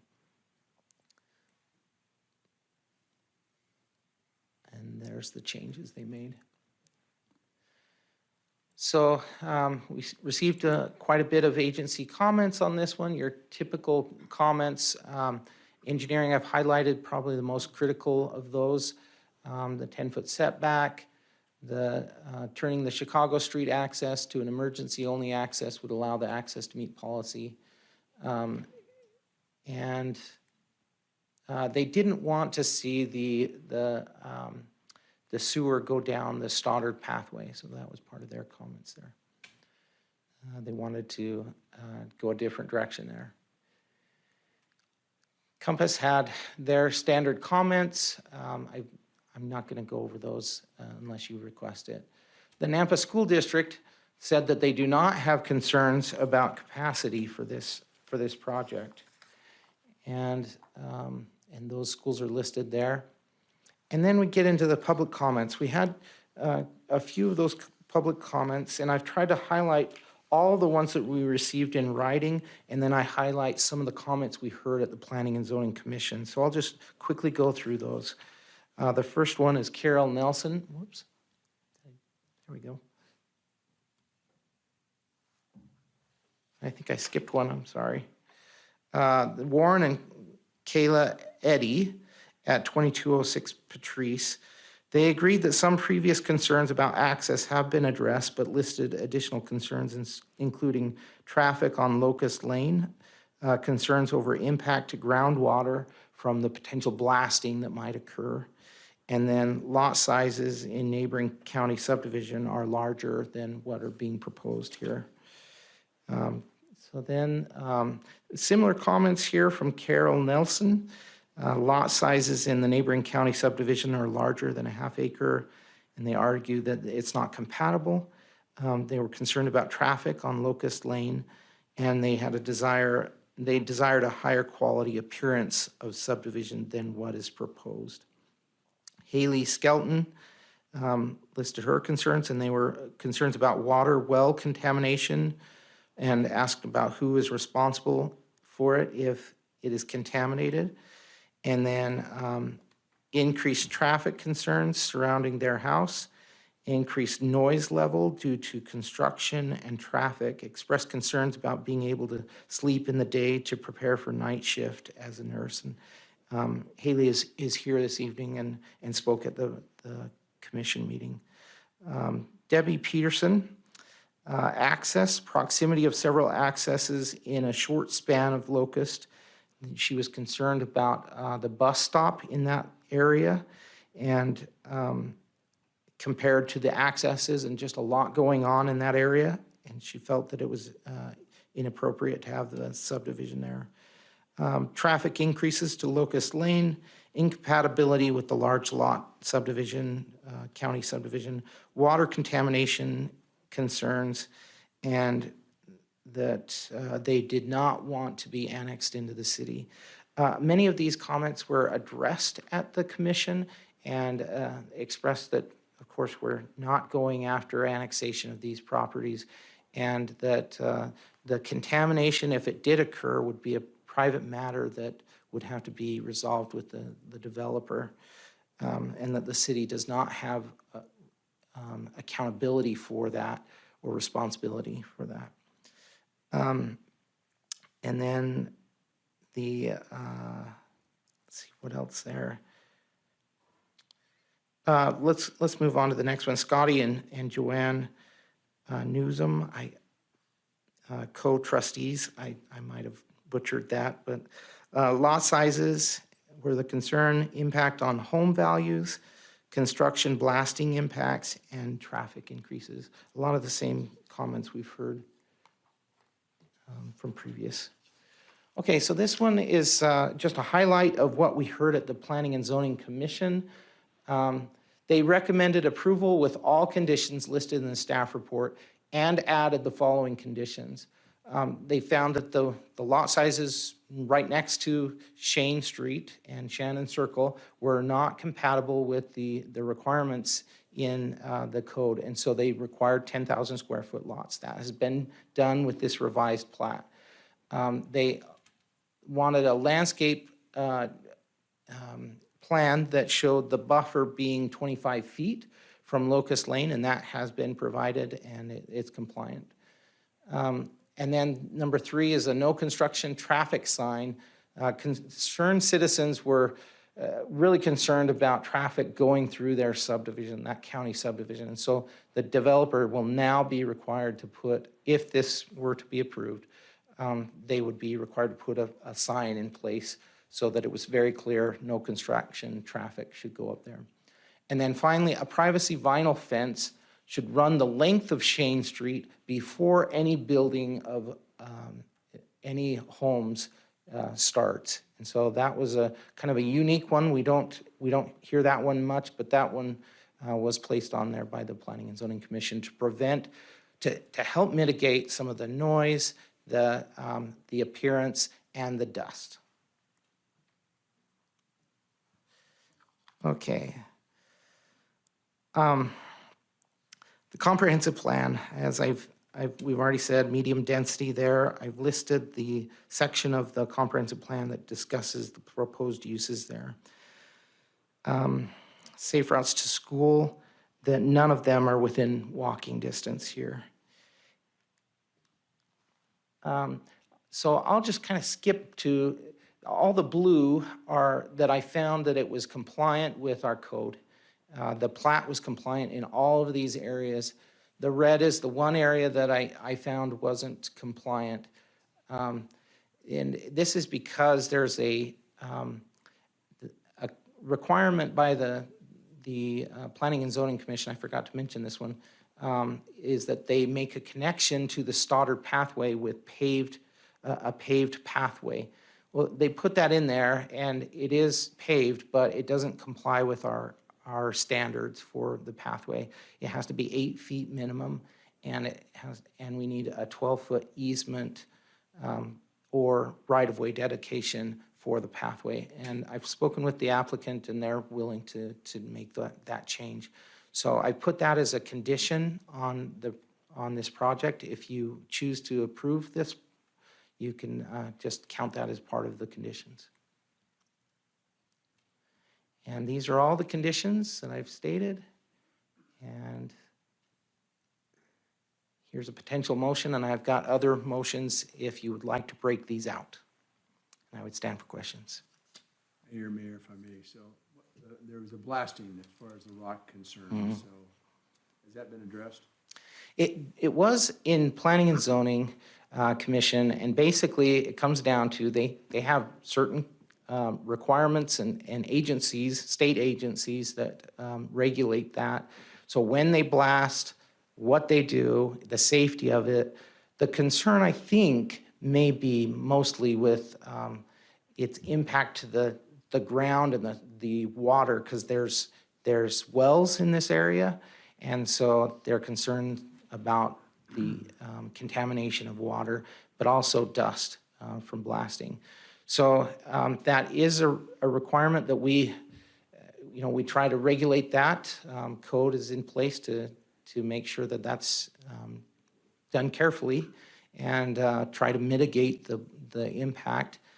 They'll have to water the property as they blast to prevent the dust and that kind of thing. But yeah, it's primarily regulated through state. Are we talking about a lot of blasting? I mean, how many, are we talking about weeks of blasting, or do we It's have really unknown. I mean, this area has had lava, and so they're going to get into that and have to address it at that point. Mayor. Yes. Rodney, just for a point of clarity, Stoddard Pathway is an RS 8.5 zone. It's in the city limits, is that correct?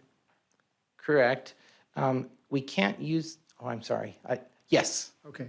I was just looking to make sure that is city limits along the whole eastern boundary line of this development. It's not just that little stub piece at the top. Correct. And what I was going to say is that we can't do a shoestring annexation using a pathway for annexation. So they had to have that other development in order to qualify for annexation.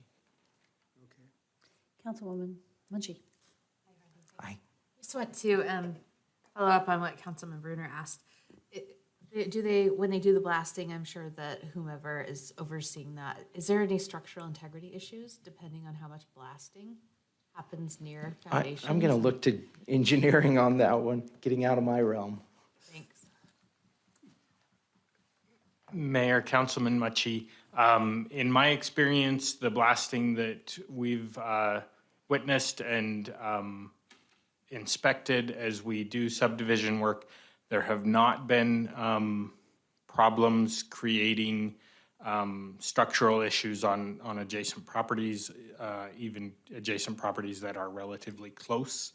The way that they blast It is generally just a line. They're blasting just the utility trench so that they can then excavate and do that.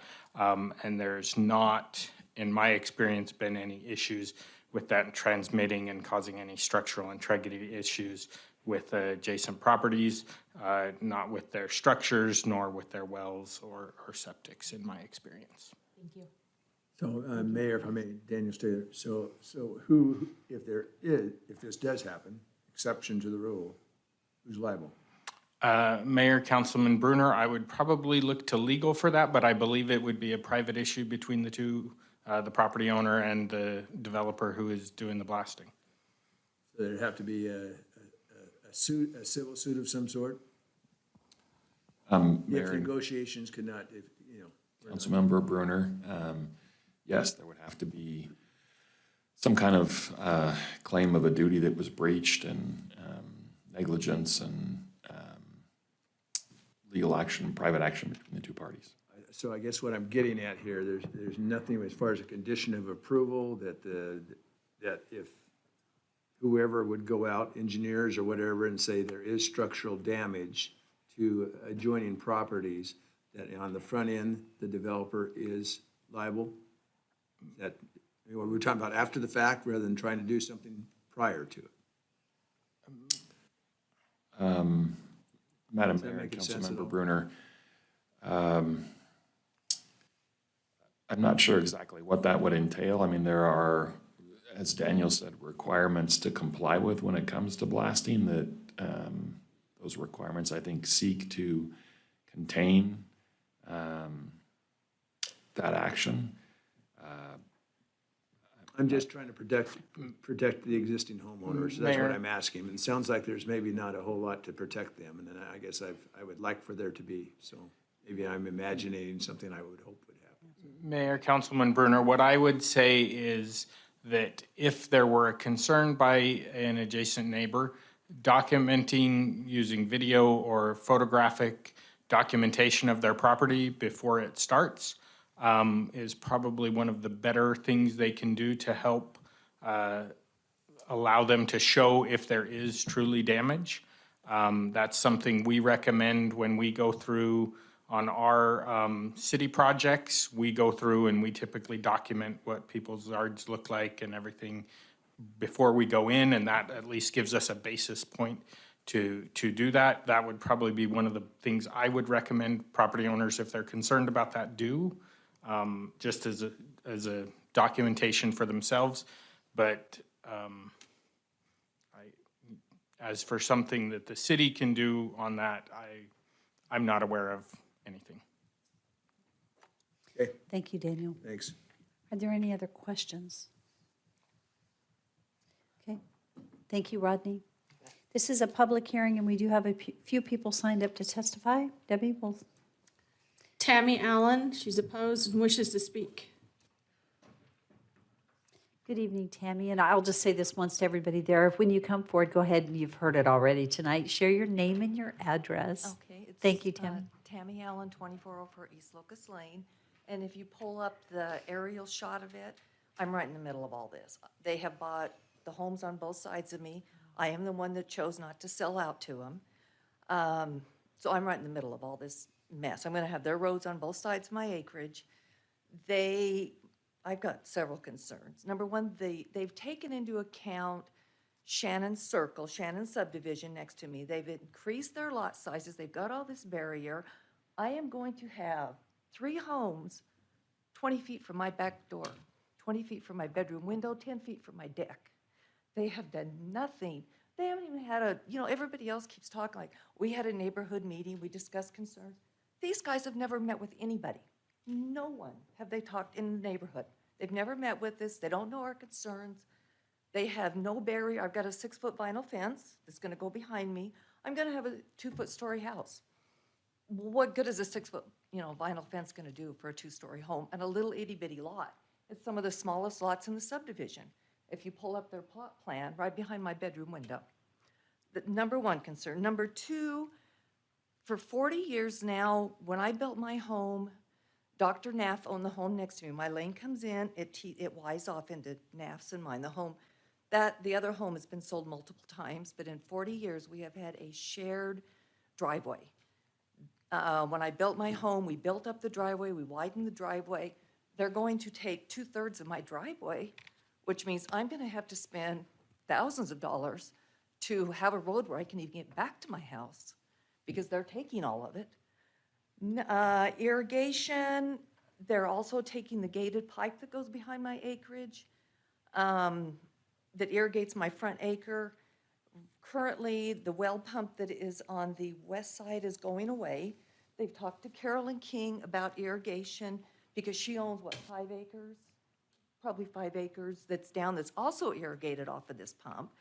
When they get rid of the gated pipe, they're putting it all underground, but I need to make sure that they're putting a T, or I have no irrigation water, because they're going to pipe over what I currently have. And well, they're gonna be blasting 10 feet from my well. If they destroy my well, am I gonna have to spend $20,000, $30,000 to put a new well in? I mean, who's gonna cover that? They're 10 feet from my pump house with my well. So those are my concerns. And traffic, of course, everybody else's concern, that in 6 years, we may get a roundabout on the corner that I sit, half a mile back on in the mornings. So, and in 6 years, I may get a roundabout. Anyway, any questions? What a mess. Thank you. Thank you so much. Thank you.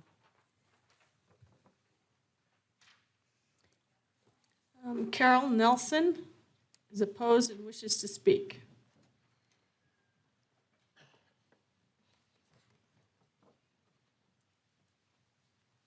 Carol Nelson, 3607 Shane Street, Napa, Idaho. You've seen some of my concerns. Really big is the size of the lots and how many homes they want to put right across the street from me. And I feel for those, we did get the 10,000 square foot lots along Shane Street, which is where I live. I do feel for those that didn't get that, and I think they should. They've lived in these homes 20, 30, 40 years. We moved there because we like the lifestyle of peace and quiet of the countryside, and that's all going away. And I realize that we can't stop the development, but I think it should fit in with what's currently there. One of my concerns is at the end of our Shane Street, as it hits into Locust Lane, we've always had to hand dig a ditch to keep the water off of it. They moved the house that sat on that corner that they bought, and they leveled all of that. They took away all of our ditches to pull that house out. And I have a concern that where are we going to drain this water off of Shane Street now? So I would like them to address that. The reason they're putting the fence up very first is we really want to keep that road traffic, the construction traffic off our road. That's why they're putting the fence up first, is so that there's no way they can access that from our road. All the homes on Shane Street have basements. I can't say all, most of them have basements. And we are very concerned about what blasting. They did say that this has more lava rock in it than the subdivision that they just did in Lava Falls. And it shook our house and that's farther away from us. And when they did that, it shook our houses.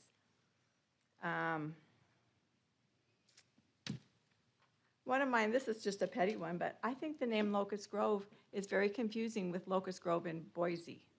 So when you say Locust Grove, I just think it was confusing to me when I first saw it. I thought, no, it's Locust Lane, because I thought they were talking about the road. But there is a Locust Grove Road in Boise, so I thought that's just a minor.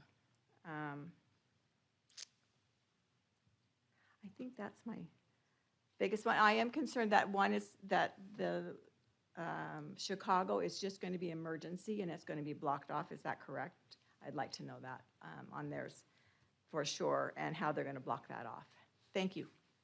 Thank you very much.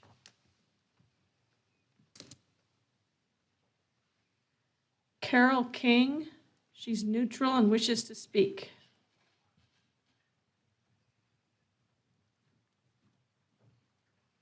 Hi, my name is Carolyn King, and I live at 2518 East Locust Lane. And when I was here last time, I talked about the irrigation water distribution problem. And he did promise me that, yes, he would deliver the water, but he was very vague as to how. And I'd like some clarity on that because it has a lift pump. And according to their plat, they have moved that lift pump to the lowest point of the land. And they have taken away the lateral ditch. Can they do that legally? Where that ditch is just gone, they're going to build houses over the top of the lateral ditch. And that will change. It can't change where it comes in my property because it has to come in at the high point of the property. And where they have homes right over the top of the lateral ditch, who's going to maintain that? Even if they bury the pipe, how are you going to get to it to clean it out if it has to be cleaned out? Because it's not, when it comes from the head gate, it's not totally blocked where it can't get something in it to clog it. That's my first thing. I'd like clarity on how that water is going to be delivered to me, at what point, and hopefully the same point. I mean, it has to be the same point it is right now.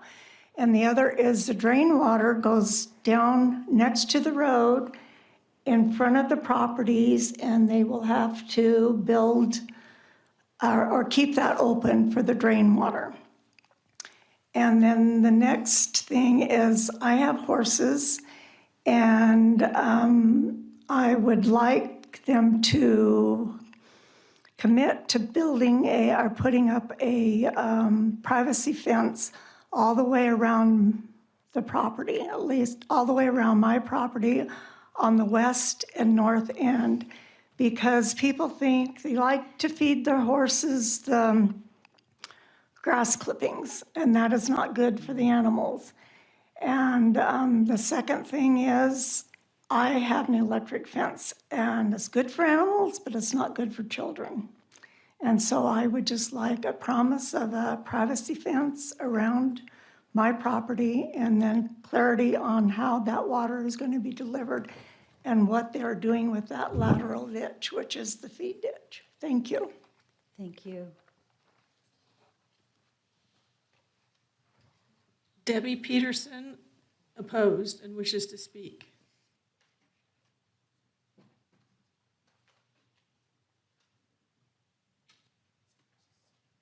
All right. All right, 2123 Patrice Drive, Nampa, Idaho. And as far as my concerns go, as far as blasting goes, I have a little knowledge of that because I happen to be a general liability adjuster that handles construction claims. But my concern with that is a number of things. First thing being, a lot of contractors don't buy the proper insurance. They buy policies that have endorsements that take away coverage, exclusions for blasting, exclusions for subsidence, things like that. And if they're going to do this, I really want to make sure that they have the proper policy to provide the proper insurance to us. The other issue is litigation. It takes a lot of time. I want to make sure that the city is going to guarantee us that if they do damage our water supply, that the city's going to get us water. So it needs to be like plumbed to our neighborhood so we can hook up to it if we have to. And that shouldn't be at our expense if we have to do that.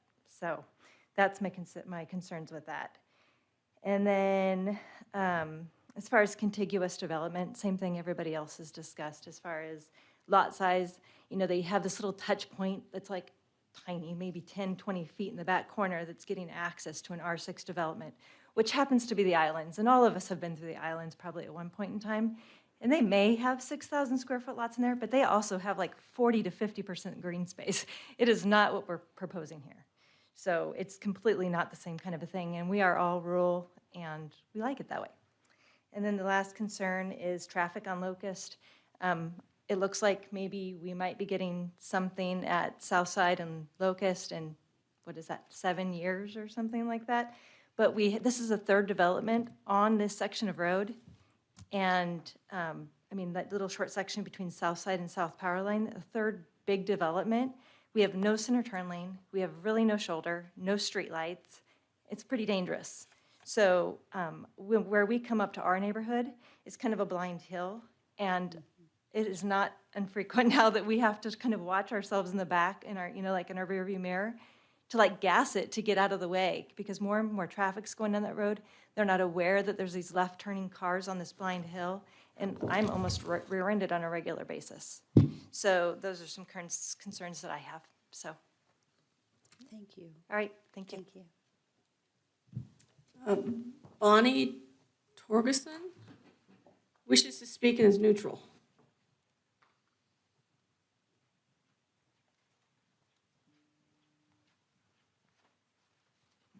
Hi, Mayor. Hi, Council. My name's Bonnie Torgerson, and we live at 2305 East Locust Lane. So I'm directly across the street from where Shane and that corner lot is. So my first question is, what's going there? I haven't seen, I don't know where that is on that drawing. So directly across from our house, I'd like to know what's going to be there. Also, we're very concerned. We didn't know about the blasting, so I'm opposed at this point. We are opposed. We're worried that it'll contaminate. We're on a well. We're directly across the street from this. And also, we have a block foundation. We want to know, because it will be on us to prove that it was done by their blasting. And we don't have the money to do that, nor do we want to draw that out. Another concern that came up during your presentation, sir, was number 5 on your traffic analysis. You had something about a 10-foot side path for a bicycle.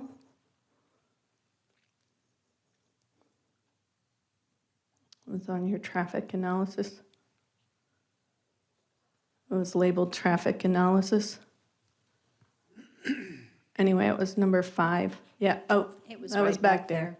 You were right there, Rodney. It Yeah, says that you it were. requires a 10-foot side path along East Locust Lane. Okay, so again, I'm on, Right there. It's I'm on the south third side of bullet. Locust, so you're saying you don't know which side of the road that's going to be on, so is that going to take part of my front yard? Because there's not 10 feet between me and the road. So I'm concerned about that as well. Traffic, as everyone said, is a concern. It's already a bunch of traffic, already intersections at Locust and Powerline, Locust and Southside are backed up now. My other question is there plans to widen Locust Lane at some point? Do you know if that's part of the road plan? I think that's it. I am opposed. Thank you. Thank you. Okay, and Rodney and Daniel, thank you for, I'm trying to write all these questions down, and I know that you probably are too, so, and I see our applicant writing down a lot. So do we have anyone else? Okay, so that is all that we have signed up this evening. And I was just going to ask for anyone that didn't have an opportunity, go ahead and come forward and state your name and address.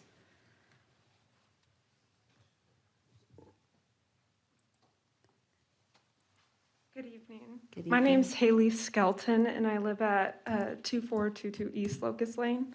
So my house is located right next to where the only entrance will be to entrance and exit to the subdivision. So it's that blank box right there. And part of what we established last time was we talked about our well, because it's a shared well with one of the houses that will be torn down. The realtor, after the last public hearing, came to our house and said we will gain full custody. We haven't received paperwork on that, and being unfamiliar with this process, I want to make sure that that well is ours and they won't have access to it. I also want to express concerns about that road will align with our driveway. We have a side driveway, and so Locust Lane is so heavily trafficked, and we're concerned about safely entering and exiting our property with it being right next to our driveway. And then I would like to request some sort of buffer, again, because it is right next to our property line. Thank you. Thank you so much. Is there anyone else that had intended to testify this evening? Again, I want to say to all of you, thank you for your patience and waiting so late tonight. Good evening. Good evening. My name is Vivian Sanchez, and I live at 3525 Wheeler Circle. And I have a lot of concerns here. I just don't think this is very well thought out at all. My neighbors on Shane are going to have to endure awful blasting. Literally on the other side of the road from their house. Can you imagine that? If you were having to face that every day, no matter what assurances. I'm 4 houses down from that field. I can't imagine what's going to happen when that blasting starts, when that construction starts. I know that progress has to go forward. I know development has to happen. This is way too many houses on a small area. Great, you went down 2 houses. It's still way too many houses on a small parcel of land. That's going to increase traffic. It's going to endanger the kids that walk on that road to school every day to catch their bus. I'm concerned about crime, frankly. I read a lot about what goes on in these high-density neighborhoods. We have a county road that goes right along behind us. You know, it's very easy for kids to get up there, ride their ATVs and everything up and down, and just wreak all kinds of havoc. So I am opposed to this because I don't believe this is very well thought out at all. It really needs to go back to the drawing board and really needs to be looked at some more. My neighbors, we enjoy what we have there in Shannon Circle. It's a quiet, nice little area. But it's not going to be that way once the blasting starts and once the houses go in. And I too have almost been rear-ended on that blind hill. I don't know how many times. Because the speed limit there is 35 and people routinely go 45 or 50 miles an hour racing down Locust. And the accidents that happen there at Southside and Locust as well, from people just running those stop signs. And I think they're going to put in a stoplight finally. But I would really ask that you really give this some real consideration before you do any further. I think it needs a lot of further analysis. Thank you. I know my time is up. Thank you very much. Is there anyone else here this evening that had intended to testify? Okay, seeing no one, this is an opportunity for our applicant to come back and provide response to the various comments this evening.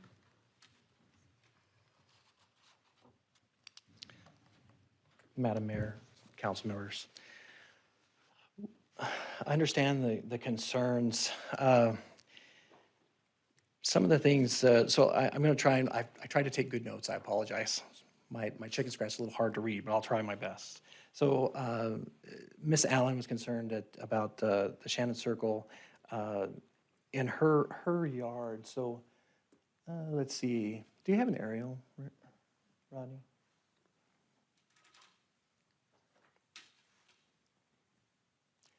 So she lives at that little out parcel there. Am I right? Right in the middle, the horseshoe right there. So according to what I see on the map, it's 45 feet from her home to our property line. And then there's another 12 feet to for our setback for our home. So we're talking about 67 feet. I think I did the math right. So a privacy fence is doable. Access out to our proposed new road, that's a possibility. And I don't know if she'd be willing to consider that. I haven't had a chance to talk to her about that. I apologize. The gated pipe that she says is going away, we're still going to deliver water to her. If it's through that gated pipe, if that gated pipe is on our property, it'll get moved to her property and take delivery out of that pump station. So we have the driveway that. The well within 10 feet, and I'm not sure, I don't know that I have an answer for her well. Her well, I'm assuming, is along her western boundary? Right along the western boundary, which there's a 10-foot landscape buffer there, and then there's a roadway The roadway will need to be blasted or rock sawed for the sewer and water. I'm sorry, could you say what you just said again? You said that that will be blasted for the, There is a chance. I mean, with the rock that's there, most of that rock exists on this southern portion. About the third of the southern portion of that property is mostly rock. It comes up, there's a rock shelf, and that rock shelf continues all the way out through to Locust Lane, and it's in various depths out that way, much like it was in Lava Falls and Lava Springs. If history serves, there was a lot of rock sawing and blasting in those too. So with that, I mean, we're trying with that. Carol Nelson, lot sizes, you know, we made them compatible. There's the zone there for the 10,000 square foot. We've gone back and changed those lots to make them compatible per the code. Access to Shane Street, and all I did was write down Shane Street. Access to Shane Street, again, we're minimizing, we're not providing access to Shane Street. Again, she brought up the blasting. The blasting, again, it's regulated by the state, it's regulated by the city to some degree, and by the contractor has rules in place for those. Chicago, the emergency access, would you mind changing that to the plat, Rodney? So at the end of Chicago it will be bollarded off. So it'll be a bollard and a chain to provide with a sign that says emergency access only, much like it is, I believe that they've fixed the one in Lava Falls now. And we see them around. It's only 20 feet wide. It's going to be bollarded off. Miss King, the water delivery. So she said the lowest point, and I'm not sure that that's entirely correct. Where we're proposing the pump station on our plat is actually in the delivery point, and I think I know where she's getting at is, we had discussed last time after our last meeting on the southwest corner, which is the lowest point. She is correct. It siphons across the road, and it continues to siphon all the way up Shane Street there, and then it goes into a lift station and pumps eastward. And on the preliminary plat, we're showing that pump station on the east side of that Chicago, in that common lot. I believe that it'll end up being relocated down to, it makes more sense for it to be relocated down to the southwest corner there. And then it'll be tiled or be pressurized eastward and then northward to her point of delivery, where that pump station is pointed out there on the map. Can you point to that? Oh, sorry.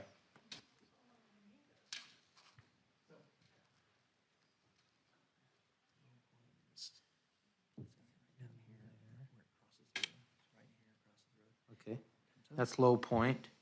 Comes up and then Comes up. here, and this is the delivery point. Comes to the delivery point right there. And then we'll end up, so that's her property, and then Carol gets delivered. I believe this is her property. Okay, Carol's here. Am I right, Carol? Did I point the right location for you? No. Can I answer that question? I sold the land, I farmed it for 40 years. Where the pump house is now, that used to be, before the gated pipe was put in, that was all open ditch. It pumped up and it flowed to Carolyn. When I bought the property 40-some years ago, I put the gated pipe in, and a few years later, her husband put the rest in. Where that box is on the corner of Tammy's Place, that irrigation box, when I dug that down, I dug the survey stake up right there. So that box is right on the corner. If you move that box, if you move the pump, you're gonna have to put it before Tammy's Place. If you put it at Carolyn's Place, she won't get no water, or Tammy's Place. I agree with that. I don't know if everybody heard that, but, and I agree with that. And our point is still to get her to get everyone delivered water. We can't take water away from somebody. We have to get it to their place. in the early minutia, like we are now, is proposed to catch those points and get it to the places where it needs to get to. These things get usually worked out in construction drawings. We have ideas at this stage, and then construction drawings as we migrate through the city and through the irrigation districts and through the neighbors. We decide where and when or how is the best solution for them to get water. And that is something that usually gets worked out. We're not allowed to cut it off, and we're not planning on it.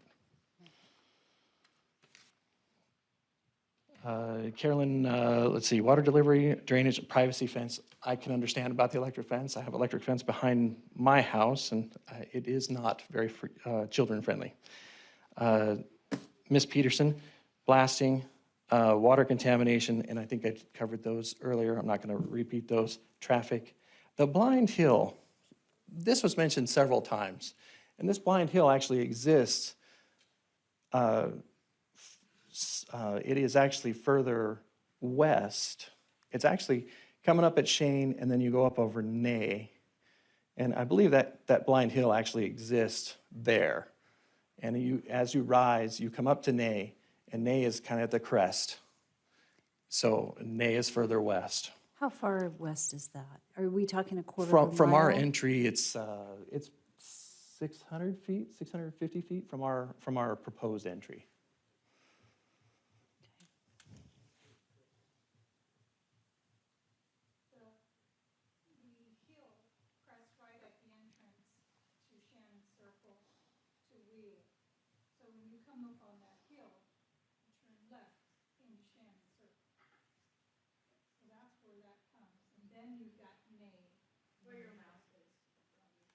That, yes. Okay, thank you.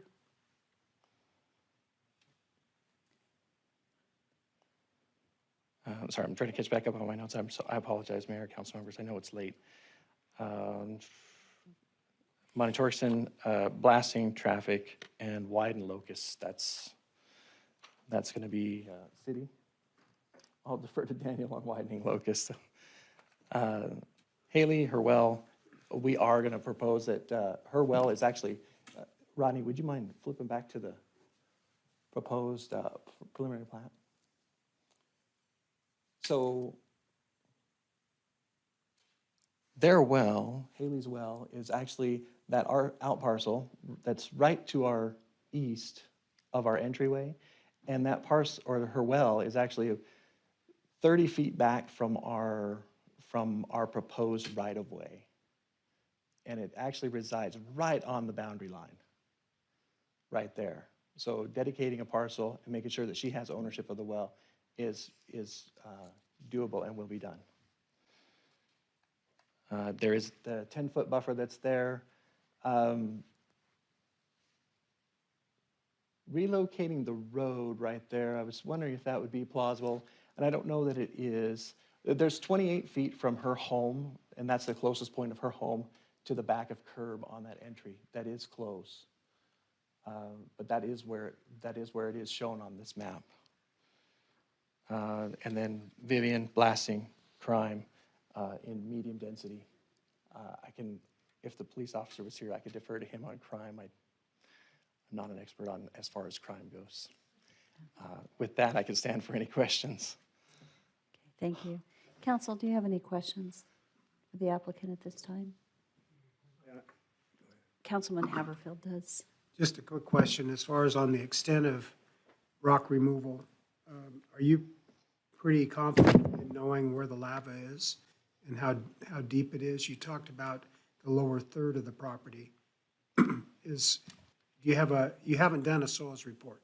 We have done a soils report. We haven't done an extensive soil report to do the entire, we haven't done a grid pattern as far as where the rock is located. We do have a good idea where the location is due to experience on lots east of here.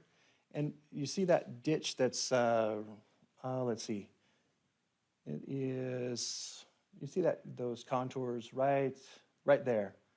They kind of run north-south or east-west there. From that point to our south to Locust is roughly where that rock shelves. It comes up and shelves and it varies in depth from that point, and it's fairly shallow. Oh, it is fairly shallow. It is fairly shallow.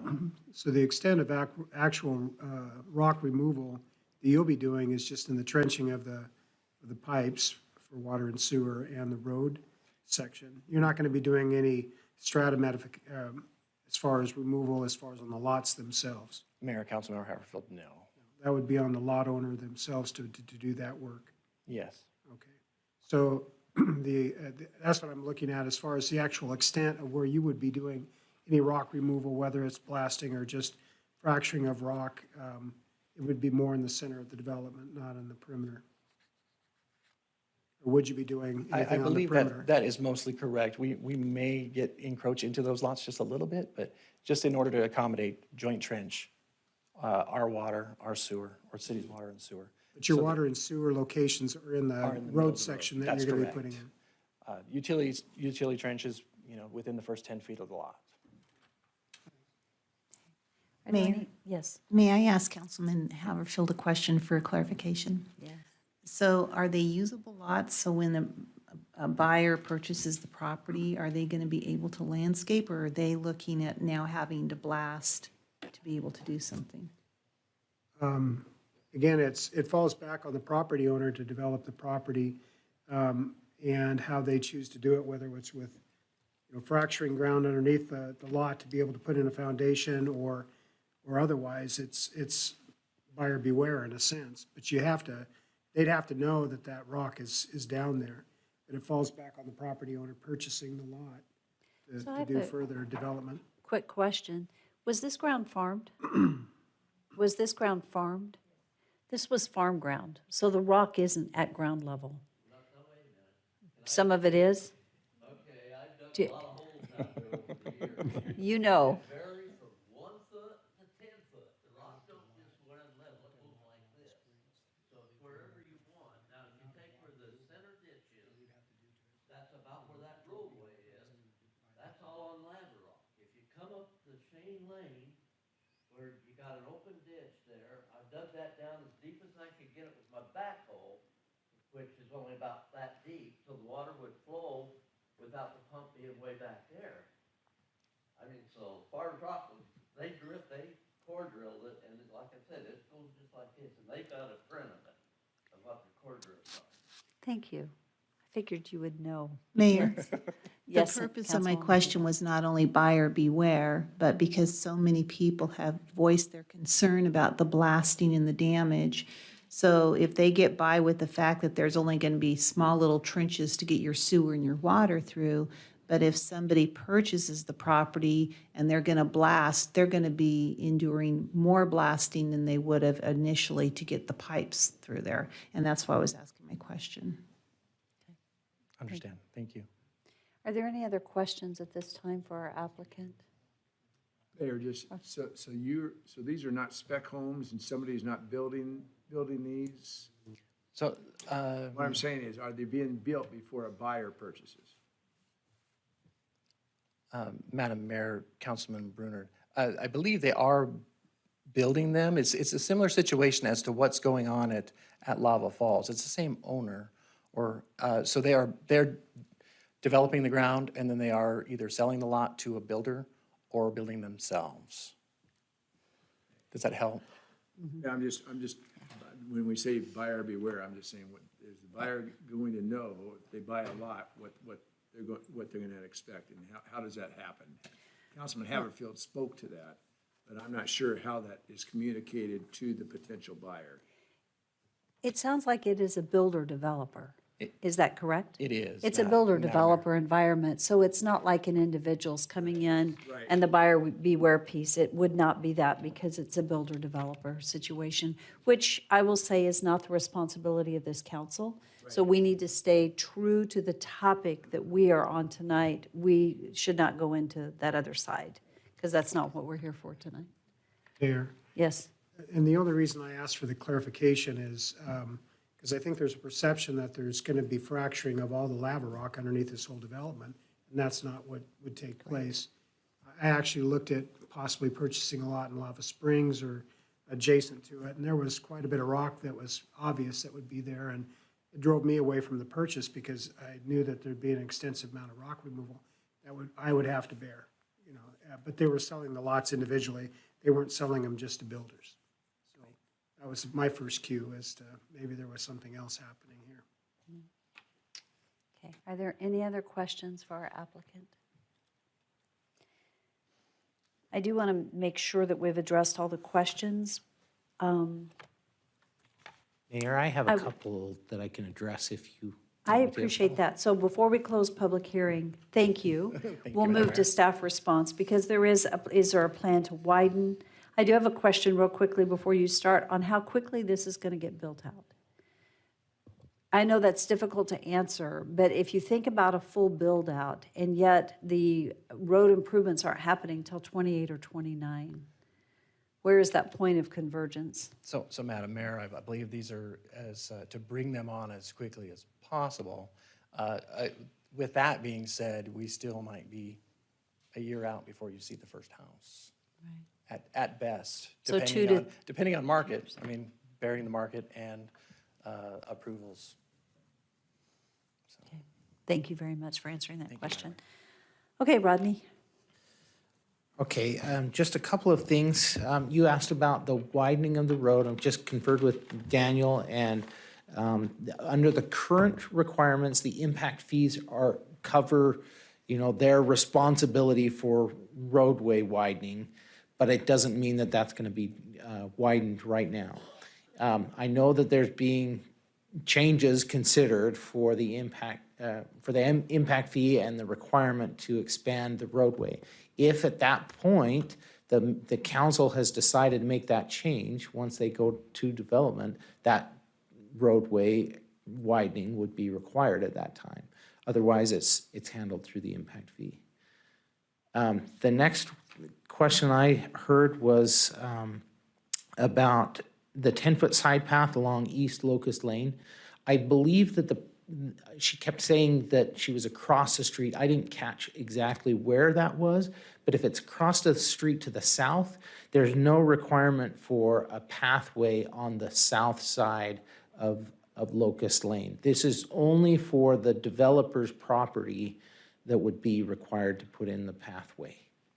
She was reading a statement that was on your document, and that statement said that on Locust Lane, at some point, there would be a pathway on there, and it was yet to be determined which side of the road it was going to be on. And so that's what she was reading. I see. Yeah, so that's the engineering comments we received from them when we send it out to them for comments. And that's a master plan question, that where do we place that pathway? It depends on each situation. And if we're going to take a large portion of somebody's front yard, we typically don't do that. We haven't done that. So we go somewhere else, or we have some other changes to that plan. But the overall plan is to have some kind of pathway connecting along Locust. That's not up for consideration at this point, but sometime in the future we'll have to address that. Then the other question, I just wanted, Ron Johnson from our fire department offered, when he worked for Boise Fire Department, he did blasting inspections and, blasting permits, and has familiarity with the blasting process, and he said he would be willing to review the insurance to make sure that the insurance covers the impact or the potential impact of the blasting. I think that was all the questions I didn't see that were answered. One other comment was the city ensuring water coverage. If there were a disruption to someone's well due to the blasting. I know the language of our development agreement because we made sure it was in there, right? Mayor, council, the Wheeler Circle and that subdivision there to the west of this development, we have looked at how we would serve that property, water and sewer, in the past because of concerns with water quality and septic issues in that area that were brought to us by Southwest District Health in the past. So this development would extend water and sewer to the point where it would be available to that subdivision. I would not say that that it would be the city's place to guarantee that we would bring water to them if there were an issue. We would be able to provide that service if they were interested, and we could work with them on how that water and sewer could be provided to their development. Typically, that would be done through a local improvement district where the property owners, the city fronts the money to have those improvements done. Property owners reimburse the city over a 10-year period typically, or possibly longer depending on the costs. That typically would entail annexation into the city is the only way that we can do a local improvement district to do that. That's typically how those types of things would happen in an older county subdivision to bring city water and sewer into them. Thank you. I know our current development agreement, we added language that was if a development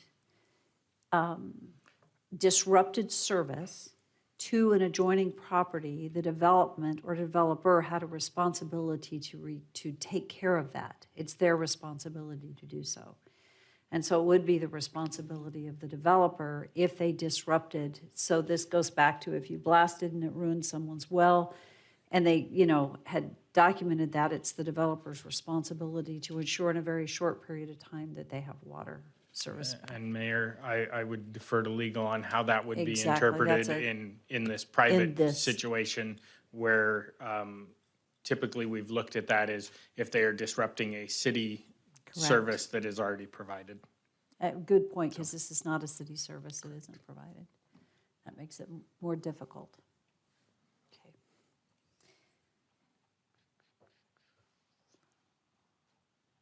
I'm looking at my notes to see if we've missed anything. Mayor, I just, I had a question about, Cammie Allen asked about the irrigation T is needed. And I just, again, what we do here is we say that the state law requires that the water be provided to the people who are getting it now. So whatever needs to happen to make that work is what will happen. It has to happen. As soon as any changes take place on the property, right? So even if it's this spring, when irrigation water comes in, if something's been taken away, it would be provided, the developer would ensure that the people receive their water as they originally did, no matter what state it is in development. It would just, you would ensure that they get their water. Yeah. Right. Can I answer a question on that? What he just said. Carolyn's got wastewater from a pasture that always ran into my land, which is the developer land. And the ditch rider told me years ago that if the water runs into your place and it's illegal, she's legally can run that there, and that the developer has to bring around or do something with it. Is that still the law? Well, it's a good question. So, and we don't normally do this much back and forth in a meeting. However, it's okay because we're still in public testimony, and this is really important to you guys. So I'm allowing it because normally we don't do this. But I want to make sure we address what we need to address. And so that's something that we would need to address is the drainage, as you just heard, because you've got two different issues. You've got water supply, but then you've also got irrigation water drainage that comes off a property that's landing someplace else. And so it's rerouting that to get it back. So, and Daniel, okay. Did you want to take it? I'll be happy for you if you want to take it. Daniel, yeah. So, yes, that is correct. As far as the drainage point, we'd have to provide a conveyance to, and wherever it's from, to. So if it was coming onto our property and it was being conveyed somewhere, we'd have to provide a conveyance to get to that furthest point. So it doesn't lose nobody loses what gets watered, how much water they receive. We're not allowed to do that, so. But even excess water, which Even goes drainage into water, that yeah, drainage. because they have historical drainage rights. Okay, perfect. Okay, I see you shaking your head. Okay, thank you. Well, this is a very important discussion, so Councilman Haverfield, I have a follow-up question for legal then. okay? There's been a lot of talk about blasting and liability the city has. You've talked with Daniel about language that needed to be added or has been added. I didn't see it in the development agreement information or the conditions of approval. Is it just a given that the city doesn't have any liability for the developer's actions as far as in developing this property? Madam Mayor and Councilmember Haverfield, I guess my question would be, in the blasting that is occurring, is the city engaged in any inspection of that blasting? And if we are, we simply have to meet the code requirements as far as inspection goes.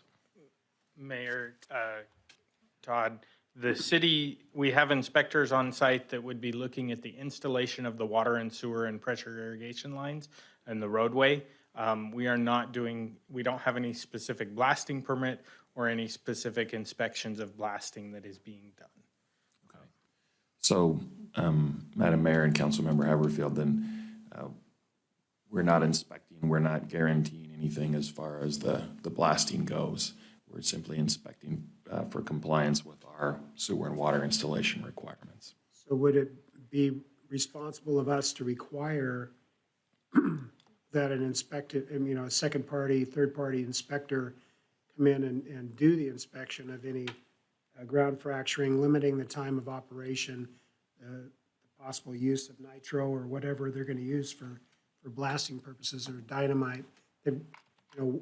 That type of language, we're going into a realm that I'm uncomfortable with giving just a blanket approval to move forward on without having some responsibility Could we placed have, back on the developer or, could we have Ron Johnson? Ron, do you mind coming up and speaking to that?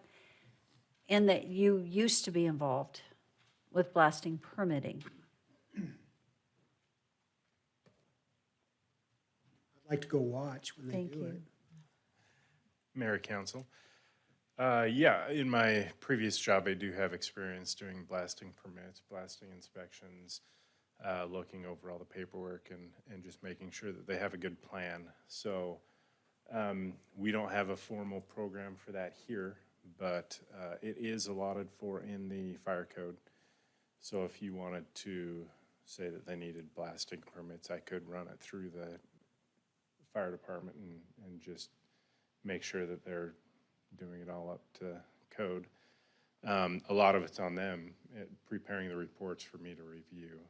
There's not a lot of a code on specifically how to blast. It's really, they just have to follow all the safety guidelines. They have to show kind of their blasting paths, how they're relieving it away from structures, potentially pre-blast surveys of the structures if they're too close and all that, so. Mayor. Thank you. Yes. So a question for you then. Ground vibration, proximity from the blast location to a structure. Have you had any experience in that, behavioral changes as far as in foundation integrity, wells themselves being off? You can see as far as with sound waves or vibration, they could have an effect on a vertical surface, whether it's a drill or a well or a foundation face. You have experience with that? Madam Mayor, Councilman Haverfield. So I don't have any experience specifically with wells, but with the ground vibration, that's part of the packet that if they're hiring an experienced blaster, that they're going to provide the calculations and show how it's carrying through that specific, what the earth is there. It's different everywhere, basalt versus different stones. So a lot of it would be on the blaster to provide the appropriate calculations for me to review to confirm that. but specifically with wells, I haven't come across that. And Foundations, yes. And the International Fire Code does have language in it that you can go back to and look at? Between the International Fire Code and then the NFPA codes that go along with that, it does give us guidance on blasting, permitting, and the requirements of that. So, and a lot of it is on really the professional supplying a complete package with all the calculations, all the diagrams, their blast plans, pre-blast survey information, all that. Thank you. Mayor, then a question for Daniel is, what experience do you have then on Lava Falls? As far as what did they do when they went through that development? Thank you, Ron. Thank you. Mayor, Councilman Haverfield, I don't recall specifically on Lava Falls. I believe there was blasting. You were involved in that one too, weren't you? Okay. On Lava Springs, to the south of there, that backs up to the Indian names there, Chicago and the Cherokee and all that. They did extensive blasting in most all of the phases there. One of our former employees, Jim Brooks, actually lives in that subdivision. And the experience that he's described when they were doing that, he went out and watched it and did not report any of he or his neighbors having any issues with structural damage to that. There have been a number of other subdivisions throughout the city that have needed blasting over off of Sunny Ridge. The Stony Meadows subdivision, they did extensive blasting there. That's been a number of years ago. The recent fourplex development there off of Sunny Ridge Road, they did blasting with that one as well. And we've not received any reports of problems with blasting creating problems for wells, structures, or anything of that nature in my experience. So the perception or the level of concern might be a little bit hyped up by virtue of the conversation, is what I'm hearing then, from what's actually we've experienced in the city in the past with other developments. I would agree with that statement. Thank you. Are there any further questions during this open public comment period? Actually, we're past that, but you might afterwards visit with the developer if it's a specific question.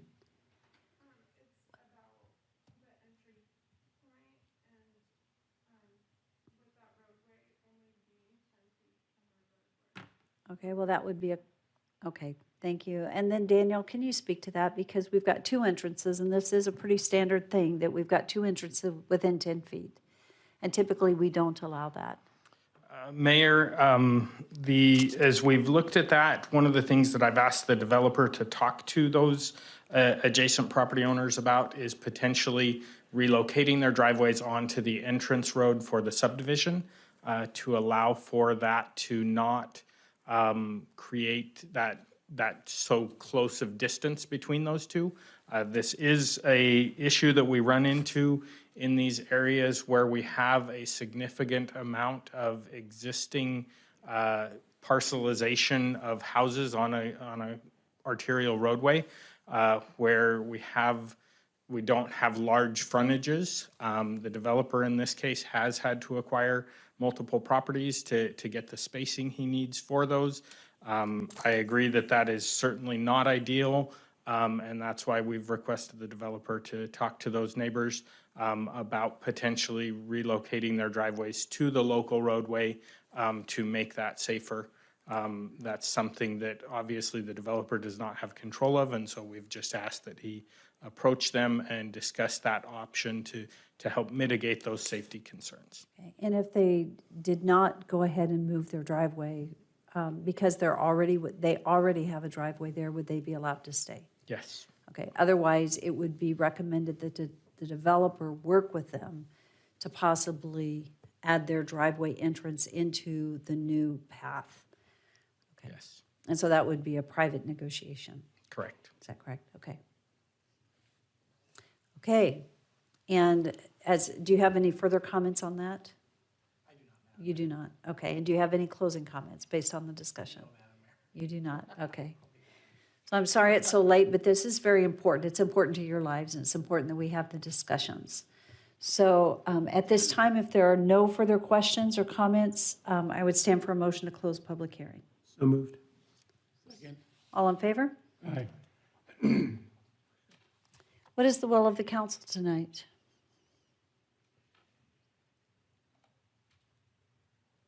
Mayor, I'm sorry, there are just too many challenges here, and so I'm not going to be voting. I won't make necessarily if somebody else wants to make a motion, but I will not be voting for this development to continue. Mayor Kling, Yes. I also will not be supporting if this is approved. There's too many issues here. One would be that I take it that the developer didn't meet with their neighbors and didn't hash all these issues out.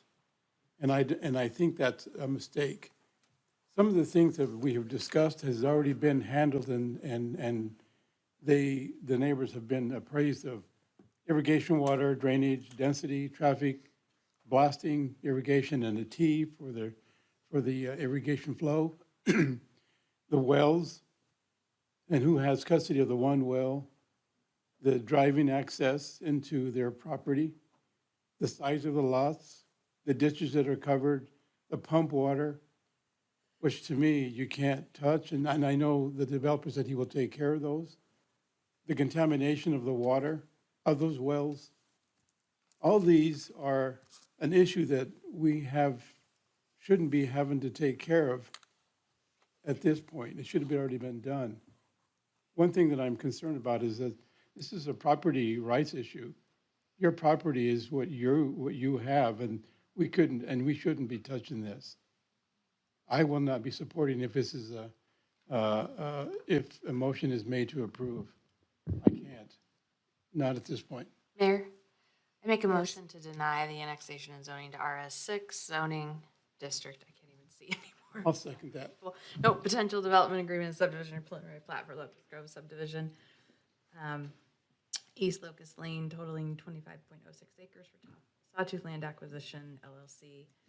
Because there are too many unanswered questions still, and it just doesn't feel like we have enough data to adequately move forward. I'll second that. And now, just quick discussion, I'll reinforce what Councilman Rodriguez said. These all should have been dealt with ahead of time with these folks, and with multiple people saying that communication was not accomplished. That's sad. I'm sorry. I personally, and I'm pretty blunt on things, I don't want developers coming into our area that are not communicating to the residents in the surrounding areas prior to coming to this type of hearing. Anyway, enough. Is there further discussion? Mayor, as I listened to the conversation tonight, Lava Springs has been a very successful development. It's been well received. Lava Falls as well. It took a lot of effort and work to get it accomplished. It sounded like it was the same developer. Did you say that did Lava Springs that's doing this? Lava Falls. So I'm kind of on the fence with this. I think if done properly, it can be value added to that area because it will be extended utilities to allow others to connect to it in the future. So I think it's an improvement. I'm kind of on the fence as far as my vote, so I wanted to hear what the rest of the council had to say. Mayor? Yes, Councilman. I agree with what Darrell said. I'd like the developer to communicate with the neighbors a little bit better and maybe make it a little bit, I appreciate making it more compatible. I'd like it even a little bit more, a little bit less homes in that area as well. Thank you. Any other further comments? One of the difficulties is that we have a landowner that wants to sell his property. And I understand that. At the same time, I understand the people that live there and the quality of life. And I think density is an issue here because we're going from a lower density to a higher density. And compatibility, even though the lots that were adjoining the west Shane, were a larger lot. I think that the density compatibility is a challenge in this particular case. And as everyone said, the communication up front. Anyway, so this is why we have public hearings, is so that we can hear from the public and the council can listen. Any other comments? Roll call. Brunner? No. Or, I'm sorry, is it a yes with deny? Yes to deny, sorry. Bauer? Yes. Everfield? Yes. Levi? Yes. Rodriguez? Yes. Mucci? Yes. Well, that is unanimous. So with that, that yes vote was to deny moving forward as it's been presented. So. Thank you for waiting tonight. I apologize that you've had to sit here until almost 11 o'clock this evening. You're welcome. So, okay, that's fine. So right now we're ready. We have a number of business items to go ahead and wrap up, and so we're going to move back to new business items. Do we need to take a 5-minute break? Let's take a 5-minute break if we could. So we're going to take a 5 to 10 minute break, and Jean's going to need to step out.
visiting. So we're going to step into, I know, Ron, you want to go home. Maybe you can go ahead and go home. I don't know why. Yeah. After this one, okay, so I'm going to step in real quickly. Item 5.7 is a new business item on the agenda, and this was an action item to approve the Fire District MOU. I know that you submitted it, but it didn't got included in the packet. The MOU didn't. I have a quick question, and this is more for legal, who's not in here right now. If it's been reviewed by legal, Todd, are we allowed to go ahead and vote if council chooses on this fire MOU that did not get included in the packet? So, Mayor, I guess I would be cautious on this one. You know, I reviewed it and approved it, but you didn't really have it in front of you. We don't have it for the public to look at tonight. For those that are here that want to see it, I don't see a whole lot of folks to that effect. But normally your standard practice is it's in there. I just suggest in maybe an abundance of caution to just do it at the next meeting and make sure it's in the packet. And that's my advice. Okay. Thank you, and Ron, I'm sorry. Thank you. It was just an error that it did not get in there. So council, just so you know, we have a lot of MOUs that are going to come at the next council meeting. Do we need a motion to defer it to the? We will just move it. No, we'll just move it to the 20. I don't believe we need a motion to move it, do we? Can we just move it? Handle it either way, Mayor. You can have a motion to on the record to move it, or if you don't take it up, you're not taking any action, you'll put it on the next agenda. Okay, I don't care. How about if we just move it? No, Randy, make a motion, and that way we're done. Go ahead. I'll make a motion to move this item to the next council meeting. Second. All in favor? Aye. Done. Okay, 5.8 is an action item, and Ron, thank you. You can go home if you want to. Thank you so much. Appreciated your input tonight. 5.8 is an action item to authorize the mayor to sign the Idaho opioid settlement intrastate allocation agreement. Todd? So move. Second. It's been moved and seconded. Is there any discussion? Hearing none, roll call. Rodriguez? Here, I mean, yes. Haverfield? Could have been me, so. Yes. Levi? Whoops. Bauer? Yes. Brunner? Yes. Did you say me or her? She's gone. Jean's Yes. gone. She's absent. I made the motion, right? Are you Yeah. there now? I got I'm not, you. I don't know if it's just my hearing or what, but I'm not, hear the name, so I just said yes, rather than hear. Okay, are we done? Okay. Is the Item echo in the 5.9 room? is the first reading of ordinance amending Title II, Chapter 6 residency requirements for the Library Board of the Nampa City Code. And this is requested to pass under suspension of rules with the summary of publication along with it. And we'll let Debbie read it. An ordinance of the City of Nampa, Idaho, amending Title II, Chapter 6, Section 262 of the Nampa City Code pertaining to the residency requirements for the library board, providing for severability, allowing for a summary of this ordinance to be published, providing an effective date, and repealing out ordinances, rules, and regulations, parts thereof in conflict herewith. Make a motion to pass the ordinance as read under suspension of rules and along with the summary of publication. Second. It's been moved and seconded. Is there any discussion? Roll call. Rodriguez? Yes. Brunner? Yes. Levi? Yes. Bauer? Yes. Haverfield? Yes. Item 5.11 is an action item. This is to authorize the mayor and the public works director to sign a task order with TO Engineers to provide design, survey, and engineer of record services for the 2nd and 4th Street North Waterline Replacement Project in the amount of $73,310, time and materials, not to exceed and approved in the FY22 budget. So move. Second. Discussion. Roll call. Rodriguez? Yes. Bauer? Yes. Levi? Yes. Haverfield? Yes. Brunner? Yes. Item 5.12 is to authorize the mayor and the public works director to sign the task order with Paragon Consulting for the Garrity traffic and safety improvements, This is Flamingo Avenue to Stam Lane in the amount of $59,000. Time and materials not to exceed and approved in the FY22 budget. So moved. Second. Discussion? Roll call. Rodriguez? Yes. Brunner? Yes. Levi? Yes. Bauer? Yes. Haverfield? Yes.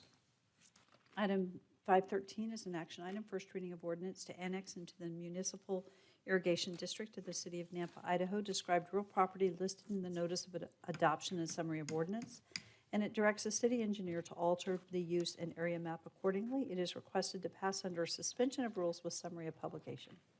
An ordinance of the City of Nampa, County, Idaho, annexing a portion of the underlying irrigation district into the municipal irrigation district of the City of Nampa, County, Idaho, and changing the boundaries thereof, and directing the city engineer to alter the use and area map accordingly.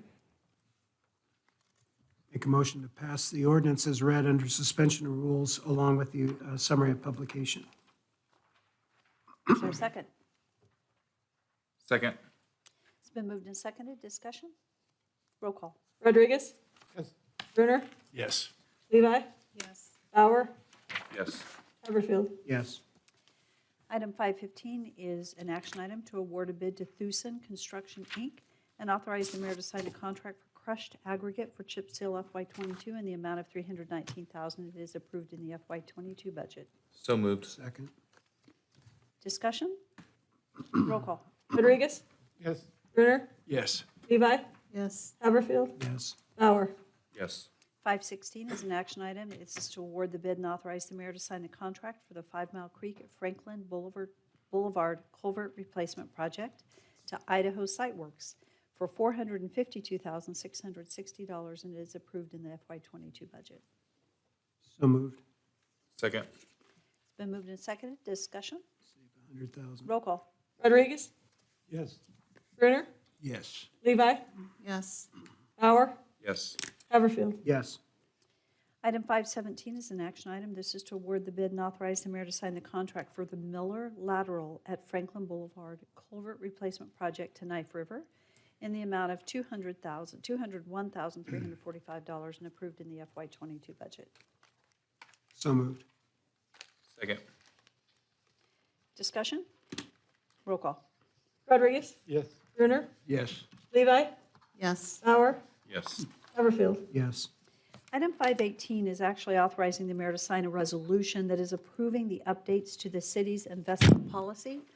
Do we have questions for Doug Racine?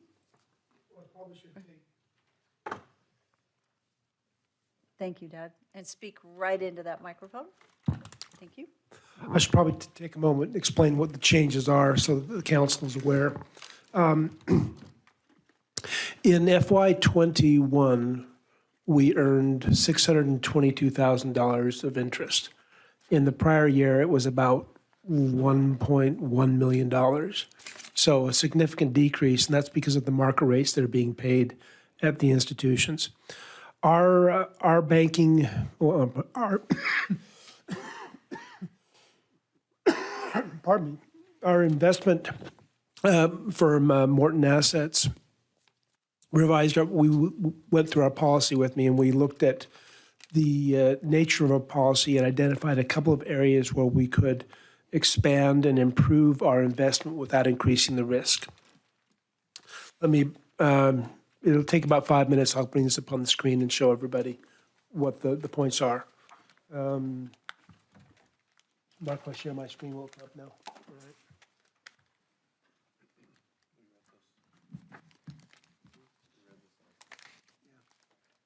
I'm good to make a motion. Or, okay, I'll be real quick. We're essentially moving the maximum maturity from 3 years to 5 years. We're moving the minimum maturity from 1 year to 3 years. And what that means is that the average maturity of all of our investments right now is 1 year. The maximum investment maturity is 3 years. What we want to do is extend those to an average maturity of 3 years and a maximum maturity of 5 years. The same investments apply, with one exception. We would take the money market fund, which right now is 40% of our investment, reduce that to 20%, and put the remaining 20% in in the same type of investments we're currently invested in, which are CDs, corporate papers, high-quality investments. None of the investments lost money during the recent challenges of the stock market. They're not market-based investments. They are securities that earn a fixed rate. So the changes that we're proposing are basically liquidity-based because we're a little larger city now. We have more cash coming in. We have more liquidity. We can afford to lock some of it away a little longer to earn a higher rate to try and recover some of the losses that we have incurred in the interest over the last 2 or 3 years. But none of this increases the risk to our investments. If anything, what I would have to be doing as the finance director would be to make sure we don't get locked into rates too early. It's likely that in next spring, rates will start to go up as the Fed finishes some of their adjustments to the corporate or the Fed borrowings they're doing. They will likely begin to raise the Fed borrowing rate in February, March, April, somewhere around there. So the thing that I would have to do is work with Morton Assets, kind of temper the investments so that we don't get locked into a rate. But even if we did, the worst that could happen to us is we would earn no less than we're earning now. We just wouldn't earn as much more. So that's the only downside, is locking into an investment for 3 years at one rate, or we could have been locking into a higher rate earlier or after the rates go up. So that'll be a bit of a timing thing, but we can balance that. But the entire intent here is to get a little more investment. And we could earn as much as another $300,000 a year just by making this change now, by going into longer-term securities of the same quality that we are currently investing in. So that's the proposal. Primarily just a duration shift, not a change in investment strategy. Doug, does this just give you more flexibility but does not bind you to moving a certain direction? Yeah. Or does this bind us to moving? No, it doesn't to bind 3 us. It years? allows us to do that. It just gives you the flexibility to Right. get the maximum return on Right. your investment. But the Morton Asset will not invest in any terms that I tell them not to. If I say, I need more liquidity, because that's one of the things that I need to be very careful of in this is we've got as we grow as a city, our demands increase. Now, we got more cash, but our demands increase. So I need to balance how much money we take out of Morton Assets to fund our needs. But in the last 2 years, I've only pulled money out of Morton Assets twice. So we are able to fund most of our operations. But it does not bind us, it allows us. Thank you. And thank you, Doug. I appreciate that. I know it's late, but it's important that we understand what our policy is and what we're doing. So thank you. So going back to this action item is actually authorizing the mayor to sign a resolution approving these updates to the city's investment policy as Doug is recommending. Thank you, Doug. Moved. Second. It's been moved and seconded. Any discussion? Appreciate that, Doug. Thank you. Thank you. Roll call. Rodriguez? Yes. Turner? Yes. Levi? Yes. Bauer? Yes. Summerfield? Yes. We're going to move to section 7 on the agenda, and these are unfinished business, and we'll just start with the reading of ordinance. This is the first reading of ordinance for annexation and zoning to RS7, zoning district and potential development agreement at 2307 Lone Star Road in order to connect to city water. This is for Lee Robinson, and it's requested to pass under suspension of rules, and this was item 7.1.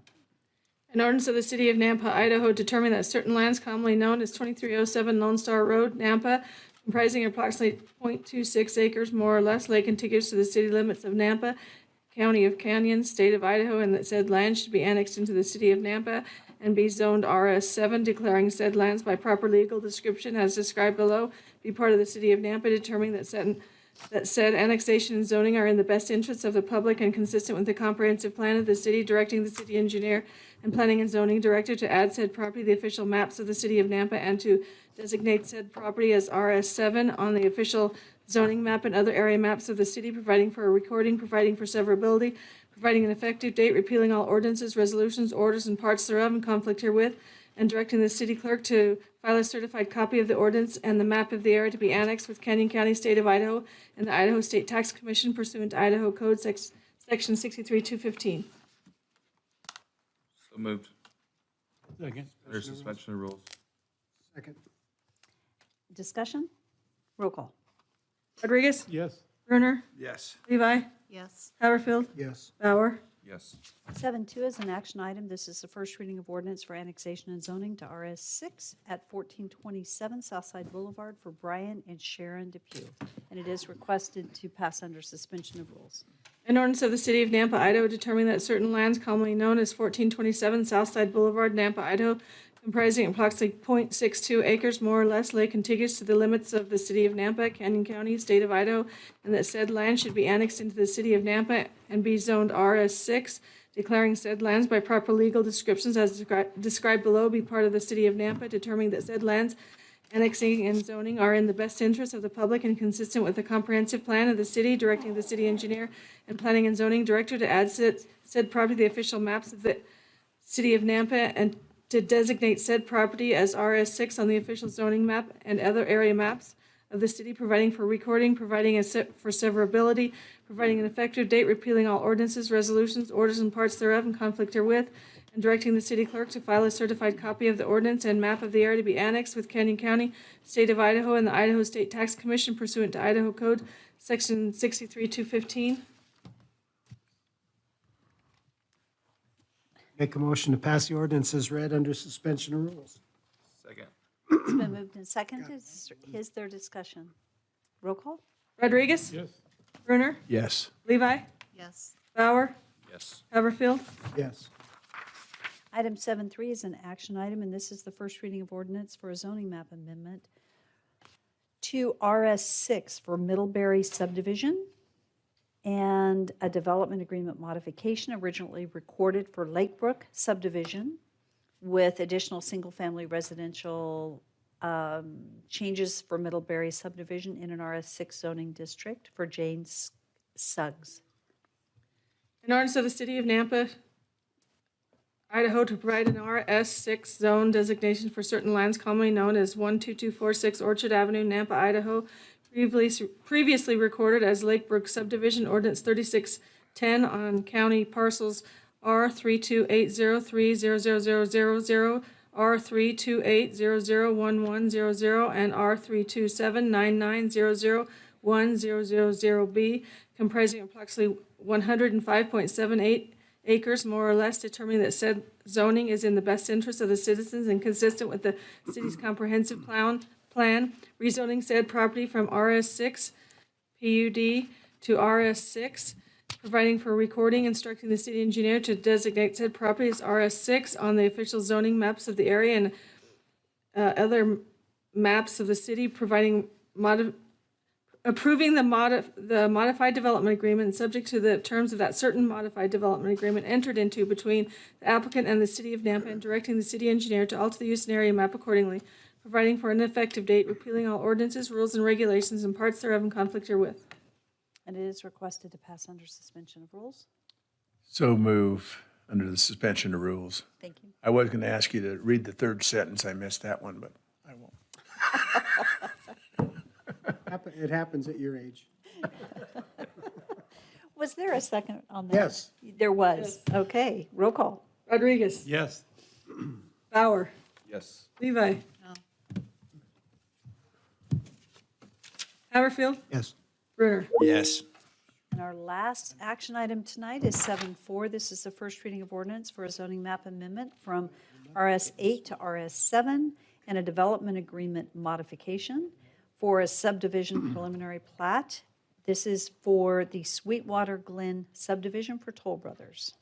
An ordinance of the City of Nampa, Idaho, to provide an RS7 zone designation for certain lands commonly known as 0 and 8620 Ustick Road, Nampa, Idaho, county parcels R3437101000 and R34371000, comprising approximately 75.9 acres, more or less, determining that said zoning is in the best interest of the citizens and consistent with the city's comprehensive plan, rezoning said property from RS 8.5 to RS 7, providing recording, instructing the city engineer to designate said property as RS7 on the official zoning maps and other area maps of the city, subject to the terms of that certain amended development agreement entered into between the applicant and the city, and directing the city engineer to alter the use and area map accordingly, providing for an effective date, and repealing all ordinances, rules, and regulations and parts thereof in conflict herewith.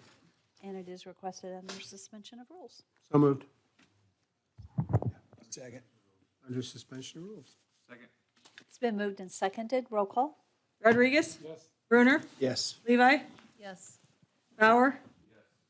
Haverfield? Yes. Stand for a motion to adjourn. Yes. Second. It's been moved and seconded. All in